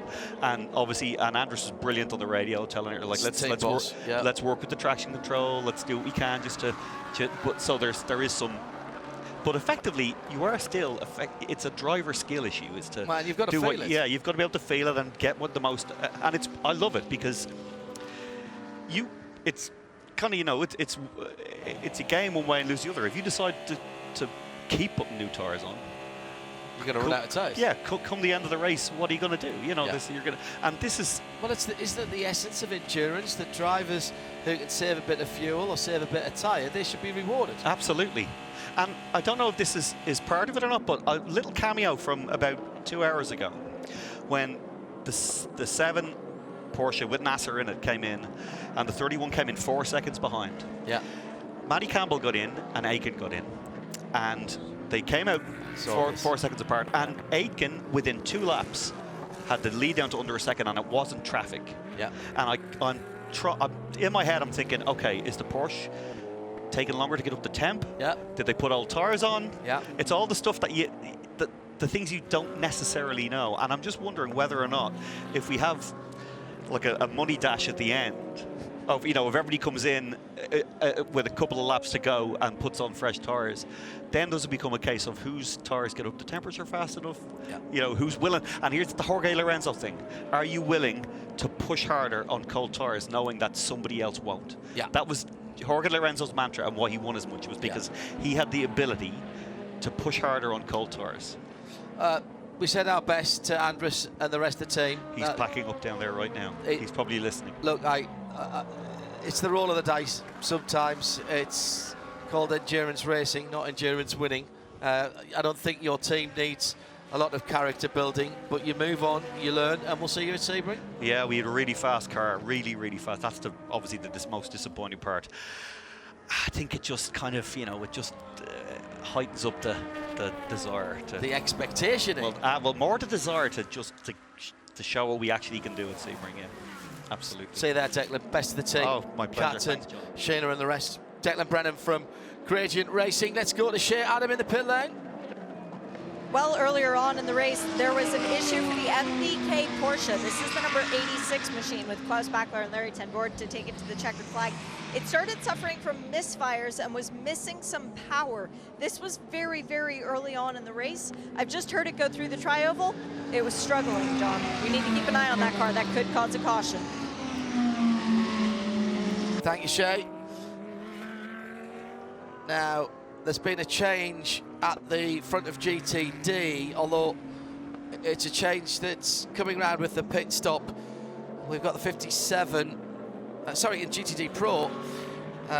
Pierre Guidi has gone to the lead. Brian Sellers in the number 1 BMW is struggling with that car, and we're hearing from the pit wall it is brake problems for the number 1 car, who have now dropped back to 15 seconds away from Alessandro Pierguidi in that GTD Pro leader. Yeah, about 20 laps ago, the gap between the 62 car and number 1 car was about 11 seconds. Yeah. So it's gone out just a little bit, particularly actually in the last few laps. It's certainly gone out a little bit more, but you know, they are well clear now of that number 77 Porsche. So it's really just a race between those two. Yeah, I think it is just about now. car, yeah. But yeah, the BMW's been running very similar speeds to the Ferrari up front, and we'll just have to see what the next couple of laps, see what they bring, whether Sellers loses any more time. We lost a couple of tenths on the last lap. See what happens this time around as well.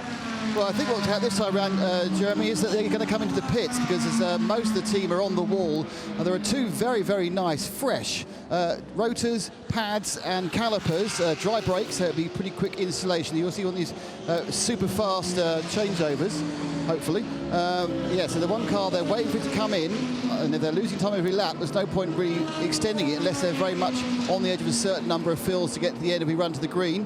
The Lollipop Man is getting ready to go in full Willy Wonka fashion. And we'll have him, and when they come in, I'll have a chat. And that's Brooksy, apparently. Okay, well, there we are. So he's you're going to use his imagination. There we are for Lollipop.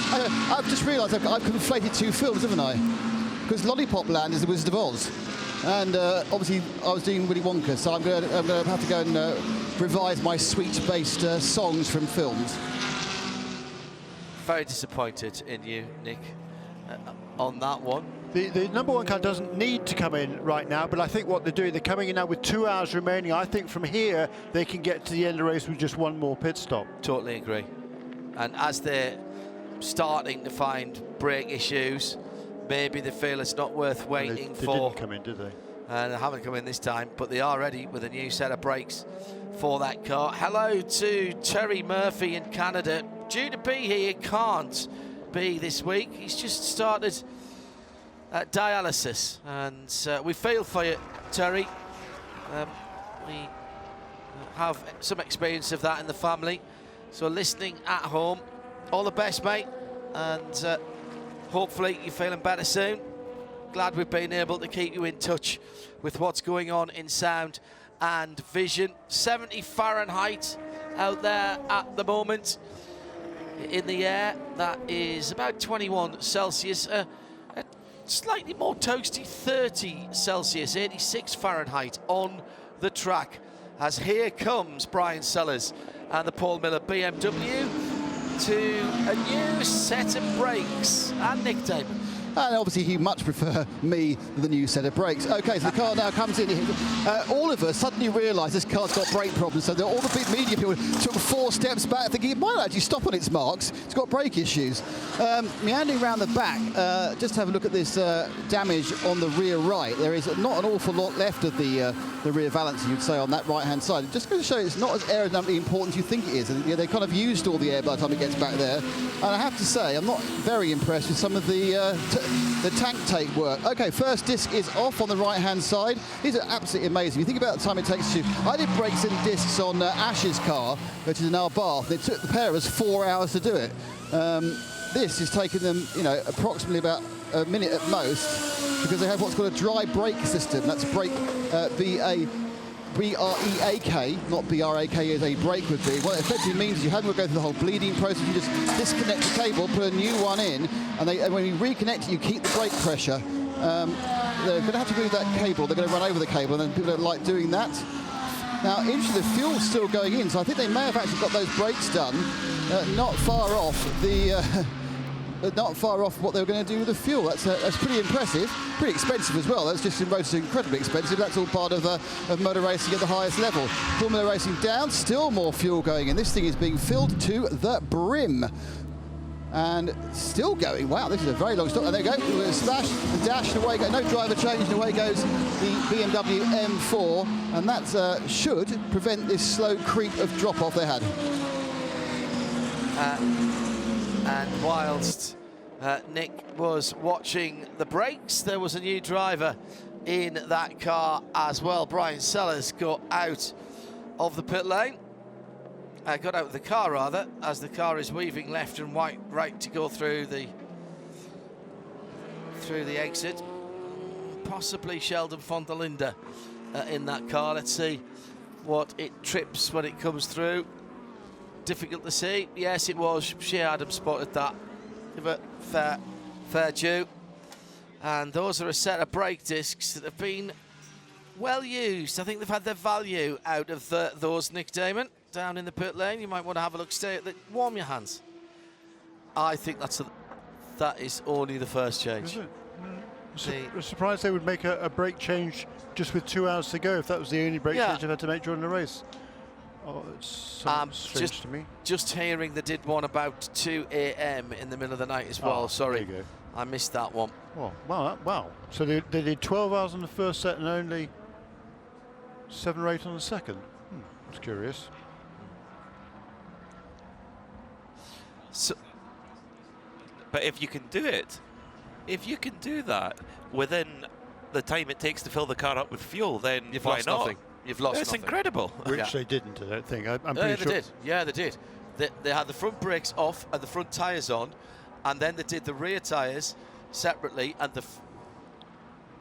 now Nick's just telling me there's very uneven wear on the pads between right and left. That's not good. No. Oh, and straight on for that car with the new brake, Sheldon van der Linde. Oh, hang on, right front tyre's not fastened.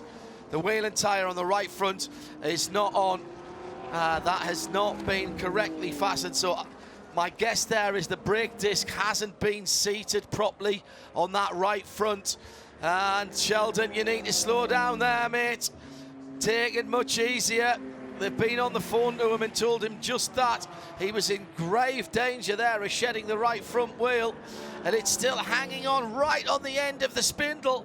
Now it pops back in as he's come down onto the apron. This is a disaster for Paul Miller Racing, who've been in the top 2 or 3 for the whole of the GTD Pro race, and that will be doing some damage to the hub itself. Nick Damon hasn't moved that far. Van der Linde back into the pit lane. Right front, Nick, is where the problem is. And they've hopped over the wall. They're not looking at anything else. The right front is off. Oh, some kicking. Yeah, I think you're right. There may have been a seating issue with the disc, John. Yeah. And that's been the problem. Now, yeah, they're having to come out with some bolts and screws to get that.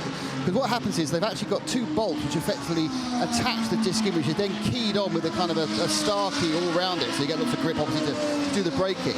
But obviously, if it's kind of you have the hub, and then you have the brake, and you have the rotor, and then of course eventually that then comes onto the nut in the back of the wheel. And of course, if one's placed too far out, it means that the single hub, the central hub, won't actually lock when it gets turned in. So it's unlocked, and they dropped the nut, which is never good. So obviously they must have thought the old one. And of course, it's quite good practice actually. If you've had a nut that's not go on properly, you stripped it. Now, if they strip the hub, they are in terrible trouble.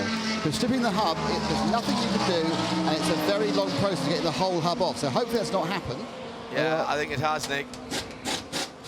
I think he could strip at least part of that hub, that spindle.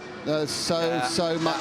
The last thing you want to hear at this point is the endless of an air gun, because it means it's just sitting there spinning, and every time it goes round on a slightly damaged spindle, it just makes it worse. There they go again. They're going to take that. Are they going to take that? The other problem they have now, even if they get this working and fixing, this may be the last tyre they could change. Correct. They can't get the. Now they can't get the gun off because it's gone so deep. Yeah, it's cross-threaded it effectively. It's gone so deep onto the hub. Okay. And they've cross-threaded. It's been found in the wheel. I tell you that right, is not good, Nick. That's not good at all. That right front, if it works, I don't think that right front's coming off for the final 2 hours. The one that's been damaged is a beautiful score mark. It's down on pressure as well. So right. If you look on the inside the alloy, it's been sitting at the wrong angle. It's actually ground away the inside of the alloy wheel. That obviously meant there's no way that you're going to have the air kept in the tyre. It's leaked from inside from the wheel out rather than a puncture on top. Effectively, what you're saying here is the disc, because the wheel has come off, the disc is machined out a groove right through the wheel rim. Yeah, the caliper being the highest point we've done it, but absolutely right there, John. It's it wasn't quite. No, he's off. Oh, He's locked up. He's gone straight on. That's it. And there's pieces of metal filing coming out from the right front. I've got to tell you, I did not like that front wheel. It looked like there was an issue there, and Sheldon van der Linde, he's going very quickly into the kink here. He really needs to slow down. I suspect that right front wheel is going to do exactly the same again. The brake isn't doing what it should do. He's down at the far end of the circuit now. Oh, this is very worrying indeed. This started on his outlap into the bus stop chicane. They then couldn't get the right front disc, which had just been changed, that rotor. They couldn't get it to seat properly. There's 2 pegs on which that has to seat, and then as the wheel goes on, it holds it there. Van der Linde back up to speed again. Yeah, oh my goodness. He's at least 2 laps behind now the Ferrari. I think 3 laps behind the Ferrari. So they're very, very costly. And most unfortunate for that Paul Muller Racing team. Boy, what a season they had in 2023 with 5 wins, dominant championships. They swept the board. They won the Sprint Series. They won the Michelin Endurance Cup. They won the overall championship. You name it. Oh, actually, no, excuse me. They didn't win the Endurance Cup, did they? But they won everything else. And it was a brilliant year. And it was looking so good here. Boy, they've had a wonderful 22 hours. But with 2 hours to go, I think it's got a bit pear-shaped. I've been looking at this battle at the front of the field. It's been fascinating. Since the last round of pit stops, which occurred about 10 laps ago, between the 2 leaders, the gap came down from about 8 seconds, or 9, almost 10 seconds it was before the round of pit stops, down to less than 6. But over the course of the last 4 laps, as it extended again, Felipe Nasr clearly got the message. He's edging away now again from Tom Blomqvist. Louis Delatraz in the best, well, the only remaining Acura, is slipping farther and farther back here at a pretty rapid rate. 26 seconds now, 27 seconds across the line to complete lap 730 behind. And a big gap back to the 3 Porsches. Jimmy Bruni and Phil Hansen were exchanging positions after the round of pit stops, but lately Jimmy Bruni has got back past Phil Hansen, and Phil Hansen also has been passed on this last lap by Nick Tandy, who continues to charge hard in that number 6 Porsche. So the 2 Penske Porsche Motorsport entries are looking very, very strong at the moment. Nick Tandy has got a fair bit of ground to make up on his teammate who leads the race, Felipe Nasr, following that error by Philippe Eng on the outlap a couple of hours ago, but he is absolutely flying. Let's go to Shea Adam for a quick update from what's been happening at her end of pit lane. Just had 2 LMP2 stops that were caused by damage. Riley came in, changed the tail section on the number 70 Ford and fuel and tires while they were here. And the number 8 for Tower Motorsport came in. Ferdy Habsburg brought the car in with some serious right front damage. The headlamp was actually pushed well in. Good thing Tower had yet another nose. They put that on. They put Scotty Mack behind the wheel, sent him out with 4 new tires and a lot more fuel. Oh, brilliant bit of remembrance here from Daniel Priest at the 2022 Nürburgring 24 Hours. Sheldon van der Linde had a front spindle failure in the Rover BMW that sent them in the wall and out of the race. Maybe spindles and Sheldon don't get on. I had forgotten that. I'll tell you what, he'll be spitting in that car. Nick and I just, while Shea was talking there, passing backwards and forwards over the intercom, wondering if perhaps there's some damage to either the wiring for or the ABS sensor itself, because they're still locking up that right front wheel at every opportunity. That is not good news for that car if it's going to get to the end in an hour and 50 minutes or thereabouts. Aero Motorsport into the pit lane. This looks entirely regular as far as the stop is concerned. Shea Adam might be able to confirm. It is entirely regular and entirely planned, because Christian Rasmussen is getting in behind the wheel, taking over for Connor Zilic, who must be dead by this point. And Christian is expected to take it to the checkered flag. Also into the pit lane, the number 57 Windward Racing Mercedes. Bill Ellis has gotten out. Daniel Morad has gotten in. down with Paul Miller Racing, and it's Brian. So there's Brian. Motor racing is a harsh mistress, isn't it? It's all going well till it doesn't. Can you first of all tell us why you needed to come in to change brakes so near the end of the race? Well, we ended up somehow with a significant more amount of pad wear than we expected. It looked good all day, but maybe in the heat, you know, we started to deteriorate the pad material. So basically that whole final stint I did was on no pad at all, like so much so that we cracked the rotors. Then we came in, tried to do the change, and I think it looks like maybe something happened with the right front. Obviously, that's what sent Sheldon off. And then when that happens, you have ABS failures and faults and lamps that set the whole system into shock. So it's just, yeah, it's frustrating. Just for our own records, you had already changed the pads once, hadn't you, in the middle of the night? Yeah, we had. And this is not a new problem for us. We've had this before. We've had it in the shorter races and like shorter endurance races, sorry. So we thought we'd had it fixed, but apparently not. You know, it's something that we've spent a lot of time looking into, but seemingly need to spend a little bit more time. So our feeling is that to get to the end of the race, you won't be able to change that front right tyre, will you? That'll have to run the whole 2 hours. I hope not, because I don't think it was new to begin with. But yeah, if I was a betting man, I would say that's the case, judging by the way they had to lock that thing on there. So, I mean, right now it's just about trying to finish. You mentioned ABS problems. We saw the wheel is locking up. So currently, is there no ABS on that wheel or no ABS on any of the wheels? Is just losing one take the whole system out? No, we were able to reset it. We had to try a couple times, but eventually we got it to reset. So it looks like at those lap times, I would say the lamp is, the alarm lamp is out now. So I think we're okay. You know, so now we just got to see if we can milk the thing for a podium, right? Because there's obviously no, you know, at this point, you know, multiple laps down to second, there's no chance for that. So just focus on, you know, trying to spray some champagne, I hope. Desperate about that. Really hope you make that podium. Thanks, Brian. Yeah, thank you. Very informative. Yeah, Brian's always that way, isn't he? He's very honest and very.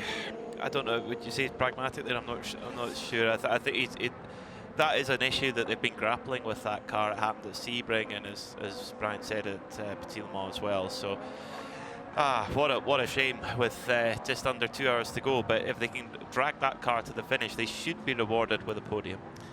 A couple of great battles going on in GTD. That was one of them. Kai Casolino now 30 seconds ahead and more, 47 seconds ahead of Daniel Morad in second in GTD. It's a decent gap as well in GTD Pro, where Michael Christensen has just taken over Rexy, which means the outcoming driver can talk to Shea Adam. It's Michael Christensen who's just gotten out. Lauren Heinrich has taken over that car, which is one of the 2 full season pairings, and they're looking to try and finish the season right where they started. So let me see where Michael's run off to, and I'll shout up when I've got him.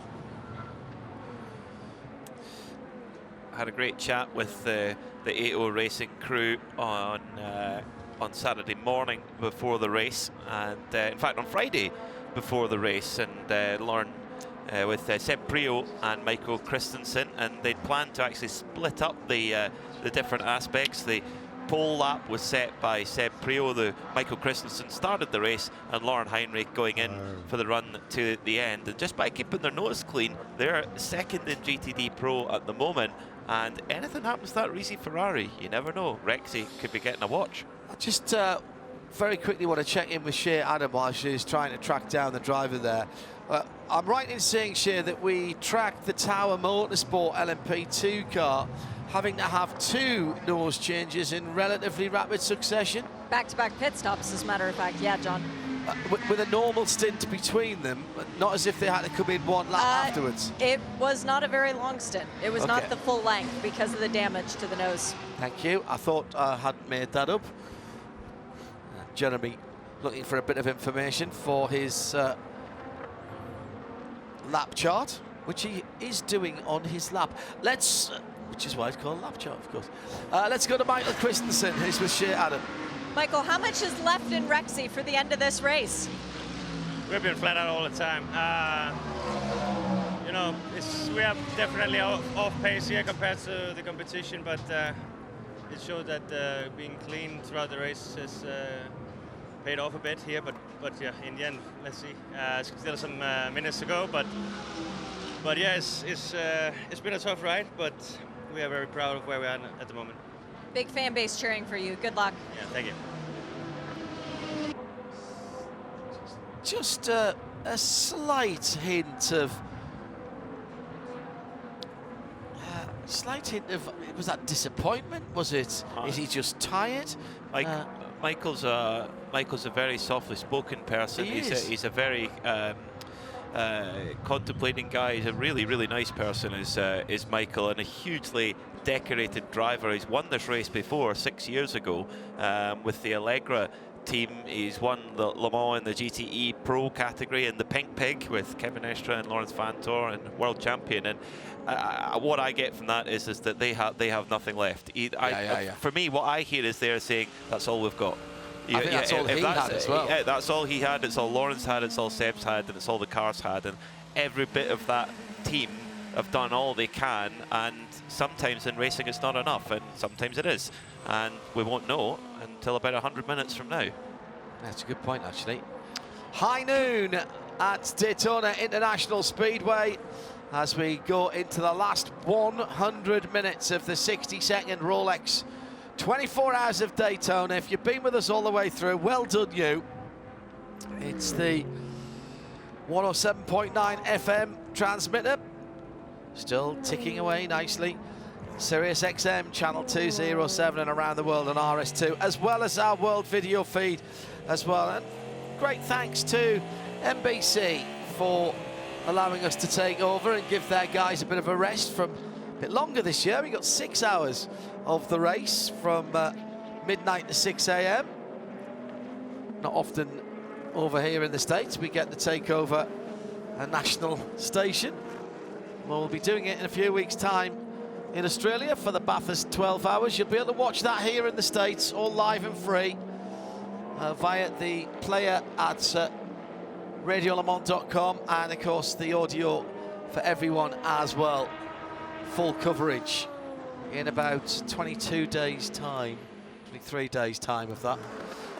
Very much looking forward to going to Bathurst again. At least you don't have to leave right at the end of this race you know what, Jeremy, that's a very good point, and it's made a huge difference to a lot of drivers as well. I mean, the teams, if the teams are there, the cars are already on the way, but you're spot on.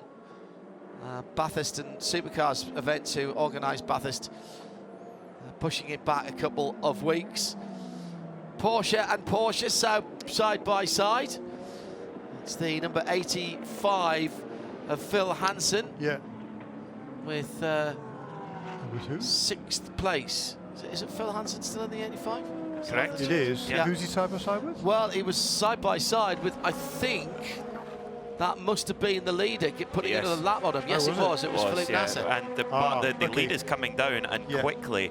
Tom Blunkvist has just set the best lap of the race for that car, 1:35.709, and has just taken 2 seconds out of Felipe Nasser for the lead. So it's only 3.2 seconds the gap now at the front. This motor race is on.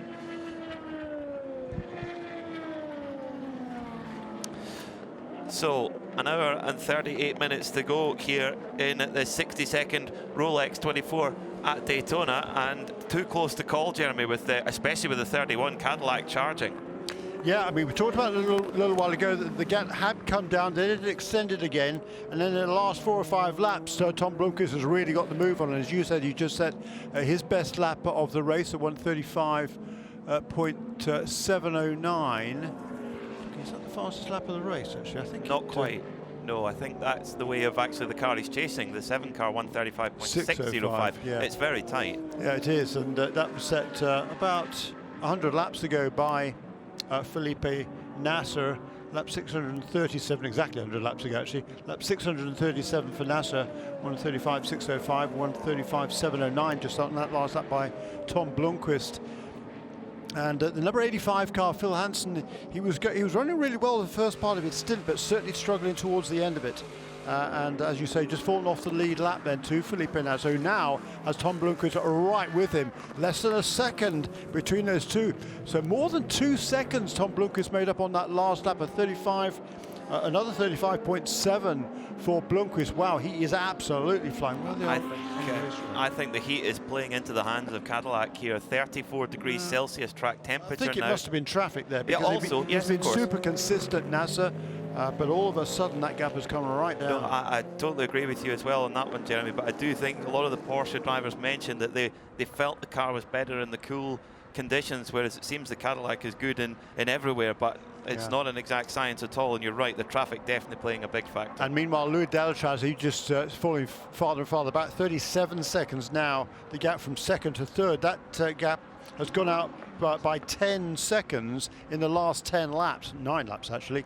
So more than a second lap, but the Acura of Louis Delatraz is losing to those two leaders.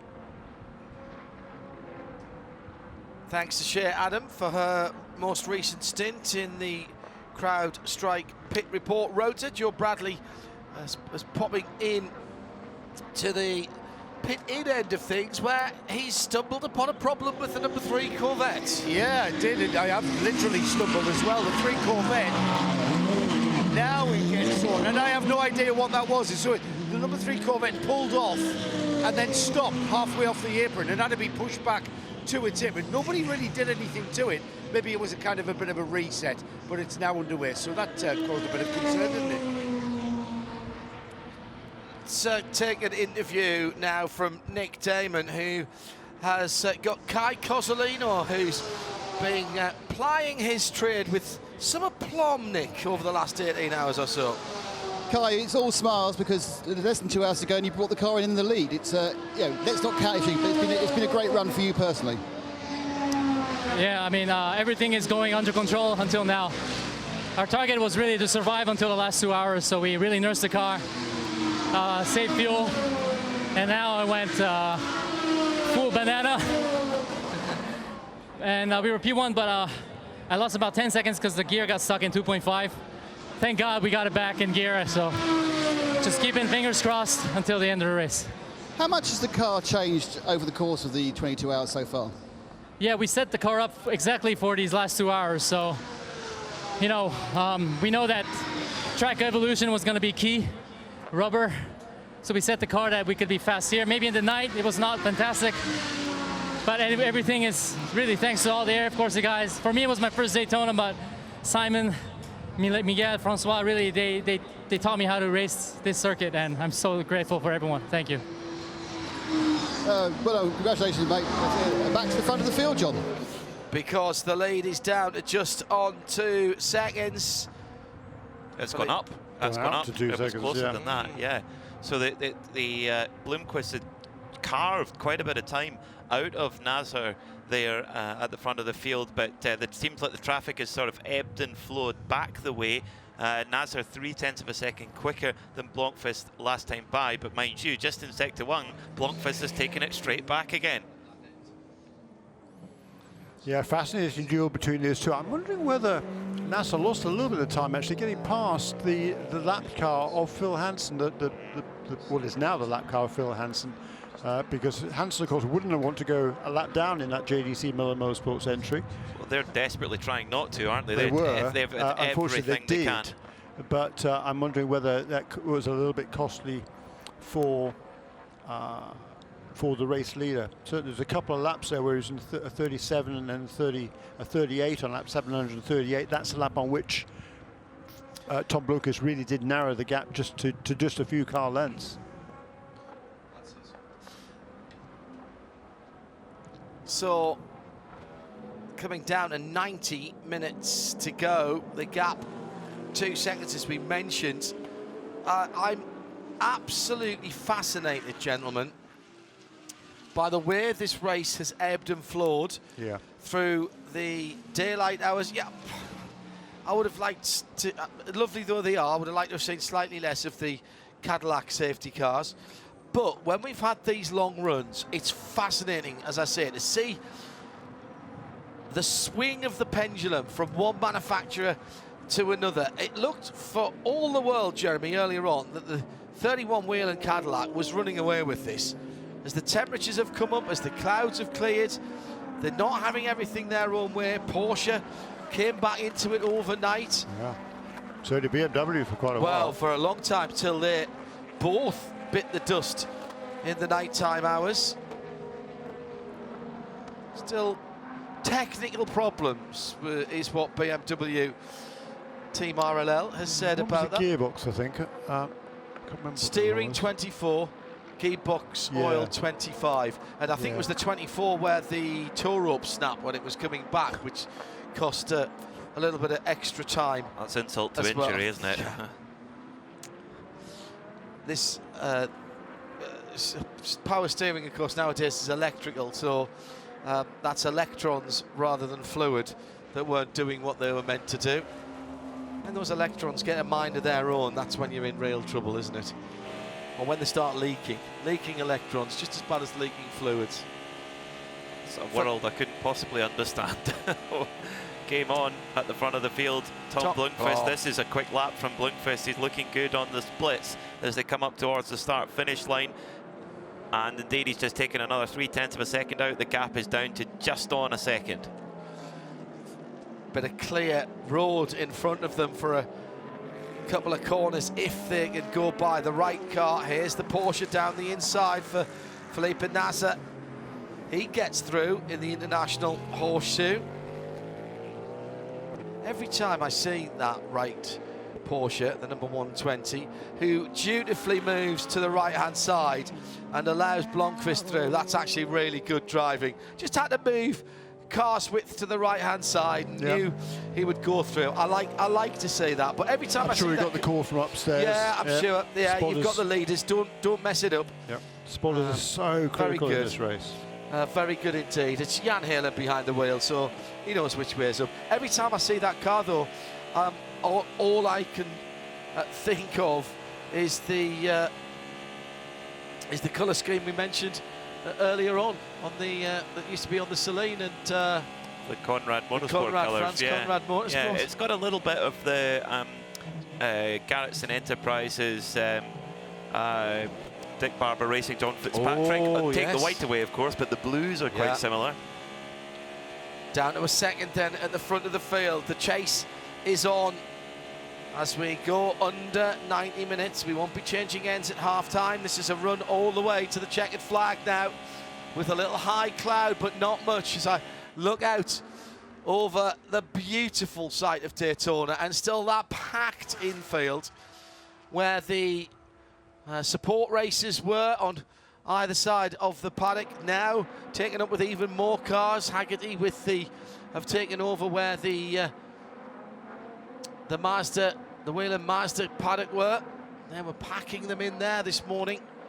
Gap down to 3/4 of a second. Blomqvist takes another 0.3 out of Nasser for this battle for the lead. What a showdown this is between two of the top prototype race drivers in the world. Nasser, the ex-Formula One star, and he's right, there's no gap between them now. Blomqvist is right on the tailpipe of the number 7 Porsche of Felipe Nasser for the race lead. Nasser with 20% of his energy remaining, Blomqvist with 15.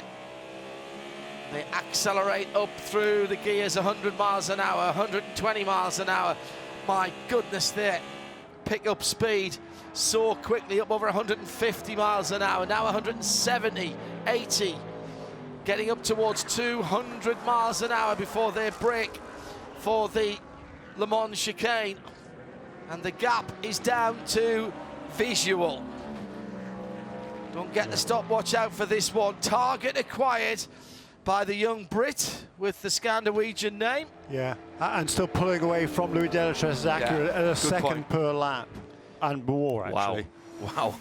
Delatraz due into the pit shortly. He's almost out of fuel and energy. Jimmy Bruni in 4th, down at 10% as well. Tandy down at 10%. That's the 6 cars, the one that has had the issues. And he's in the pit lane. They're not risking it this time on those stint energy levels. That should mean one stop to the end for them. One more stop to one more stop, yes. Yeah, one agreed. more stop to the end. for the Basically, number 6 two crew. 45-minute stints from here, and I think they can do that. You're right. With the way things sit right now, the number 6 Porsche Penske Motorsport machine would like a caution to bring them back into the picture, and then they've got the pace to fight, no question about it. They're right there, but who wants at the front? Well, we almost don't want a caution because this is just such a good battle to watch. We're being selfish. Delatraz in the and it's pit go lane. time. With an hour and a half to go now, this is hammered down. What have you got? Delatraz on the pit lane, getting full service. We'll keep an eye on the front of the field, as that is a brand new set of Michelin medium compound tyres. That's all you can use now. There was the option of overnight, there was the option of soft tyres from 7 o'clock last night till 8 o'clock this morning. I don't think anybody actually used them. We'll find out after the end of the race. I did not see any of the red stickers on the sidewalls in the stints that I did. Here comes Blomqvist. Joe Bradley. Yeah, we were looking at this car's pace and thinking the car may have dropped pace since the sun came out. However, that really showed well against the Porsche. Blomqvist will stay at the wheel of the car for this one. He's getting, brand new sticker tyres from Michelin going on every corner of this car. Fueling going in. Team just preparing the windscreen by pulling a tear off. Fiddly when you've got mechanics gloves on, need your fingernails. Bit of rubber pickup being pulled out the ducts at the front. Fueling still going on. Thumbs up from the back. Crew member giving Tom the signal when the fueler pulls away, and he goes. That was slick. What's interesting there, Joe, is that again went off on the internal combustion engine. The Cadillac's been doing that pretty much for the second half of the race, I've noticed. I reckon they're doing that to get more wheel spin and to generate more tyre temperature. And do cooler burnouts as well. That's a nice bonus. But I wonder, have they found something where they find it's if you go off on the internal combustion engine, you generate more wheel spin and therefore more critical temperature in the tyre, in the rear tyre? Yeah, I'll buy that for $1. It's as good an excuse and reason as anything. I just had news from race control of another retirement, this time the second retirement in GTP, and it is the Acura number 10 of Wayne Taylor Racing with Andretti Autosport. So that is just the second of the GTP retirements among actually what has been quite an attritional race, to be honest. Five LMP2s now. Sean Creech is not coming back, I don't think. Two GTPs, as we mentioned. So on this stint, John, the Porsche is going to go at least 2 laps longer than the number 31 Whelen Cadillac.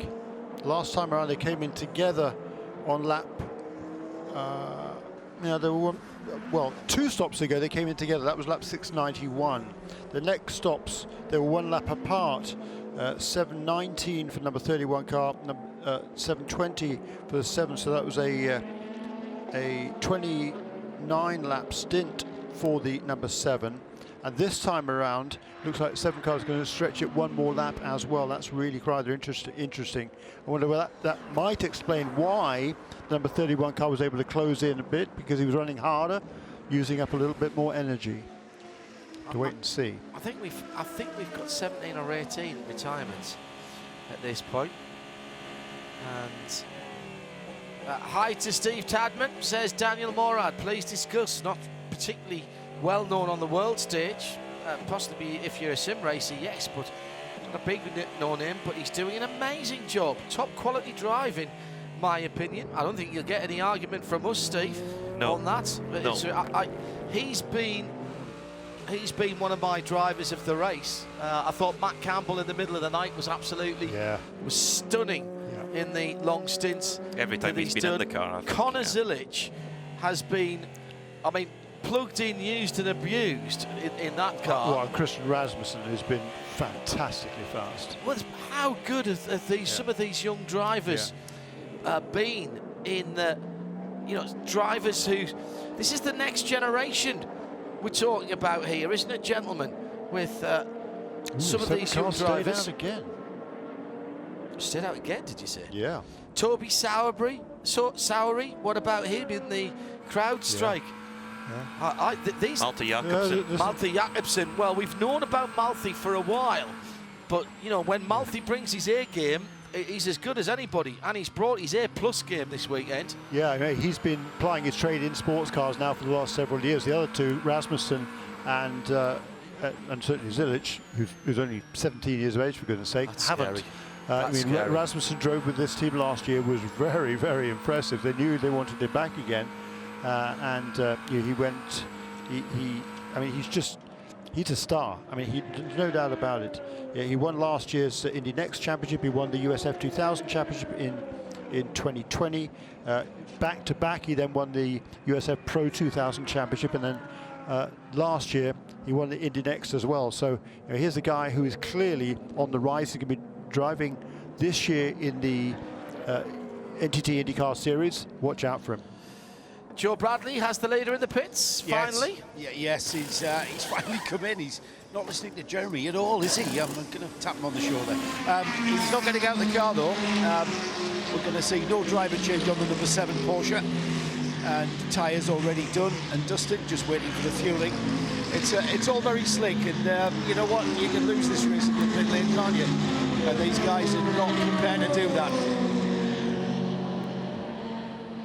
It's fairly standard. Joe Bradley keeping an eye on it. That car goes out on electric power, and then the V8 twin turbocharged engine kicks in. It's in pretty good shape, that 7 car, actually. Had too many dings and scratches on it. They've looked after it well. They've looked after it very, It's very another well. part of it, Pete, isn't it? Let's be honest. Yeah, no question about it. No question. Matt Campbell, Felipe Nasr, Joseph Newgarden, and Dane Cameron, the quartet there.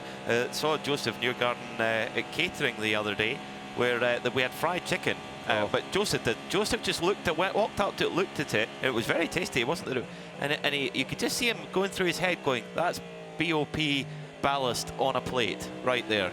And he asked, could he have some grilled chicken instead? Which, of course, the great team at Apex Catering did oblige. Of course they did. So I think that's the only difference really between Joseph Newgarden and us. I think we eat fried chicken and he doesn't. I actually had the cod that night. It looked nice too. It was very good. That was Friday evening, wasn't it? Yes. So he was thinking, that's half a tenth. Yep. Maybe he can treat himself after the race.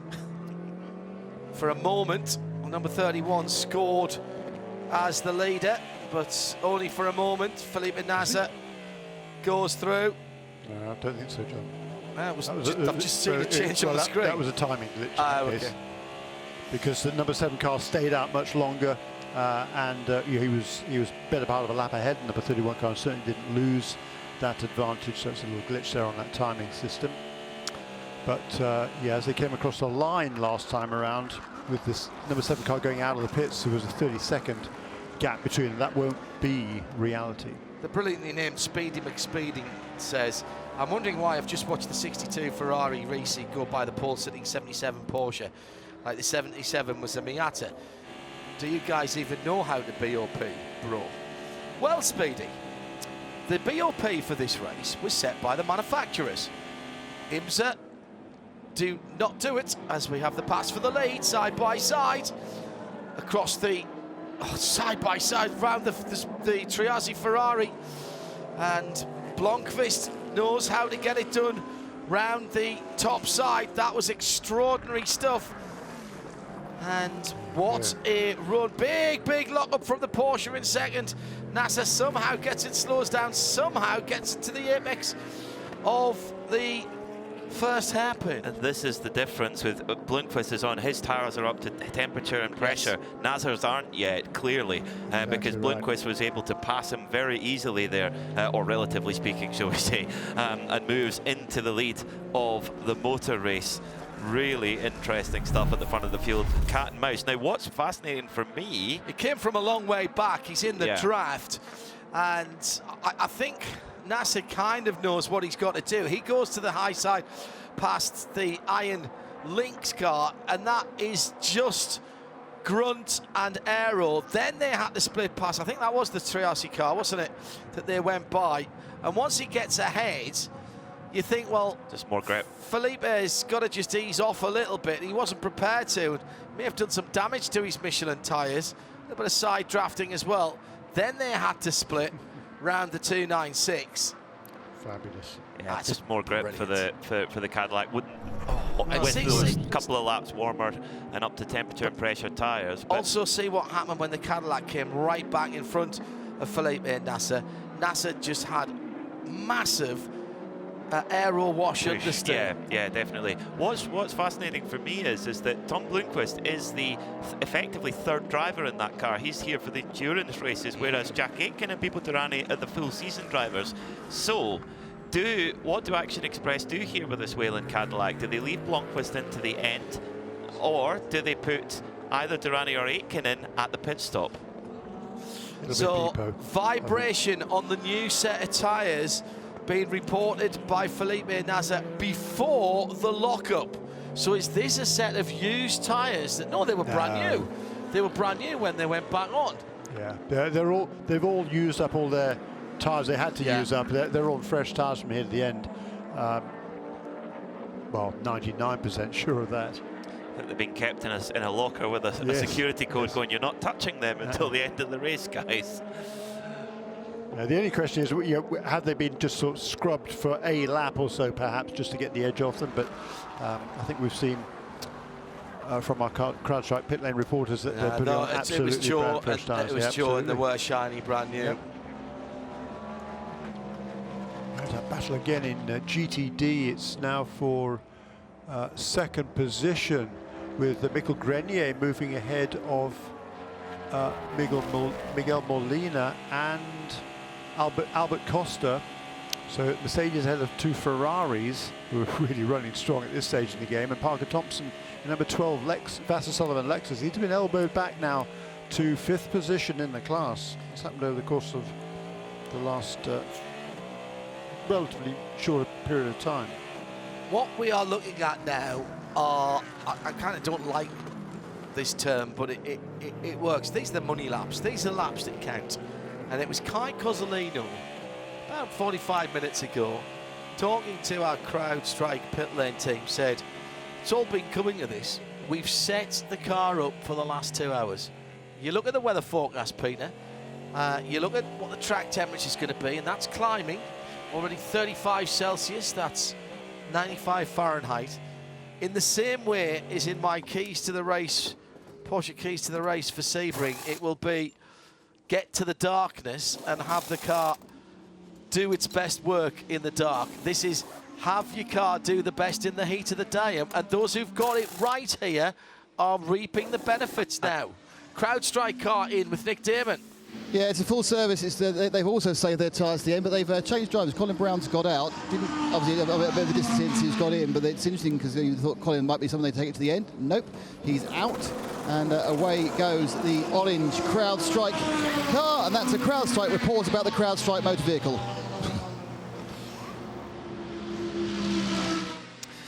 What's interesting about that point on the Ferrari setup, Kai Cozzolino is in the 21AF Corsa Ferrari, is that they were very fast in the first hour or two of the race. That's right. When it was very similar weather conditions to this. That's a good point. So that was where they made their biggest gains. Then they kind of settled in a little bit. And Daniel Surra was amazing, wasn't he? 10 spaces in an hour? Yeah, 10 spots in an hour? Incredible. So clearly they have a car that works in the heat. Well remembered, Peter. Well remembered. How do you assess the Corvettes today? AWA have had a horror show, and the works supported Corvette racing by Pratt Miller. Semi-factory, I'm going to call those. Semi-fac? Semi-factory. Semi-factory, right. Semi-works. Is it like a... I mean, they're factory cars, we're going to say. Pratt Miller, that's part of the GM factory. Is a semi-factory sort of a big building but without a roof? Is that? No, they've got the roof as well, okay, actually. It's got a bit of an air of Porsche Salzburg about it. Yeah, it does. How do you assess that, Peter? Brand new car. I think that Corvette come to win, always, from the word go. and they'll be really disappointed. They'll be disappointed that the Pratt Miller cars haven't run cleanly, and they'll be disappointed that the two customer cars haven't either.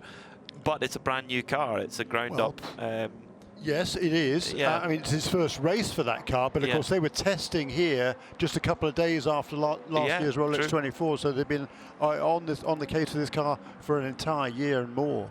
We've got just under a month before TF Sport take to the track in Qatar for the FIA World Endurance Championship. Tom Ferrier is a very shrewd cookie.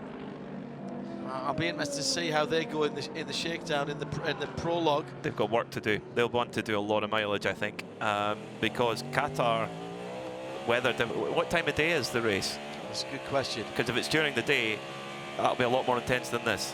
It's a long race. It's 1,800 kilometres. Oh my. Okay. So it'll go to, I think it'll go to 8 hours possibly, and so I'm assuming it'll finish in the dark, start in the daytime. I haven't. That's 2 races away and 3 events away, so I haven't quite started looking at the timetable for that just yet. But there'll be a bit of debriefing to do. What I would add, and what I would put very good money on if I were a betting man, is they'll get it right sooner rather than later. They always do. They've got the C5 Corvette, which they launched the era of Corvette racing. They got it down in the Chevrolet hospitality area. Every single edition, C5, C6, C7, C8, they've all won. That's a very short stint there for the LMP2 class-leading era motorsport entry. Christian Rasmussen's just left the pit lane. He was only on pit lane 10 laps ago, so that's way short. And he's going to give up the lead, I think, to the 04 car. Are they back timing, do you think? Actually, not really, because the 04 car was just in the pits, wasn't it? Okay. Yeah, CrowdStrike has just been in. Okay, so they've both done the same thing. Can they go for an hour and 10? No. No, but that's probably two stints exactly, isn't it? Okay. No, thereabouts. Sort of short stints, flat-out stints. Maybe that's how they want to get on strategy with the 04 CrowdStrike car in LMP2, and then go on full rich, full flat out. Nick Damon is down at Tower. Any bodywork changes this time, Nick? No, they're happy with both the front deck and the nose situation. I think what's happened is the P2 cars have pulled the pin on when they can get there on one fuel stop. They're all putting 4 new boots on. So my guess is they're going to come in and get to the end. There's a new rear deck going on the Riley car. And there was a new rear deck going on the 99 AO Dragon machine as well. But it was the leader itself, which of course is the 18 era car. Christian Rasmussen stayed on board and just got some new tyres. So yeah, I think they're now putting the pin. What basically means is that they're not banking on seeing any yellow flags. Yeah, my mistake. I misread that. So that's about right. Right. That's it. All of the LMP2 cars, I think, have just been in now, and there'll be one more stop to go from here. Chris Stewart says, loving the broadcast, sim races everywhere, pulling for Daniel Morad. Shout out to Team Improper. Done. He's doing rather well in Full Metal Racing, is Daniel Morad, being one of the stars of this. Forget we've got broadcast team. We've got our BDO Nose Strategy Awards for the end of the race, and it's time for a VP in race update. Let's take it from the top where this battle continues. It's 3.4 seconds. That's as big as it's been for some time.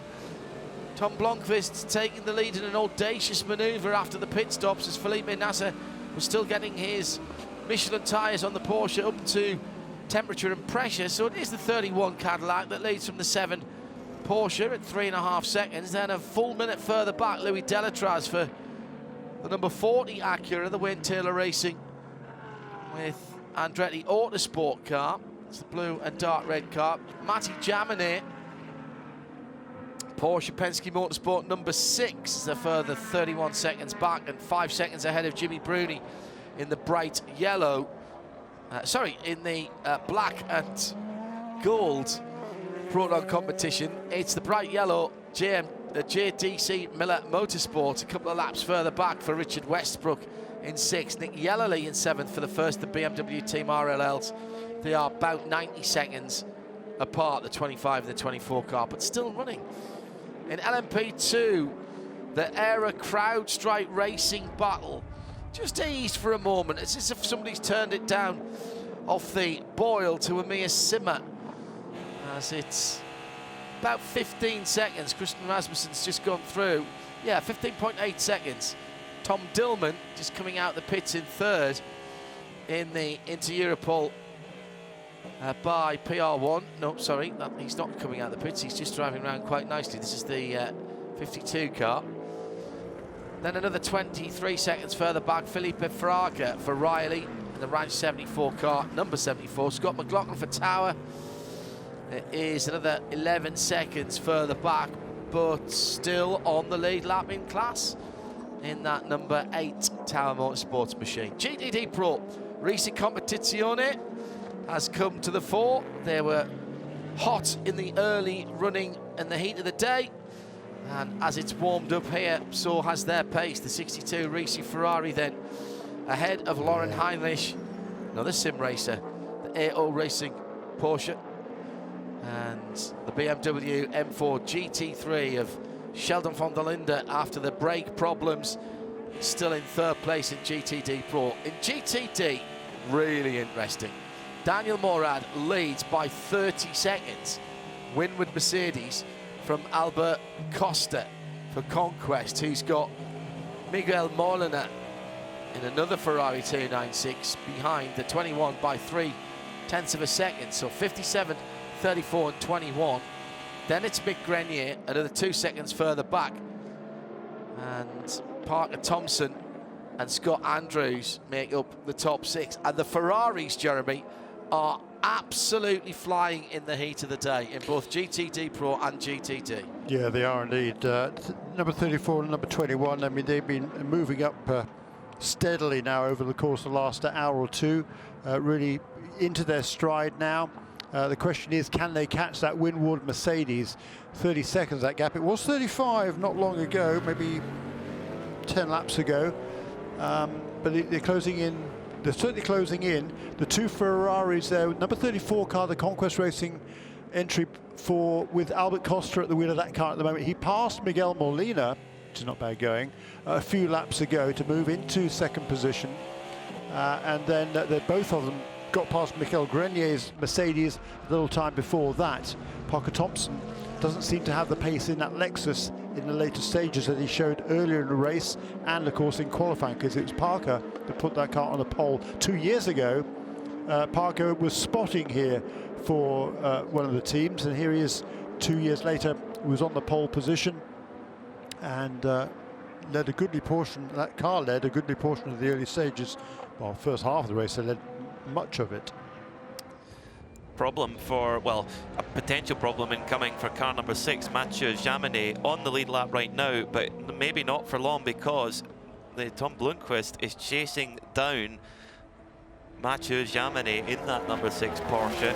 So if Blomqvist goes by, they are off the lead lap. So if the number 6 Porsche wants to win this race, they cannot afford to lose this position, and also can do their teammate a big favor here, because the harder that Mathieu Jaminet fights this, it will slow Blomqvist up and allow NASA to catch up. So Porsche Penske Motorsport, by virtue of having 2 cars in the general hunt here, definitely playing in their favor. Yeah, so they've got past. Oh, mistake for Blomqvist. Sorry, Jeremy. Massive mistake. Big jink at the international horseshoe there for Blomqvist. That was a strange one. Lost the car completely there as he tried to get on the power coming out the international horseshoe. Yeah, so they've put a lap, not only Richard Westbrook, who's actually, I think, a couple of laps back now, but Jimmy Bruni also has gone a lap down. Then Mathieu Jaminet struggling to stay on the lead lap, as you say, and he doesn't seem to have the pace of the number 6 car. Doesn't seem to be as quick as the number 7. No, I wonder if they've been spooked by those penalties they've got for overusing their allowable power parameters, and they've had to go a little bit safer. And that very uncharacteristic error on cold tyres coming out the pits from Kevin Estre a couple of hours ago I think has cost them dearly. But Mathieu Jaminet, there's a twofold benefit here. If he can not only stay ahead of Bloomquist for them to stay on the lead lap, he can also, by doing so, slow down Bloomquist and allow his teammate to catch up. So this is real tactics could come into play here. Just want to go back to something we were talking about earlier on, the GTD balance of performance changes, Jeremy, issued by IMSA earlier in the week, but effectively negotiated by the manufacturers sitting around a table or on a Zoom call or whatever. This is something a little bit different for a major series.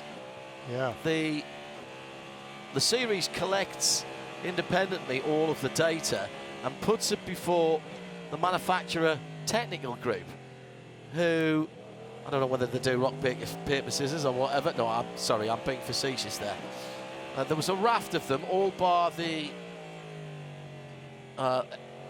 Lexus RCF got some kind of changes one way or t'other.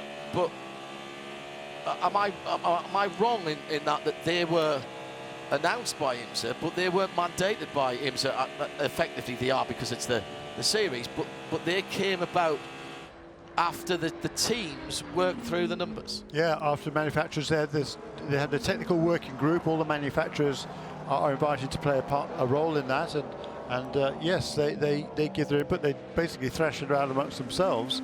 If one of the manufacturers thinks they've got a deficit, they've got to persuade that they've got all the data, all the information is there in terms of downforce, acceleration, pit stop time, everything, you name it, it's there, and they have to kind of plead their case amongst each other to come up with the eventual balance performance. As you say, it was all cars except for the Lexus were changed. The Ferrari, for example, it lost 10 kilograms of weight, and I didn't get in terms of horsepower. You got a bit more power as well. The Ferrari. Yeah. No, I think the Ferrari actually got. I've got it. I've got it. Giuseppe Risi was talking about it when we the Ferrari had 10 kilograms added. Yeah. It had 4 kilowatts of power taken away.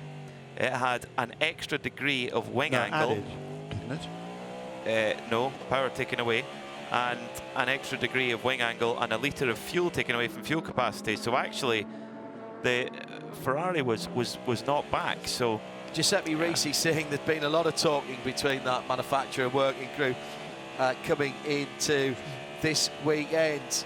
Lovely day, sunshine, great racing, and just under 1 hour we're into the last 60 minutes, and there's, well, hardly anything at all between the front of the field as we've got the Porsche and the Cadillac battling it out.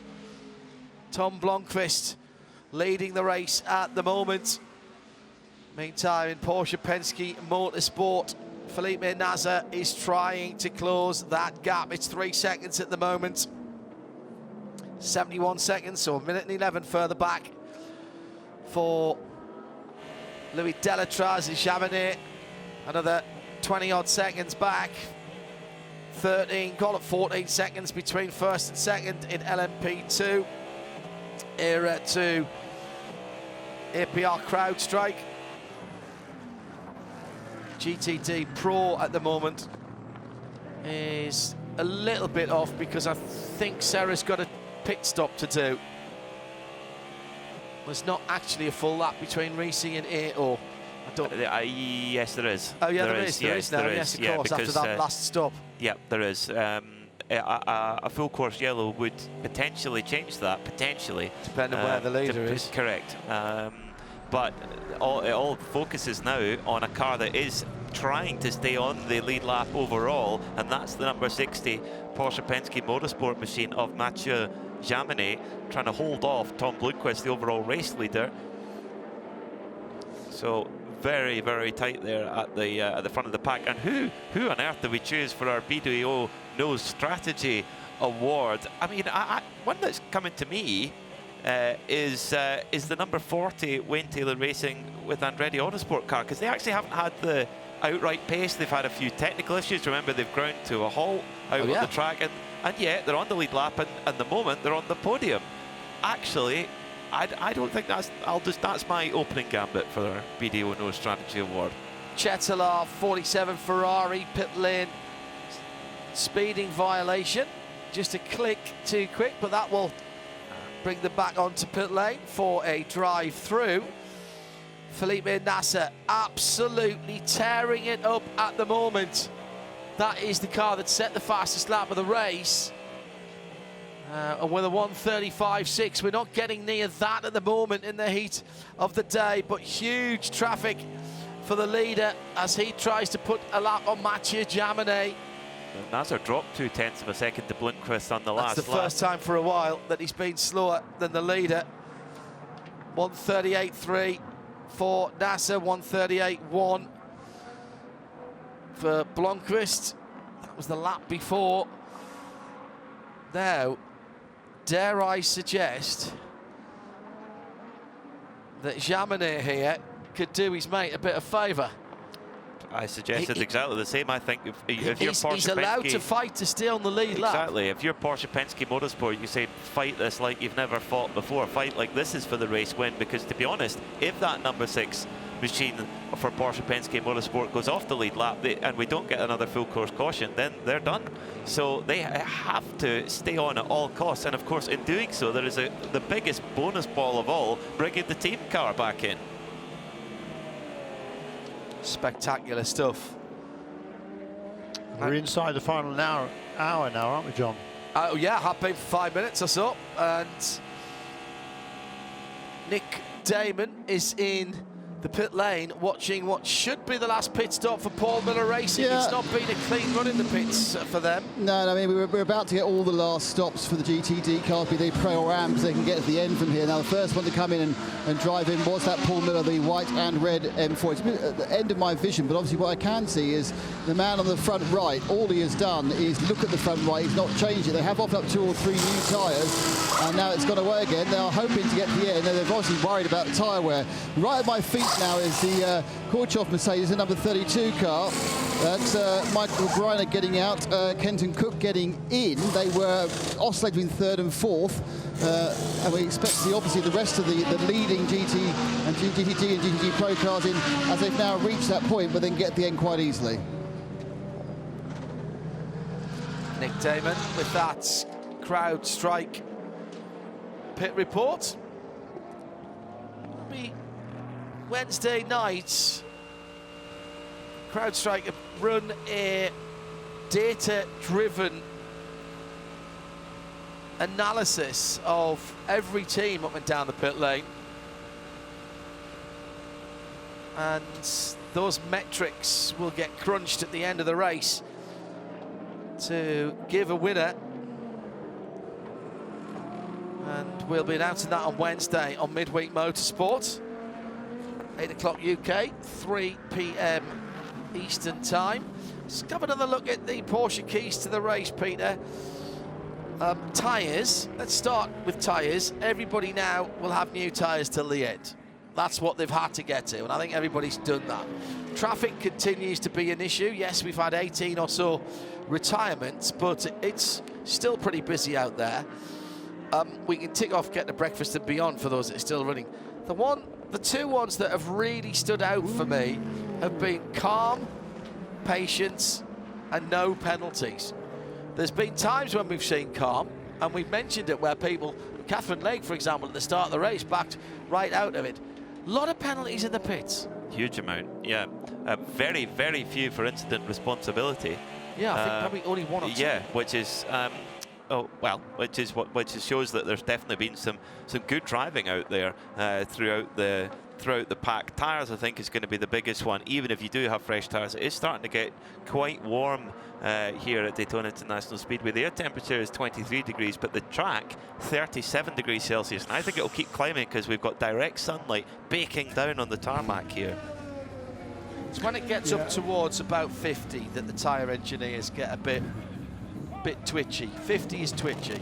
Look, the number 6 car is no question about it holding up number 31 at this stage. The last 3 laps have all been in the 38s, 1 minute 38s, where the number 31 car was doing 36s, even all 37s. So you know, the pace has been managed here. I think He's not nothing egregious, certainly, but Matthew Jamet is driving driving with a plan.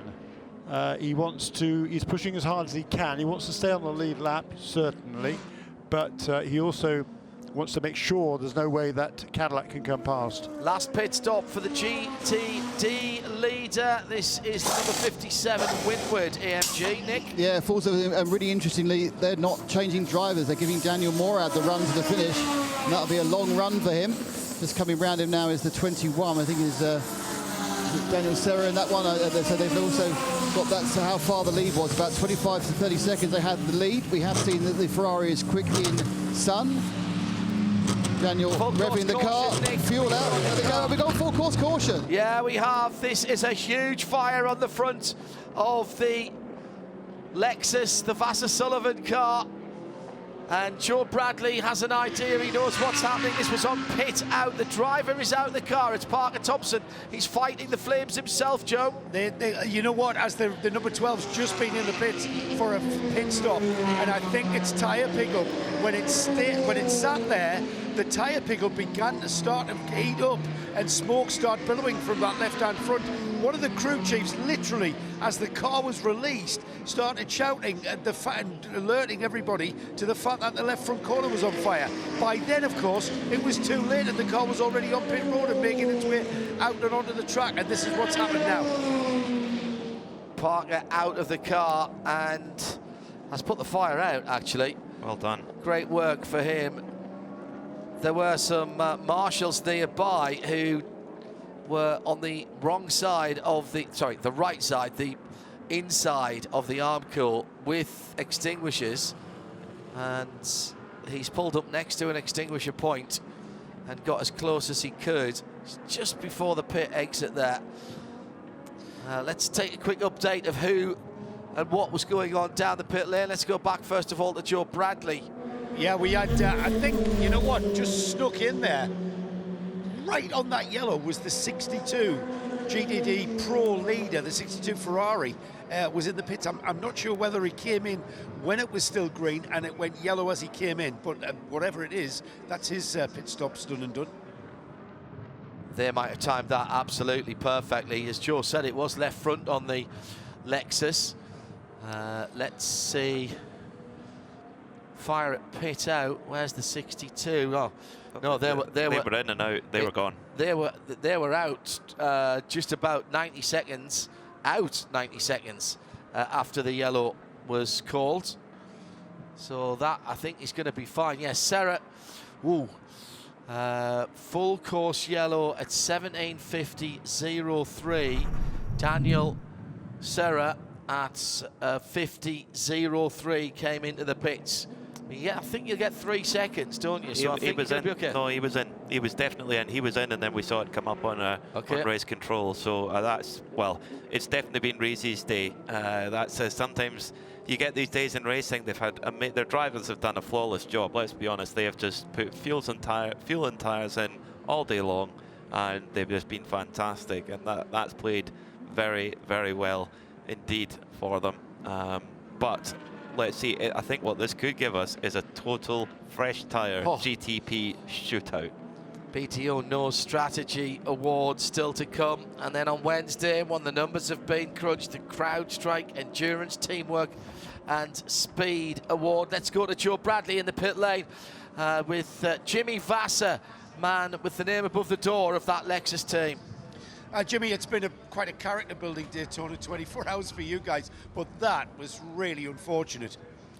Yeah, it really was. You know, shit happens, right? But it's not the way you want to end it. Team did a great job. We were in position, hadn't made a mistake all 23 hours, pretty much. But did the best we could, kept the car rolling the whole time. The crew did a great job. Drivers did a great job. It's just unfortunate to come away with not the points that we deserve. One of your crew guys actually noticed that, I mean, it was tyre pickup that built up heat in the stop, wasn't it? No, we heard some sort of a bang underneath the hood. Yeah, so I think it was a plenum fire, but they happen sometimes. And but hey, all credit to the team, and you know, we'll come back to Sebring Big Iron. Jimmy, you guys, this is a bogey place for you guys. How are you going to break that hex? To break it, we got to come back stronger next time. We got to Kaizen, right? The 14 had very bad luck as well with the P2 driver spinning right in front of them. But, all credit to the team. We came prepared as we could be, and just going home without any watches. Yeah, well, back and stronger next time, Jimmy. That's the spirit. And back at Sebring for the Mobil 1 12 hours, part of the 36 hours of Florida, if you will. Hello to Gary on 2 wheels. I've had to step into work this morning for a client pickup, but I'm not missing the end of this race. He's got it up on the excellent stuff. He's got it up on his laptop. Emergency service for Mercedes number 80, the Lone Star machine, and Nick Damon has more from the pit lane. Down at the 18 pit with Colin Zilic. Connor, your work is done, obviously, with Freddie Ramison, but how does the team feel about this yellow flag? Is it just what you didn't want, or is it, you think, neutral compared to the rest of the P2 cars? Yeah, it's probably not what we wanted, but, Christian's in the car, and there's nobody else I'd rather have in the car than him. He's done a great job all weekend, and, I look up to him, and he's been a big help for me this weekend as well. So, obviously it's nerve-wracking, and, it's my first Rolex 24, so I want to win it, obviously, but, I'm just glad to be here with Aero Motorsports. This is a once-in-a-lifetime opportunity for me, and, to be here at 17 years old competing in this prestigious event, so cool. So, I'm looking forward to the last few minutes here, and hopefully we can come out of here with the Rolex. I hope you haven't promised it, but like your dad or something. You got to keep it, Oh, I'll keep it, all right. Are you surprised by the amount of driving you got today? The team's really used you, haven't they? Yeah, I feel like I've done a good job with the team, and I've learned throughout the Roar and this week as well. So, it makes me feel good that they trust me and they believe in me. And when we're racing the full season together, I appreciate having that trust and that companionship. So, I'm looking forward to the rest of the season with this team. It's been a pleasure so far, and hopefully we can end the year with a championship as well. Great stuff, Connor. Thank you. One of the drives of the race, I would say, that young man. And it's going to be so tight for LMP2, because if you come in at this prototype pit stop, which is coming up very shortly, you fill up full with fuel. Depends when we go back to green. You'd have to do quite a bit of fuel saving, but it's going to be really tight, I reckon, Jeremy. What do you think? Could you get home without no more stops on an LMP2 car? From here, no, they can come in now when the pits are opened, and they should be fine, because the caution is going to go on for another 5 minutes or so. So yeah, that should be no problem for them. And if they don't, they can come and speak to you later. Yeah, exactly. Yeah, no, that'll be fine. Yeah, that's the words for the LMP2 teams listening there. That's the words of Lee Diffie, sitting just off to my right. You'll recognise him. He's little Australian. That wasn't Jeremy Shaw saying that at all. You said you were right. Yeah, no, that's what I'm saying. If I'm looking for you. Yeah, right. It's been a long day. It's been a long day. Beg your pardon. We got there at the end, John. You're far too quick for us. If I have to explain it, it's not working, is it really? 44 minutes to go. Let's take a VP Fuel in-race update before any pit stops. And in fact, we can't do that because they've already decided to commit to the pit lane. Joe Bradley has the GTPs. Yes, I have. The 31 Whelen Cadillac comes in first, hits his pit stops. And then I'm looking for the 40 to just come around the side of it and then to my left. So let's just have a look at the tyres that's going on. Yeah, fresh set of tyres for Tom Blomqvist. Only fueling left on the 31, everything happening on the 40. We're getting the go-ahead for the 31, and now we've got a full pure run to the flag, isn't it? No fuel saving. This is going to be flat out. In LMP2 land, the CrowdStrike, the 04, that's giving a full set of new boots and some fuel. And it looks like Porsche won the race off pit road. The 7 is ahead of the 34 as they trundle past us. The 18, that's the Era car. We just spoke to Conor Zilic. He has come off with their staying on board with Rasmussen. It's a set of tyres and fuel. The Tower car has just dropped to my feet. No one's changing drivers. It's interesting how they've all seemed to manage to save an extra set of tyres, haven't they, just to get to the end. And fuel as well. So I don't think it's going to be any major order change within the P2, just because all the gaps between them will have gone. Well, there we are. Another graphic illustration of teamwork in the pit lane. Porsche and Penske Motorsport take the lead. And the reason for that, John, is because on the last round of pit stops, the Porsche came in 3 laps later than the number 31 car, so needed less energy, fuel, whatever you want to call it, to get to the end of the race. I think that was the difference there in that slightly shorter pit stop enables number 7 car to get ahead of the number 31. How critical is that going to be? Well, we've already seen that Tom Blomqvist is he's on a mission, isn't he? And it's he stayed in the car, didn't he? Yes. Yeah. So Which really interesting, isn't it, that he's been given the preference over Pipo Derani for this final stint of the race. Just over 41 minutes remaining. Let me just tell you that neither Nasser or Blomqvist went full fuel. That was a timed stop. Of course. Nasser has 75% of energy remaining as it stands now, and he's regenning like mad on the outlap. As Blomqvist took 80, Delatraz 100, Jaminet 95, and Jimmy Bruni hasn't yet pitted because he's just got the wave around, so he's going to get back try on and the get lead the lap. lap back. Yeah. Okay, that makes perfect sense. I presume Wesley is doing the same thing. Yeah, but unfortunately he's a couple of laps farther back. Bruni here, this is going to be interesting for Jimmy because he doesn't need a full set of energy either, and he's already got 30% energy stored up. So he probably, if he's going to go the same as Nasser, he only needs probably another 40, maybe 45%, 35%. Yeah. Here's the GTD cars coming in. Welcome back to the pit lane and the CrowdStrike Pit Report. Anna.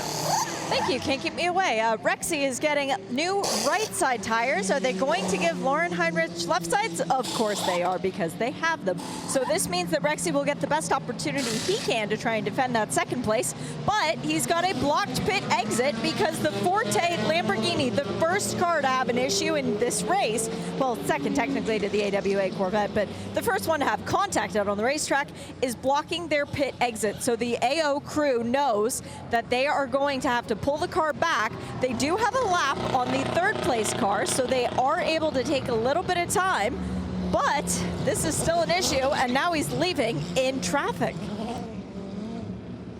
Significantly, but understandably, the 62 Risi Competizione Ferrari did not pit there because they'd got in just before that yellow flag. So they keep their position on the track. They do, but by coming in right before we went to yellow, that did enable number 77 car to get back on the lead lap.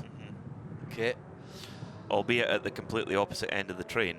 Doesn't matter though, because well, actually it does matter, doesn't it? Because the 77 car won't be able to pass the other GTD cars. No. But wait a minute, no, it won't. There'll be a lot of cars between the leading 62 Risi Ferrari and the AO Porsche. But if again you get another full course caution, they do not split the fields in the GT out of the two GT cars. No, they don't. No, they don't. Correct. Split GTs and prototypes. Which is a shame, actually. So we're going to come down to something like, I reckon, 35-minute sprint. Thereabouts, yeah. I'm sure the AMR safety crew have had to work really hard under time pressure there, because a burnt-out car there's going to be all sorts of nasty stuff there to get cleaned up. Great job from them. Fair play to Parker Thompson, because not only did he put the car out to all intents and purposes, but he pulled it off to the left as far out of the pit lane exit as he could do. We said this earlier on. A fire in a racing car gets your attention very quickly indeed, and being a left-hand drive car, that was right in front of Parker.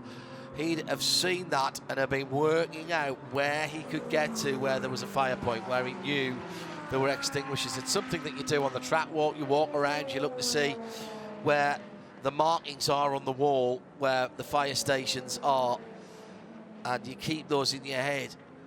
Some drivers, and this was mentioned to me some years ago, if you can try and use the fire areas, the painted areas that tell you where the fire bottles are, try and use them as part of your orientation of the track. So if it's 2 concrete blocks beyond the fire, and then you keep the fire thing in your head for when you need it. Yeah. that full course caution is exactly what the number 6 Porsche Penske Motorsport team were just praying for with everything, because that gets them back on the lead lap and really in the lead bunch. So bad news for Acura, that. Yes, it is very bad news for the Wayne Taylor Racing with Andretti, number 40 Acura, who they've had to fight uphill all race long. Haven't quite had the pace of Porsche and Cadillac. And of course had that technical issue that Louis Delatraz did a great job to get the car kick-started again and back moving. So it's not been the cleanest of runs, but to be on the lead lap with 36 minutes to go, I actually think they would take that. Yeah. Yeah. Who's that, sorry? The 40 Acura. The 40, yes, absolutely true. Here comes number 5 car now, Jimmy Brune. He got the wave around. He's hustled around. He's going to make his pit stop now. It'll just be as John Hindhaugh was just saying, it's a time pretty much a time stop, just a splash of fuel. Really, the question is whether he can catch up with the back of the pack before we go back to green. Shea Adam is watching. He hits his marks. There we go. Fuel nozzle. 1, 2, 3, 4, 5, 6, 7, 8, 9, 10. That's a longer stop. They've done right side tires, but also in is the 85. Let's see how long they do. Now, they're time stops, but they are longer stops still. They're stops that are long enough to change all 4 tires for both of these Porsches. 70, 80% energy for Jimmy Brune, so that's more than everyone. More than the 2 leaders. They've only got 75%. Delatraz has got 95% in third. Wow. Jaminet is 90%. Bruni 80%. Westbrook another further couple of laps back on 95%.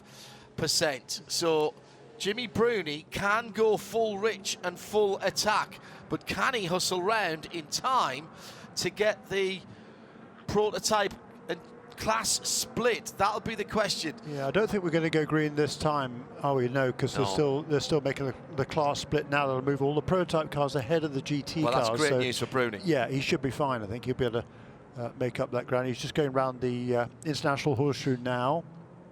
He gets to go all the way to the back of the GTP field. He doesn't have to sit behind the LMPs, but he doesn't get to go past the lapped cars. So he will be 8th in line. And he'll actually be getting his tyres up to some really good temperature and pressure. Yeah, as he's on this, he'll be absolutely flat to the boards right now. In fact, he's just had a huge lock up. He's in the wall. Off the road. Oh, he's Bruni off the road. Yeah, at turn 6. At turn 6. Oh my goodness. He did a complete U-turn there. The opposite way around, so to speak. He turned right instead of left there. Right hand out. In order to miss the barrier. He's gonna struggle now to catch up the pack, I think. And he may have damaged his brand new Michelin tyres. Yeah. He's absolutely flying down towards the Le Mans chicane. So this is the black Mustang sampling car we're talking about, going into the braking area for the Le Mans chicane now. Goes through it, no hint of a lock up there, so that's good. Good exit. Safety car is at the Western Horseshoe, and the safety car lights in the sunshine look to be off, I think. They seem to be out. Bruni might get this, you know. He might still get this. Here he comes. He's flat out across the start-finish line as he's trying to get back onto the back of the queue of cars. I'm looking for purple sectors here. Well, he'll be told off if he does, won't he? Jimmy Bruni will be absolutely spitting feathers for that little mistake, but I don't think it's going to cost him. I agree, John. I think it probably cost him 5 seconds, probably. But it might work in his favour here that he doesn't. He's going to go blasting past all of the GT cars, and there's still the split. The split is still just about going on. He'll get to go past the P2s as well if he gets a hustle on. Here he comes out of turn 5, the Western Horseshoe. He'll be on the back of the GTD cars. It's a question of how far up the prototype grid he can get. There's cars weaving behind the Cadillac safety car as they go through the Le Mans chicane. I don't think he's going to get all the way to the back of the GTP field here as the safety car, the Cadillac, the silver Cadillac, pulls away. Here comes Bruni. He's not quite on the back of the GTD cars yet, but here he comes at the absolute flat out. And he comes through. He's up on the wall. He goes past a few of the cars, and now he's gone past up to about the midfield. He's not going to catch. He's not going to catch the prototypes. At what point does he have to stay where he is and freeze the field? He's round the outside. This looks like something from a movie. He is going to catch them, you know. He's going to come past the GTDs. We go back green now. He's not going to be a million miles off, but he's about 3 or 4, no, a little bit more cars away. As he comes through now, he's coming up on the Corvette. Jaminet trying to go around the outside of the Acura, excuse me, John, there, and ran a bit wide on the exit. That 5 seconds of Fubar has absolutely cost Bruni, and he's now still fighting through traffic at the front of the field. Oh, contact between the 04 CrowdStrike LMP2 and one of the BMW GTPs, number 24. Oh, that's not what the 04 team won in LMP2 with Malte Jakobsen. This is the second place car we're talking about, been battling with Era all the time. Daniel Serra still 6 seconds to the good. So down at turn 1, Porsche going right round the outside, gets a little hip check. Oh, gets a hip check going in there from the Acura, the number 40 car. Feisty Louis Delatraz there. Oh, but there wasn't much room. He got squeezed down. Yeah, fair. I'm going to take that back, seeing it from the overhead. But that was a bit of a nudge. It's a restart. How are they going to see that? Could be crucial. Malte Jakobsen down the inside, trying to take the lead in LMP2. He was alongside the Era car. Yeah, look, I mean, the LMP2 cars are quicker through the corners than the GTP cars. The GTP cars are a lot heavier. Well, take your pick. I think the Era car hit it as well, actually. And I've seen that from above. Yeah. I think it could be either of those two. So let's get back to the front of the field with 30 minutes to go. 21 and a half hours of practice and qualifying, half an hour race. Well, and with that great work from the Porsche Penske Motorsport team in the pits, they've got the jump on the number 31 Cadillac, and Tom Blomqvist for Whelen Engineering Cadillac has been given the honour and the trust to finish this race off. A whole raft of penalties, 2 for the Lone Star number 80 running the red light and improperly served emergency service. They'll have to come back down the pit lane again. They're doing it now. And the 78 Forte Lamborghini pit lane speed violation, they're coming down as well. At the front of the field, Nasser from Blomqvist, from Delatraz, from Jaminet, they're all on the lead lap. Jimmy Bruni, 11 seconds further back, will be cursing that slight mistake. Cursing it. That was the difference, wasn't it? It was, that was absolutely. all it was. But he had to push, though. He really had to push. He had to get those tyres up to temperature and pressure. And who knows? You never know. There might be another caution in here too, with it being such a... No, I'm not saying want it or not, but it's certainly possible. We've seen it in the past.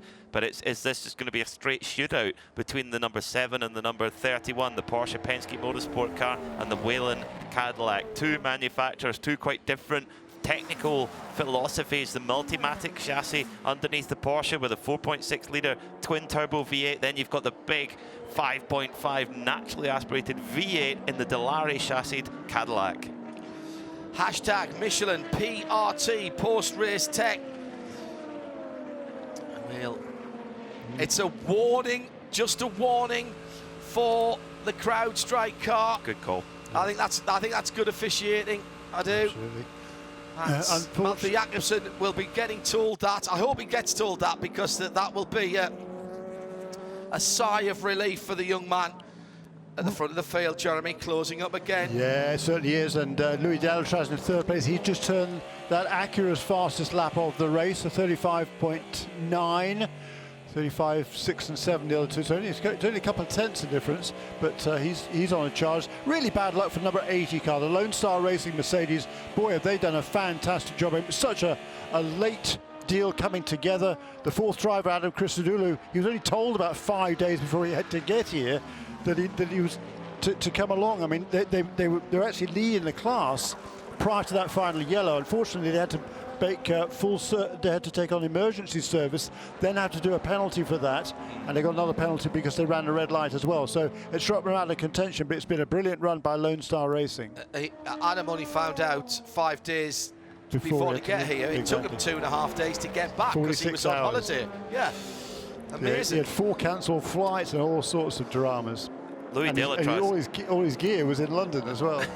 Louis Delatraz is flying here. Yeah. Not only did he's followed that fastest lap of the race for that car up with some really strong sectors and another good lap in third. Remember this time yesterday, or just a little bit later, coming off pit stops and restarts, the Acura was actually quick. And he's got more usable energy than the rest. So right now, according to our telemetry, Felipe Nasr and Tom Blomqvist are on 60% each. Delatraz has got 80%. So he can, whatever he can get out of that Acura, he can fire it right up to the maximum here. Jaminet 75, Bruni 60. I suspect that's because he was absolutely killing it, trying to get through the traffic. So the top 3 then coming back together. Yeah, and meanwhile in LMP2, number 74 car, Felipe Fraga, just got past Tom Dillman in number 52 on the last lap, 4th position. And right behind Tom Dillman is Scotty McLaughlin in car number 8 for Tower Motorsport as well. And in GTD Pro, Daniel Serra has a 14-second lead on the number 77 AO Porsche. But in GTD, Daniel Morad and Miguel Molina are right together, 2.5 for the 57. That's the Winward AMG, and the 21 Molina car is, of course, the Ferrari. BDO knows strategy. Well, where do you start with this one? Where do you start with this one?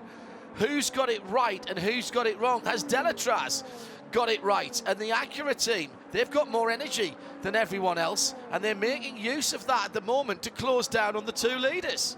Certainly trying right now, though. Once Nasr and Blomqvist have got up to temperature, then pressure on their tyres, they've really started to pull away now. 7/10 that Blomqvist took out of Delatraz, and a second that Nasr took out of Delatraz. So Delatraz is dragging every bit of performance he can out of that number 40 Wayne Taylor Racing with Andretti Acura. But this Porsche and this Cadillac at the front, they are just so strong. Coming through to 25 minutes to go. Nasr 1:35.7 last time. Blomqvist 1:35.9, 1:36.6 for Delatraz. So maybe just easing his pace a bit. Well, I mean, a little bit on that last lap, certainly. But Felipe Nasr's last lap, as you said, 35.7. That's 1/10 of a second away from his best lap of the race, which is the best lap of the race. Nasr's at full attack. With how many times have we seen this in IMSA competition over the years? Something to think about here for the BDO knows strategy. Tim Cindric strategy for the number 7, Felipe Nasr. Got them to the lead. What about the 40? The Wayne Taylor Racing with Andretti Autosport car hasn't had the pace, but they've kept themselves in the running. New fastest lap of the race there for Tom Blomqvist. 1:35.554 for the number 31 Whelen Cadillac. That is a new lap record. He had the record last year in the Acura, a 35.616. Also, what about the 57 Winward car? They've been more pace than strategy. Confirmation then, 1:35.554 for Tom Blomqvist. And that's a 10th quicker, or just under a 10th quicker than Blomqvist set as the best lap of the race last year in the Acura for Marshank Racing. So the bar keeps being raised. 23 minutes to go. Nasr by 3/4 of a second. Delatraz another 3.5 seconds back. A second now between Rasmussen and the 18 in the car at LMP2 and Jakobsen. Jakobsen, has he been slightly just shaken by that little incident with the BMW? Has he done damage to the front end of that 04 CrowdStrike car. He's got Felipe Fraga not that far behind him in the Ranch 74 Riley. Yep.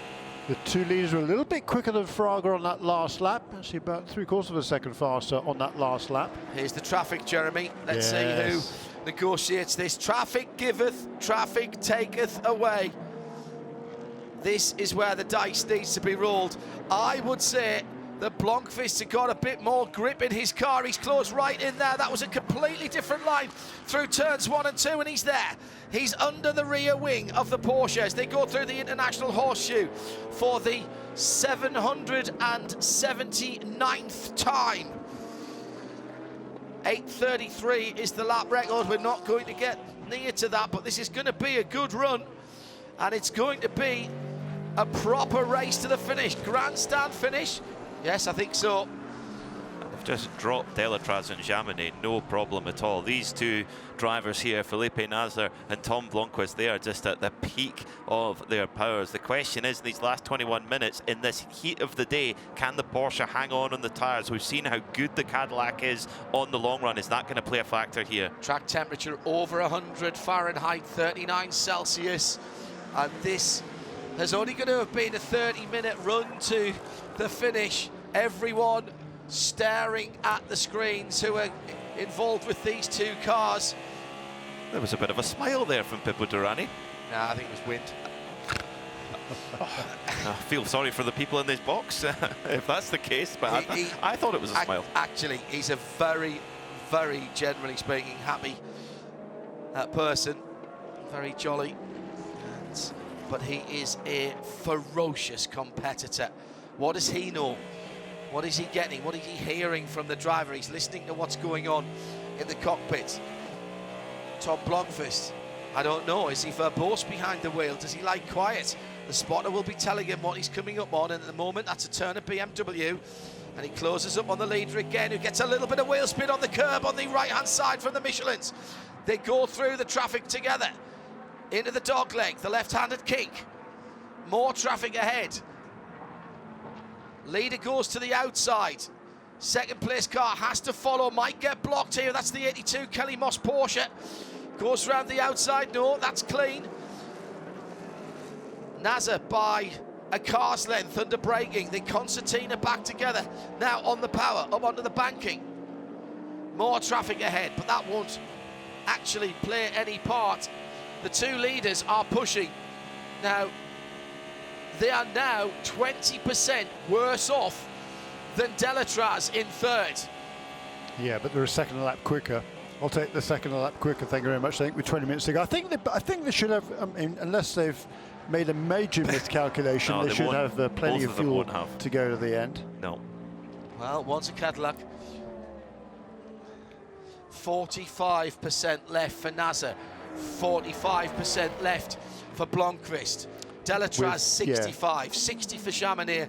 Bruni, who had more than all of them except for Delatraz, is now also down to 45. Yeah. But we're within 20 minutes to go, and these cars can do 55 minutes or certainly 50 minutes absolutely flat out, so no problem there. The AO99 going slowly around the circuit. There's been a mishap for the LMP2 car of Paul-Luc Chatin, 8th position in LMP2. Slow lap last time around, a 2 minutes 10. Yeah, still going slowly, just gone over the tri-oval, now heading to turn 1, so I think that is a 6 spike. The Dragon. Tom Dillman puts the Inter-Europol number 52 Orica's fastest lap in last time around and backs it up with another quick lap through the traffic. He's trying to chase down leaders in traffic in turn 6. Literally, the cars driving off the track to stay out of the way of this lead battle. The rest of the field know what's going on here. They're spectators, but some of them are involved and embroiled in their own battle for victory. Yeah, that battle of a third in LMP2 is really intense. Now, Rasmussen's got a good edge. He's pulled out 3 seconds over Jakobsen, who's similarly 3 seconds over Fraga, but Fraga has got Dillman and Scotty McLaughlin right with him. The Le Mans chicane really went the favour of Felipe Nasr there. Blomqvist getting stuck behind a GT car right in the middle of that left-right-left chicane, and that was critical. It could come down to a bit of traffic. Well, Yeah, thanks cost for being them 4/10.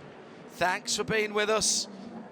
If you're just joining us now, you've come to the party just as the presents are being unwrapped. Perfect timing. Fashionably late. Around the world on RS2, 107.9 WDIS at the track, Sirius XM, channel 207, and of course in sound and vision on the World Feed TV and IMSA.TV. Thanks for being with us as we are counting down to another grandstand finish here at the Daytona International Speedway and the Rolex 24 at Daytona. Round 1 of the WeatherTech SportsCar Championship for 2024. The pit crews are spectators now.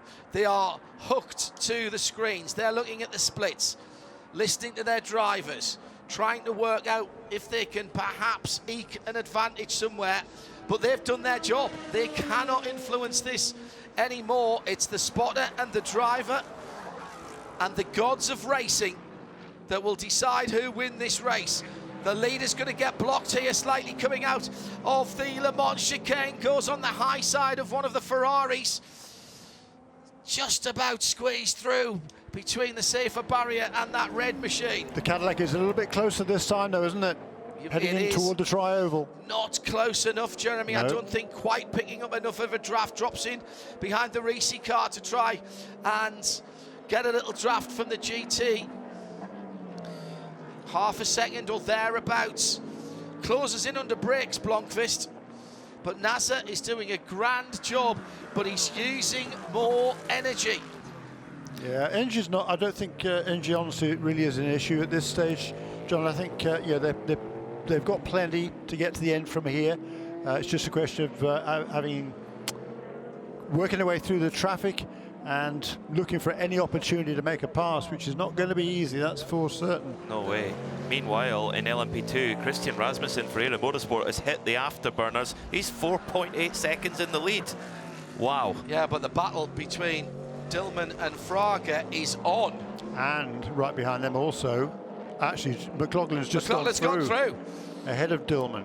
Scott McLaughlin goes through with the Tower Motorsport Orica, the orange and black number 8, and he now takes the battle for the third spot on the podium to Felipe Fraga, 0.6 of a second. There's less than a second between third, fourth and fifth there in LMP2. Leaders through the Le Mans chicane, no traffic this time around them. In fact, no traffic now as they're on the banking, no traffic till the exit of turn 1. So now we'll see who's got the advantage. The Cadillac just tantalisingly outside of where it will get the most draft. Yeah, and look at the Porsche just moving around just a little bit, trying to break that draft. I think that's smart from NASA. He's also taking the shorter line through the tri-oval. Don't want to put too much lock on the steering and scrub off precious speed. They're getting up to close on to 200 miles an hour there, 197, 198 miles an hour. No real rain to speak of, but the cars are looking battle-scarred and dusty. There's been a couple of off-track moments for pretty much all of the GTPs. 1 minute 35.924 for Felipe Nasser, the race leader last time around. His best, a 1:35.6, so with just 0.3 of a second off the fastest lap of the race he set only about 15 laps ago. And Tom Blomqvist, he was just about 1/10 of a second slower on that last lap. And McLaughlin's on the podium in LMP2. He's gone past Fraga. Wow. He's 7 seconds. No, he's dropped back again. Those two are having a cracking scrap. But they are gaining on Jakobsen, even as they scrap into the pit lane. Very slowly indeed for the Spike. We know that car's been going slow. The AO number 99, not the finish that they wanted in that car. So 13 minutes to go, and there's so much at stake here. Fabulous battle, by the way, GTD as well. See if we can pick those guys up. Yeah. Morad and Molina. There's Morad. They go through the Le Mans chicane at the moment. 21 with the red and white stripes on the roof is Miguel Molina in the Ferrari. Yeah, that team cursing that yellow flag. The Windward Racing did not need that. Fastest lap of the GTD race goes to is held at the moment rather by Molina with a 45.8. He's just done a 46.3, 46.6 for Daniel Morad. What a drive it's been from Morad. So this year Rivera's flying too, isn't he? He's been outstanding every time he's been in that Triazi competition. The number 023, the dark red Ferrari. Not a works driver for nothing. Well, he's got past Kenton Cook and left him.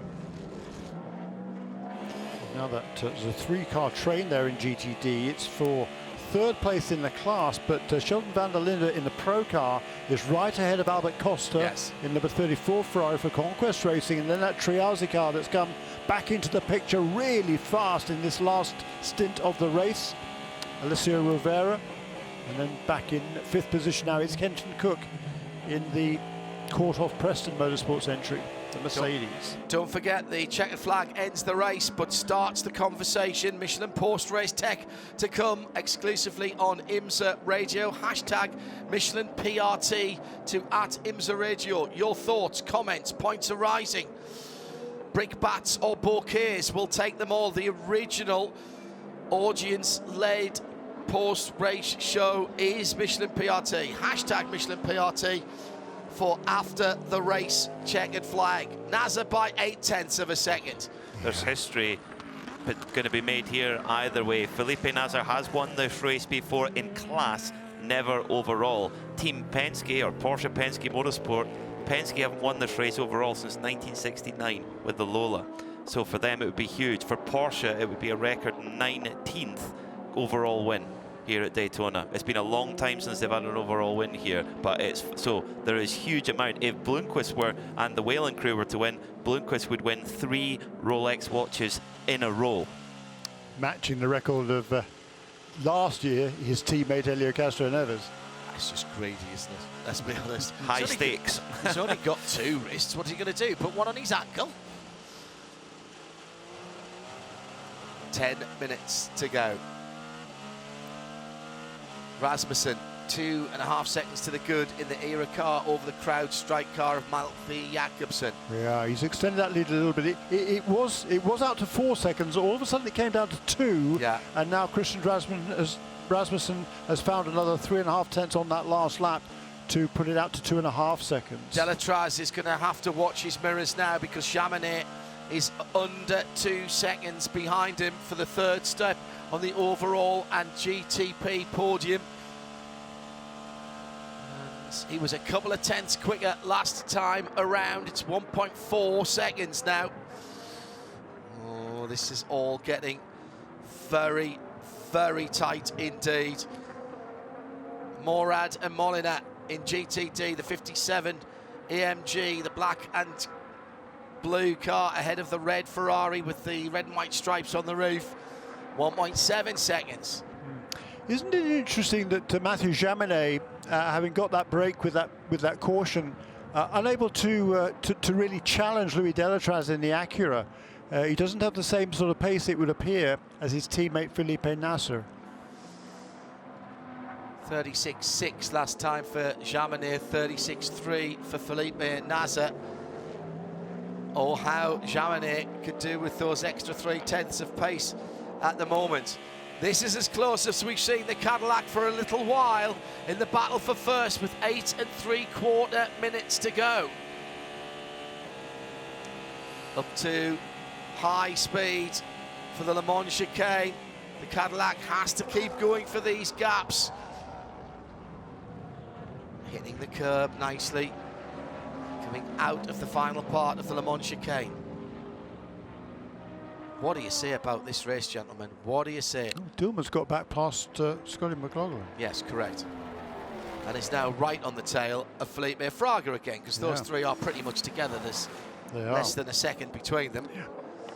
LMP2, but definitely so competitive, so competitive. And that's a battle for the 3rd step on the box. Incredible. Yeah, exactly. I mean, the 18 era car that leads by 3.3 seconds from Malte Jakobsen in the 04 CrowdStrike car, that gap has come down a touch, but it really has been those two cars and indeed their young guns that have impressed so much in this 24-hour race. BDO knows strategy. Is the strategy find young guns? Well, do you know what? It's a fair point. You've got to use what you've got. Find the super silvers or the brilliant bronzes. You know, maybe, not maybe. That is part of it. Leader gets to the inside of the Iron Dames. No impediment for either of the first two cars. Porsche versus Cadillac at Daytona. Echoes of glory days with a huge crowd, a record crowd here for the 2024 Rolex 24 Hours at Daytona. The GTPs burst onto the scene last year. We wondered if they'd even make the end of the race. Could an LMP2 car sneak a victory? And the GTPs over the course of the season and here at Daytona entertained us royally. Well, they've clicked it up a notch this year, Peter. You bet they have, as is Tom Blomqvist. He's 3/10 up, come at the end of sector 2 on this lap as they come up towards the stripe again. It is just yo-yoing back and forward. That Porsche 963 at the very top, right into 7th gear. It's just got that ever so slight top speed advantage. Got a little bit long. The lead Porsche there. Oh. There was a tiny moment, and I mean a tiny moment. You could just see the car snaking as Felipe Nasser was trying to pull the car down to the apex of turn 1. This is now coming down to the finest of margins. 6 minutes to go in the race. So that's going to be about 4 laps, possibly 5. No. Oh, I can't.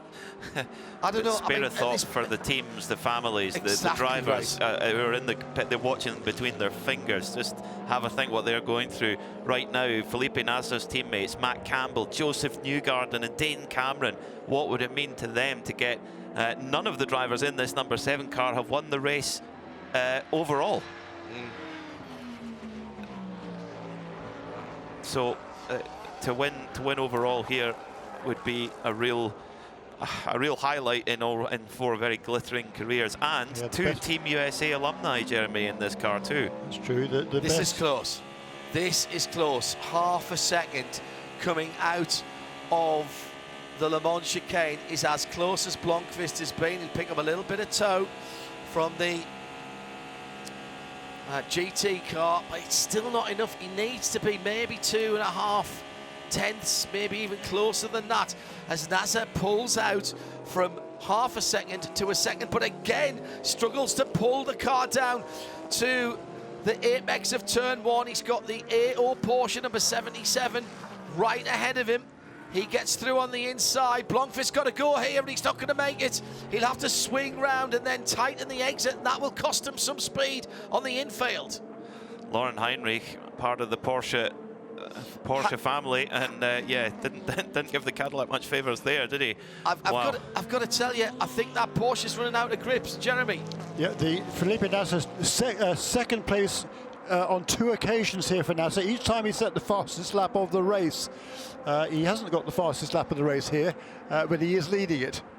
He'll make that trade. Are we going to be 2 to go or 3 to go here? It's going to be very close. Let's see. Nasser is getting out of the slower corners very impressively.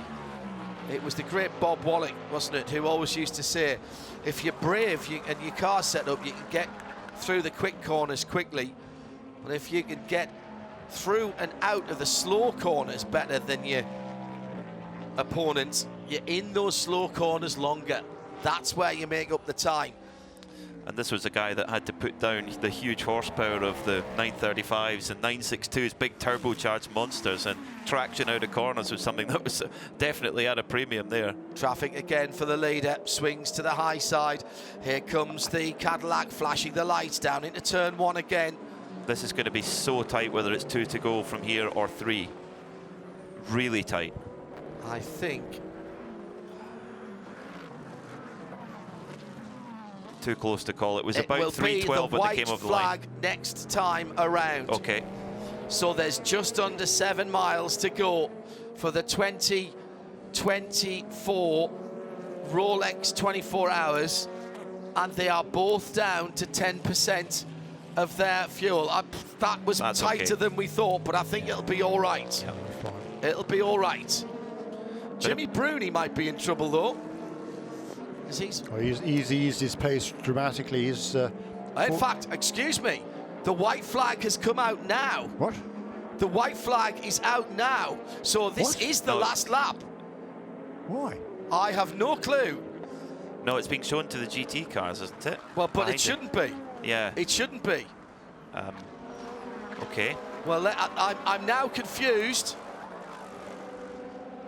I heard the call from race control, and I presumed that was for next time around. It should be. We've still got almost 2 minutes on the clock. That's plenty of time. Indeed so. I can see the white flag being waved now. So this is Felipe Nasr coming round for the final time. The checkered flag is out, and the 2024 Rolex 24 Hours of Daytona goes to Porsche by about a second from Blomqvist in second place. There's a lot of confusion. There's a lot of confusion here, and there's still time on the clock by my watch. Yeah. I think they've timed that to 13:40, but we didn't quite get away at 13:40. We were a tad late on the green flag. So thankfully, I don't think it made any difference, because on that last lap, Blomqvist got held up badly by traffic. Yes, he did. More than a second, so there was 2 seconds between them as they crossed the line. Let's just wait for the LMP2s to come through. There's no sign of celebration down in the pit lane. Now the celebration will go to Shea and Joe in a moment no, they've stopped again down in the pit lane. This is extraordinary. We promised you 24 hours, and we've got more drama at the end of the race as well. Here comes the Rasmussen era car. This is the blue and silver machine. It's going to be about 7 seconds over CrowdStrike through to the checkered flag. And we'll take LMP2. Comes through across the line. Daniel Serra for Risi Competition has won in GTD Pro, because EO Racing has taken the checkered flag, and it'll be between Daniel Morad and Miguel Molina. It's Conquest. Here they come again to the line with the checkered flag. So they've now won it twice in one afternoon. And there's a lot of celebration. Confirmation then, Era Motorsport take LMP2, Risi Competition, Ferrari, GTD Pro, and Winward Racing for GTD. Let's go to Shea Adam first of all for some reaction.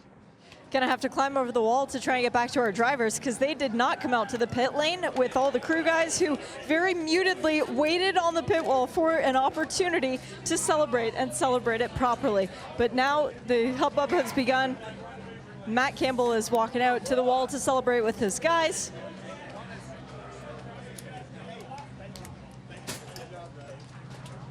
He's being carried off, John.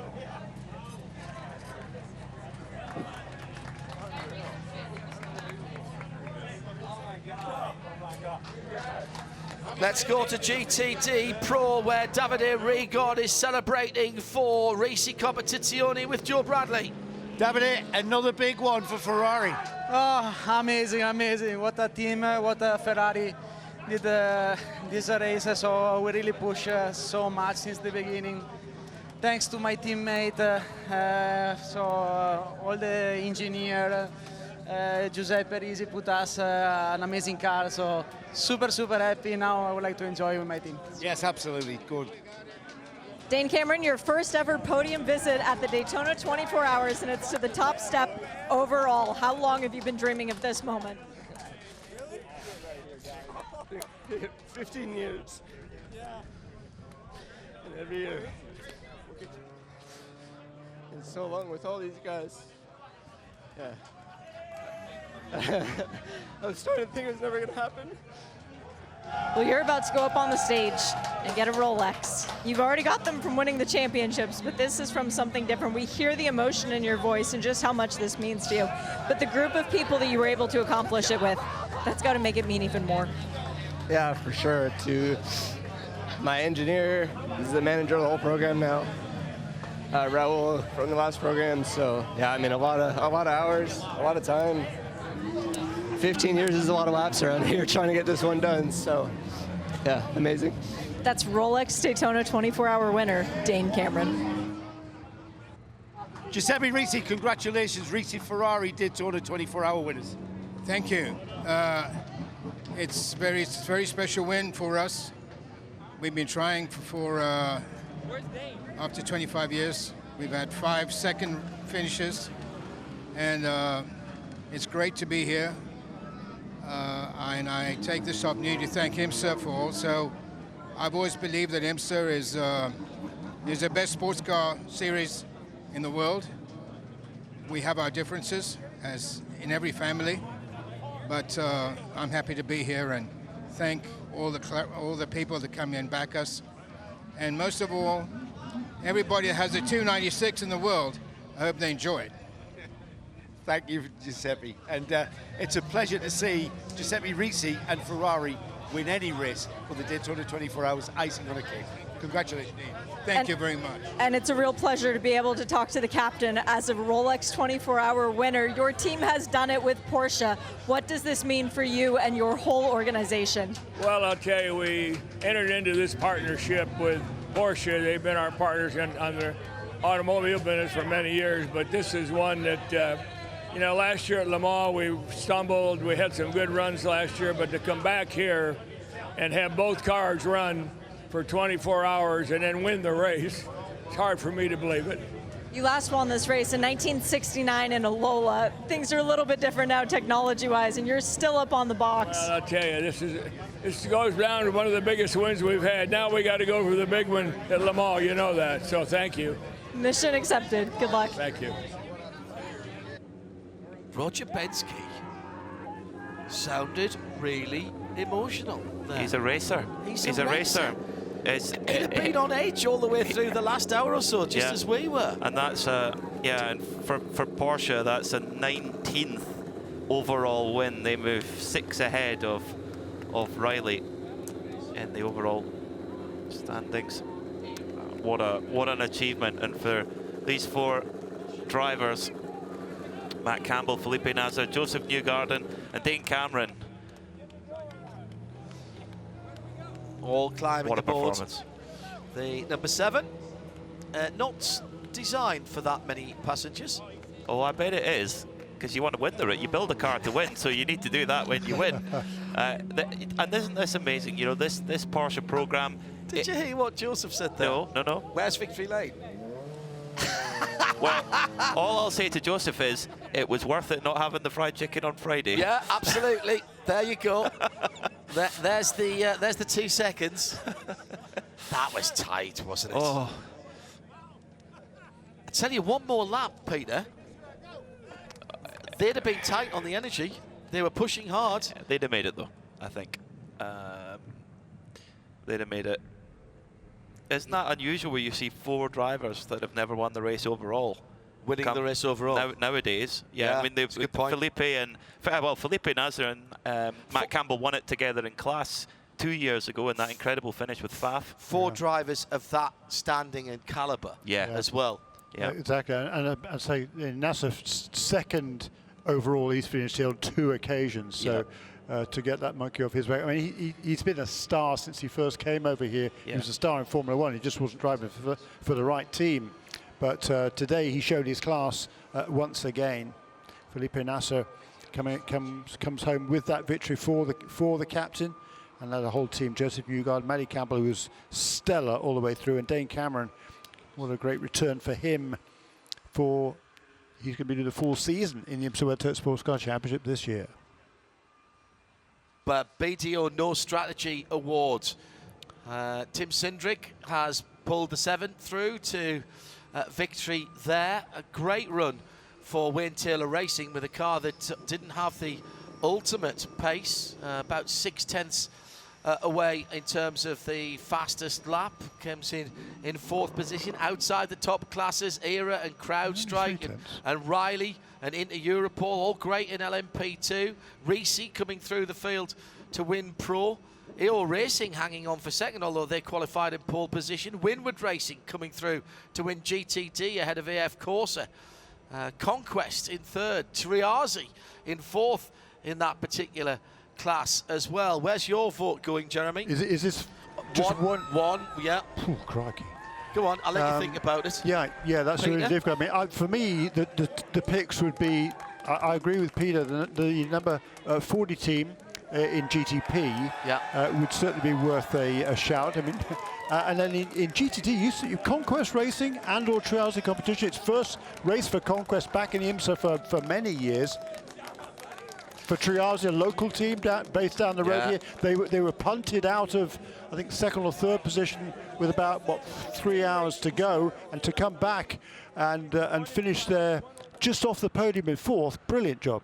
For me, it's got to be the number 40 Wayne Taylor Racing Acura with Andretti. They didn't have the pace, and they dragged that car with such will to get it on the podium. They didn't have the pace of the Porsche, the Cadillac, and yet they score a big chunk of points for the championship. That's a very good point, and the car was dead stick in the middle of the night, remember? Power of positive thought got that going again. I've got no idea. Nick Damon will chip in a moment as well. A lot of emotion down there. You're listening and watching a very, very historic moment as 4 drivers who've never won overall paired up or quadded up at least in the number 7 Porsche Penske Motorsport 963. Take it by just over a couple of seconds. That 2-second margin is not indicative of what we saw during the last few hours of this race. It's been tight, and we finish with 5 cars on the lead lap, of which 3 of them are Porsches. Porsche, Cadillac and Acura fill the 3 podium spots. In LMP2, it's Era from CrowdStrike, from Riley in the Orica battle. Risi Competizione give Ferrari the win ahead of Porsche and EO Racing the pole-sitting car. And Paul Miller Racing, despite the struggles with brakes at the end, are on the podium. And Winward for Mercedes-AMG ahead of AF Corsa for Ferrari in GTD. And in 3rd, Conquest Racing for Ferrari. We'll have our winners, of course, for the CrowdStrike Endurance Teamwork and Speed Award on Midweek Motorsport when we've crunched the numbers. I've got those. For the data. Let's have the numbers for Michelin Endurance Cup before we wrap up, Jeremy. Yeah, in the GTP, Wheel and Engineering Racing, Cadillac will have 18 points to finish 2nd in the race, but will be in the leaders in the Michelin Endurance Cup by 2 points over Penske Porsche Motorsports number 7. The manufacturers will be tied, but Porsche will be ahead because they won the race. In LMP2, CrowdStrike Racing by APR, 17 points to the 15 of the race winners, Era Motorsports, and the 13 of Inter Europol with PR1 Matheson Motorsports. In GTD Pro, the Paul Miller Racing, despite that disappointment towards the end, will lead on 15 points to the 14 of Risi Competizione. Manufacturers, Ferrari and BMW tied on 15. And in GTD, finally, Korthoff Preston Motorsports and Inception Racing both have 13 points, but Korthoff Preston were the highest place finishers, so I think they will come away unofficially with the lead. Winward Racing just 1 point behind, but having won the race, they'll be more than satisfied with that on 12 points, and Triazi Competition on 11 points. History made down in Victory Circle. Our BDO No Strategy Award goes to the number 40 Acura in 3rd position with a car that had to be planned and schemed to get to that position. Let's hear from the man with his name above the door, Wayne Taylor. Wayne, hello. You've won our BDO Strategy Award. And you know what? When I spoke to you earlier in the week and you said, you know what, we haven't got a chance, and I walked away and I thought, you know what, I wouldn't be surprised if he did it. And you know what? All right, it's all about the win here at Daytona, but you guys are on the podium, and that means something. I tell you, more so than ever any other race, because when I look at my trophies at home, I got a lot of wins here, and then I got a ton of second places and a ton of third places. But quite honestly, with going to a two-car team and just new drivers and new partners and everything, and knowing coming into this race with some of the stuff that was put onto our cars, we knew we had no chance, because not only there was tire degradation, there was just so many things, and I thought if we can at least get somebody in the top 5. But I got to say to Colton, Jensen, Jordan, and Louis, they did an outstanding job. And then the team, first time together, we're flawless in the pits. Yeah, absolutely. It's good. It feels like a win then when you look at that trophy. It does. I'm so happy to hear that. And you know what? I'm going to be back next year. I know you are. I know you are. Well done, Wayne. Well done. Wayne Taylor and the BDO Nose strategy winner for the number 40 car on the podium. Thank you very much to Nick Damon, Shay Adam, and to Joe Bradley, our CrowdStrike pit reporters. The booth team, Jeremy Shaw and Peter Mackay, alongside me, John Hindhaugh. All of our technical staff, but particularly Alyssa and to Aaron, who talked us through the race from up in Concord and helped us right across the weekend. A big thank you to the Tape Apes. I know that they are working with heavy hearts this weekend after the recent death of one of their own. Brett Simmons was one of us too, one of the family. They've done a cracking job for us all over the weekend. It's going to be Michelin post-race tech. Coming up, we'll answer your questions, hashtag Michelin PRT. But for the moment, on the PA and on 107.9, it's goodbye from Daytona as Porsche celebrate winning the 62nd Rolex 24 Hours of Daytona.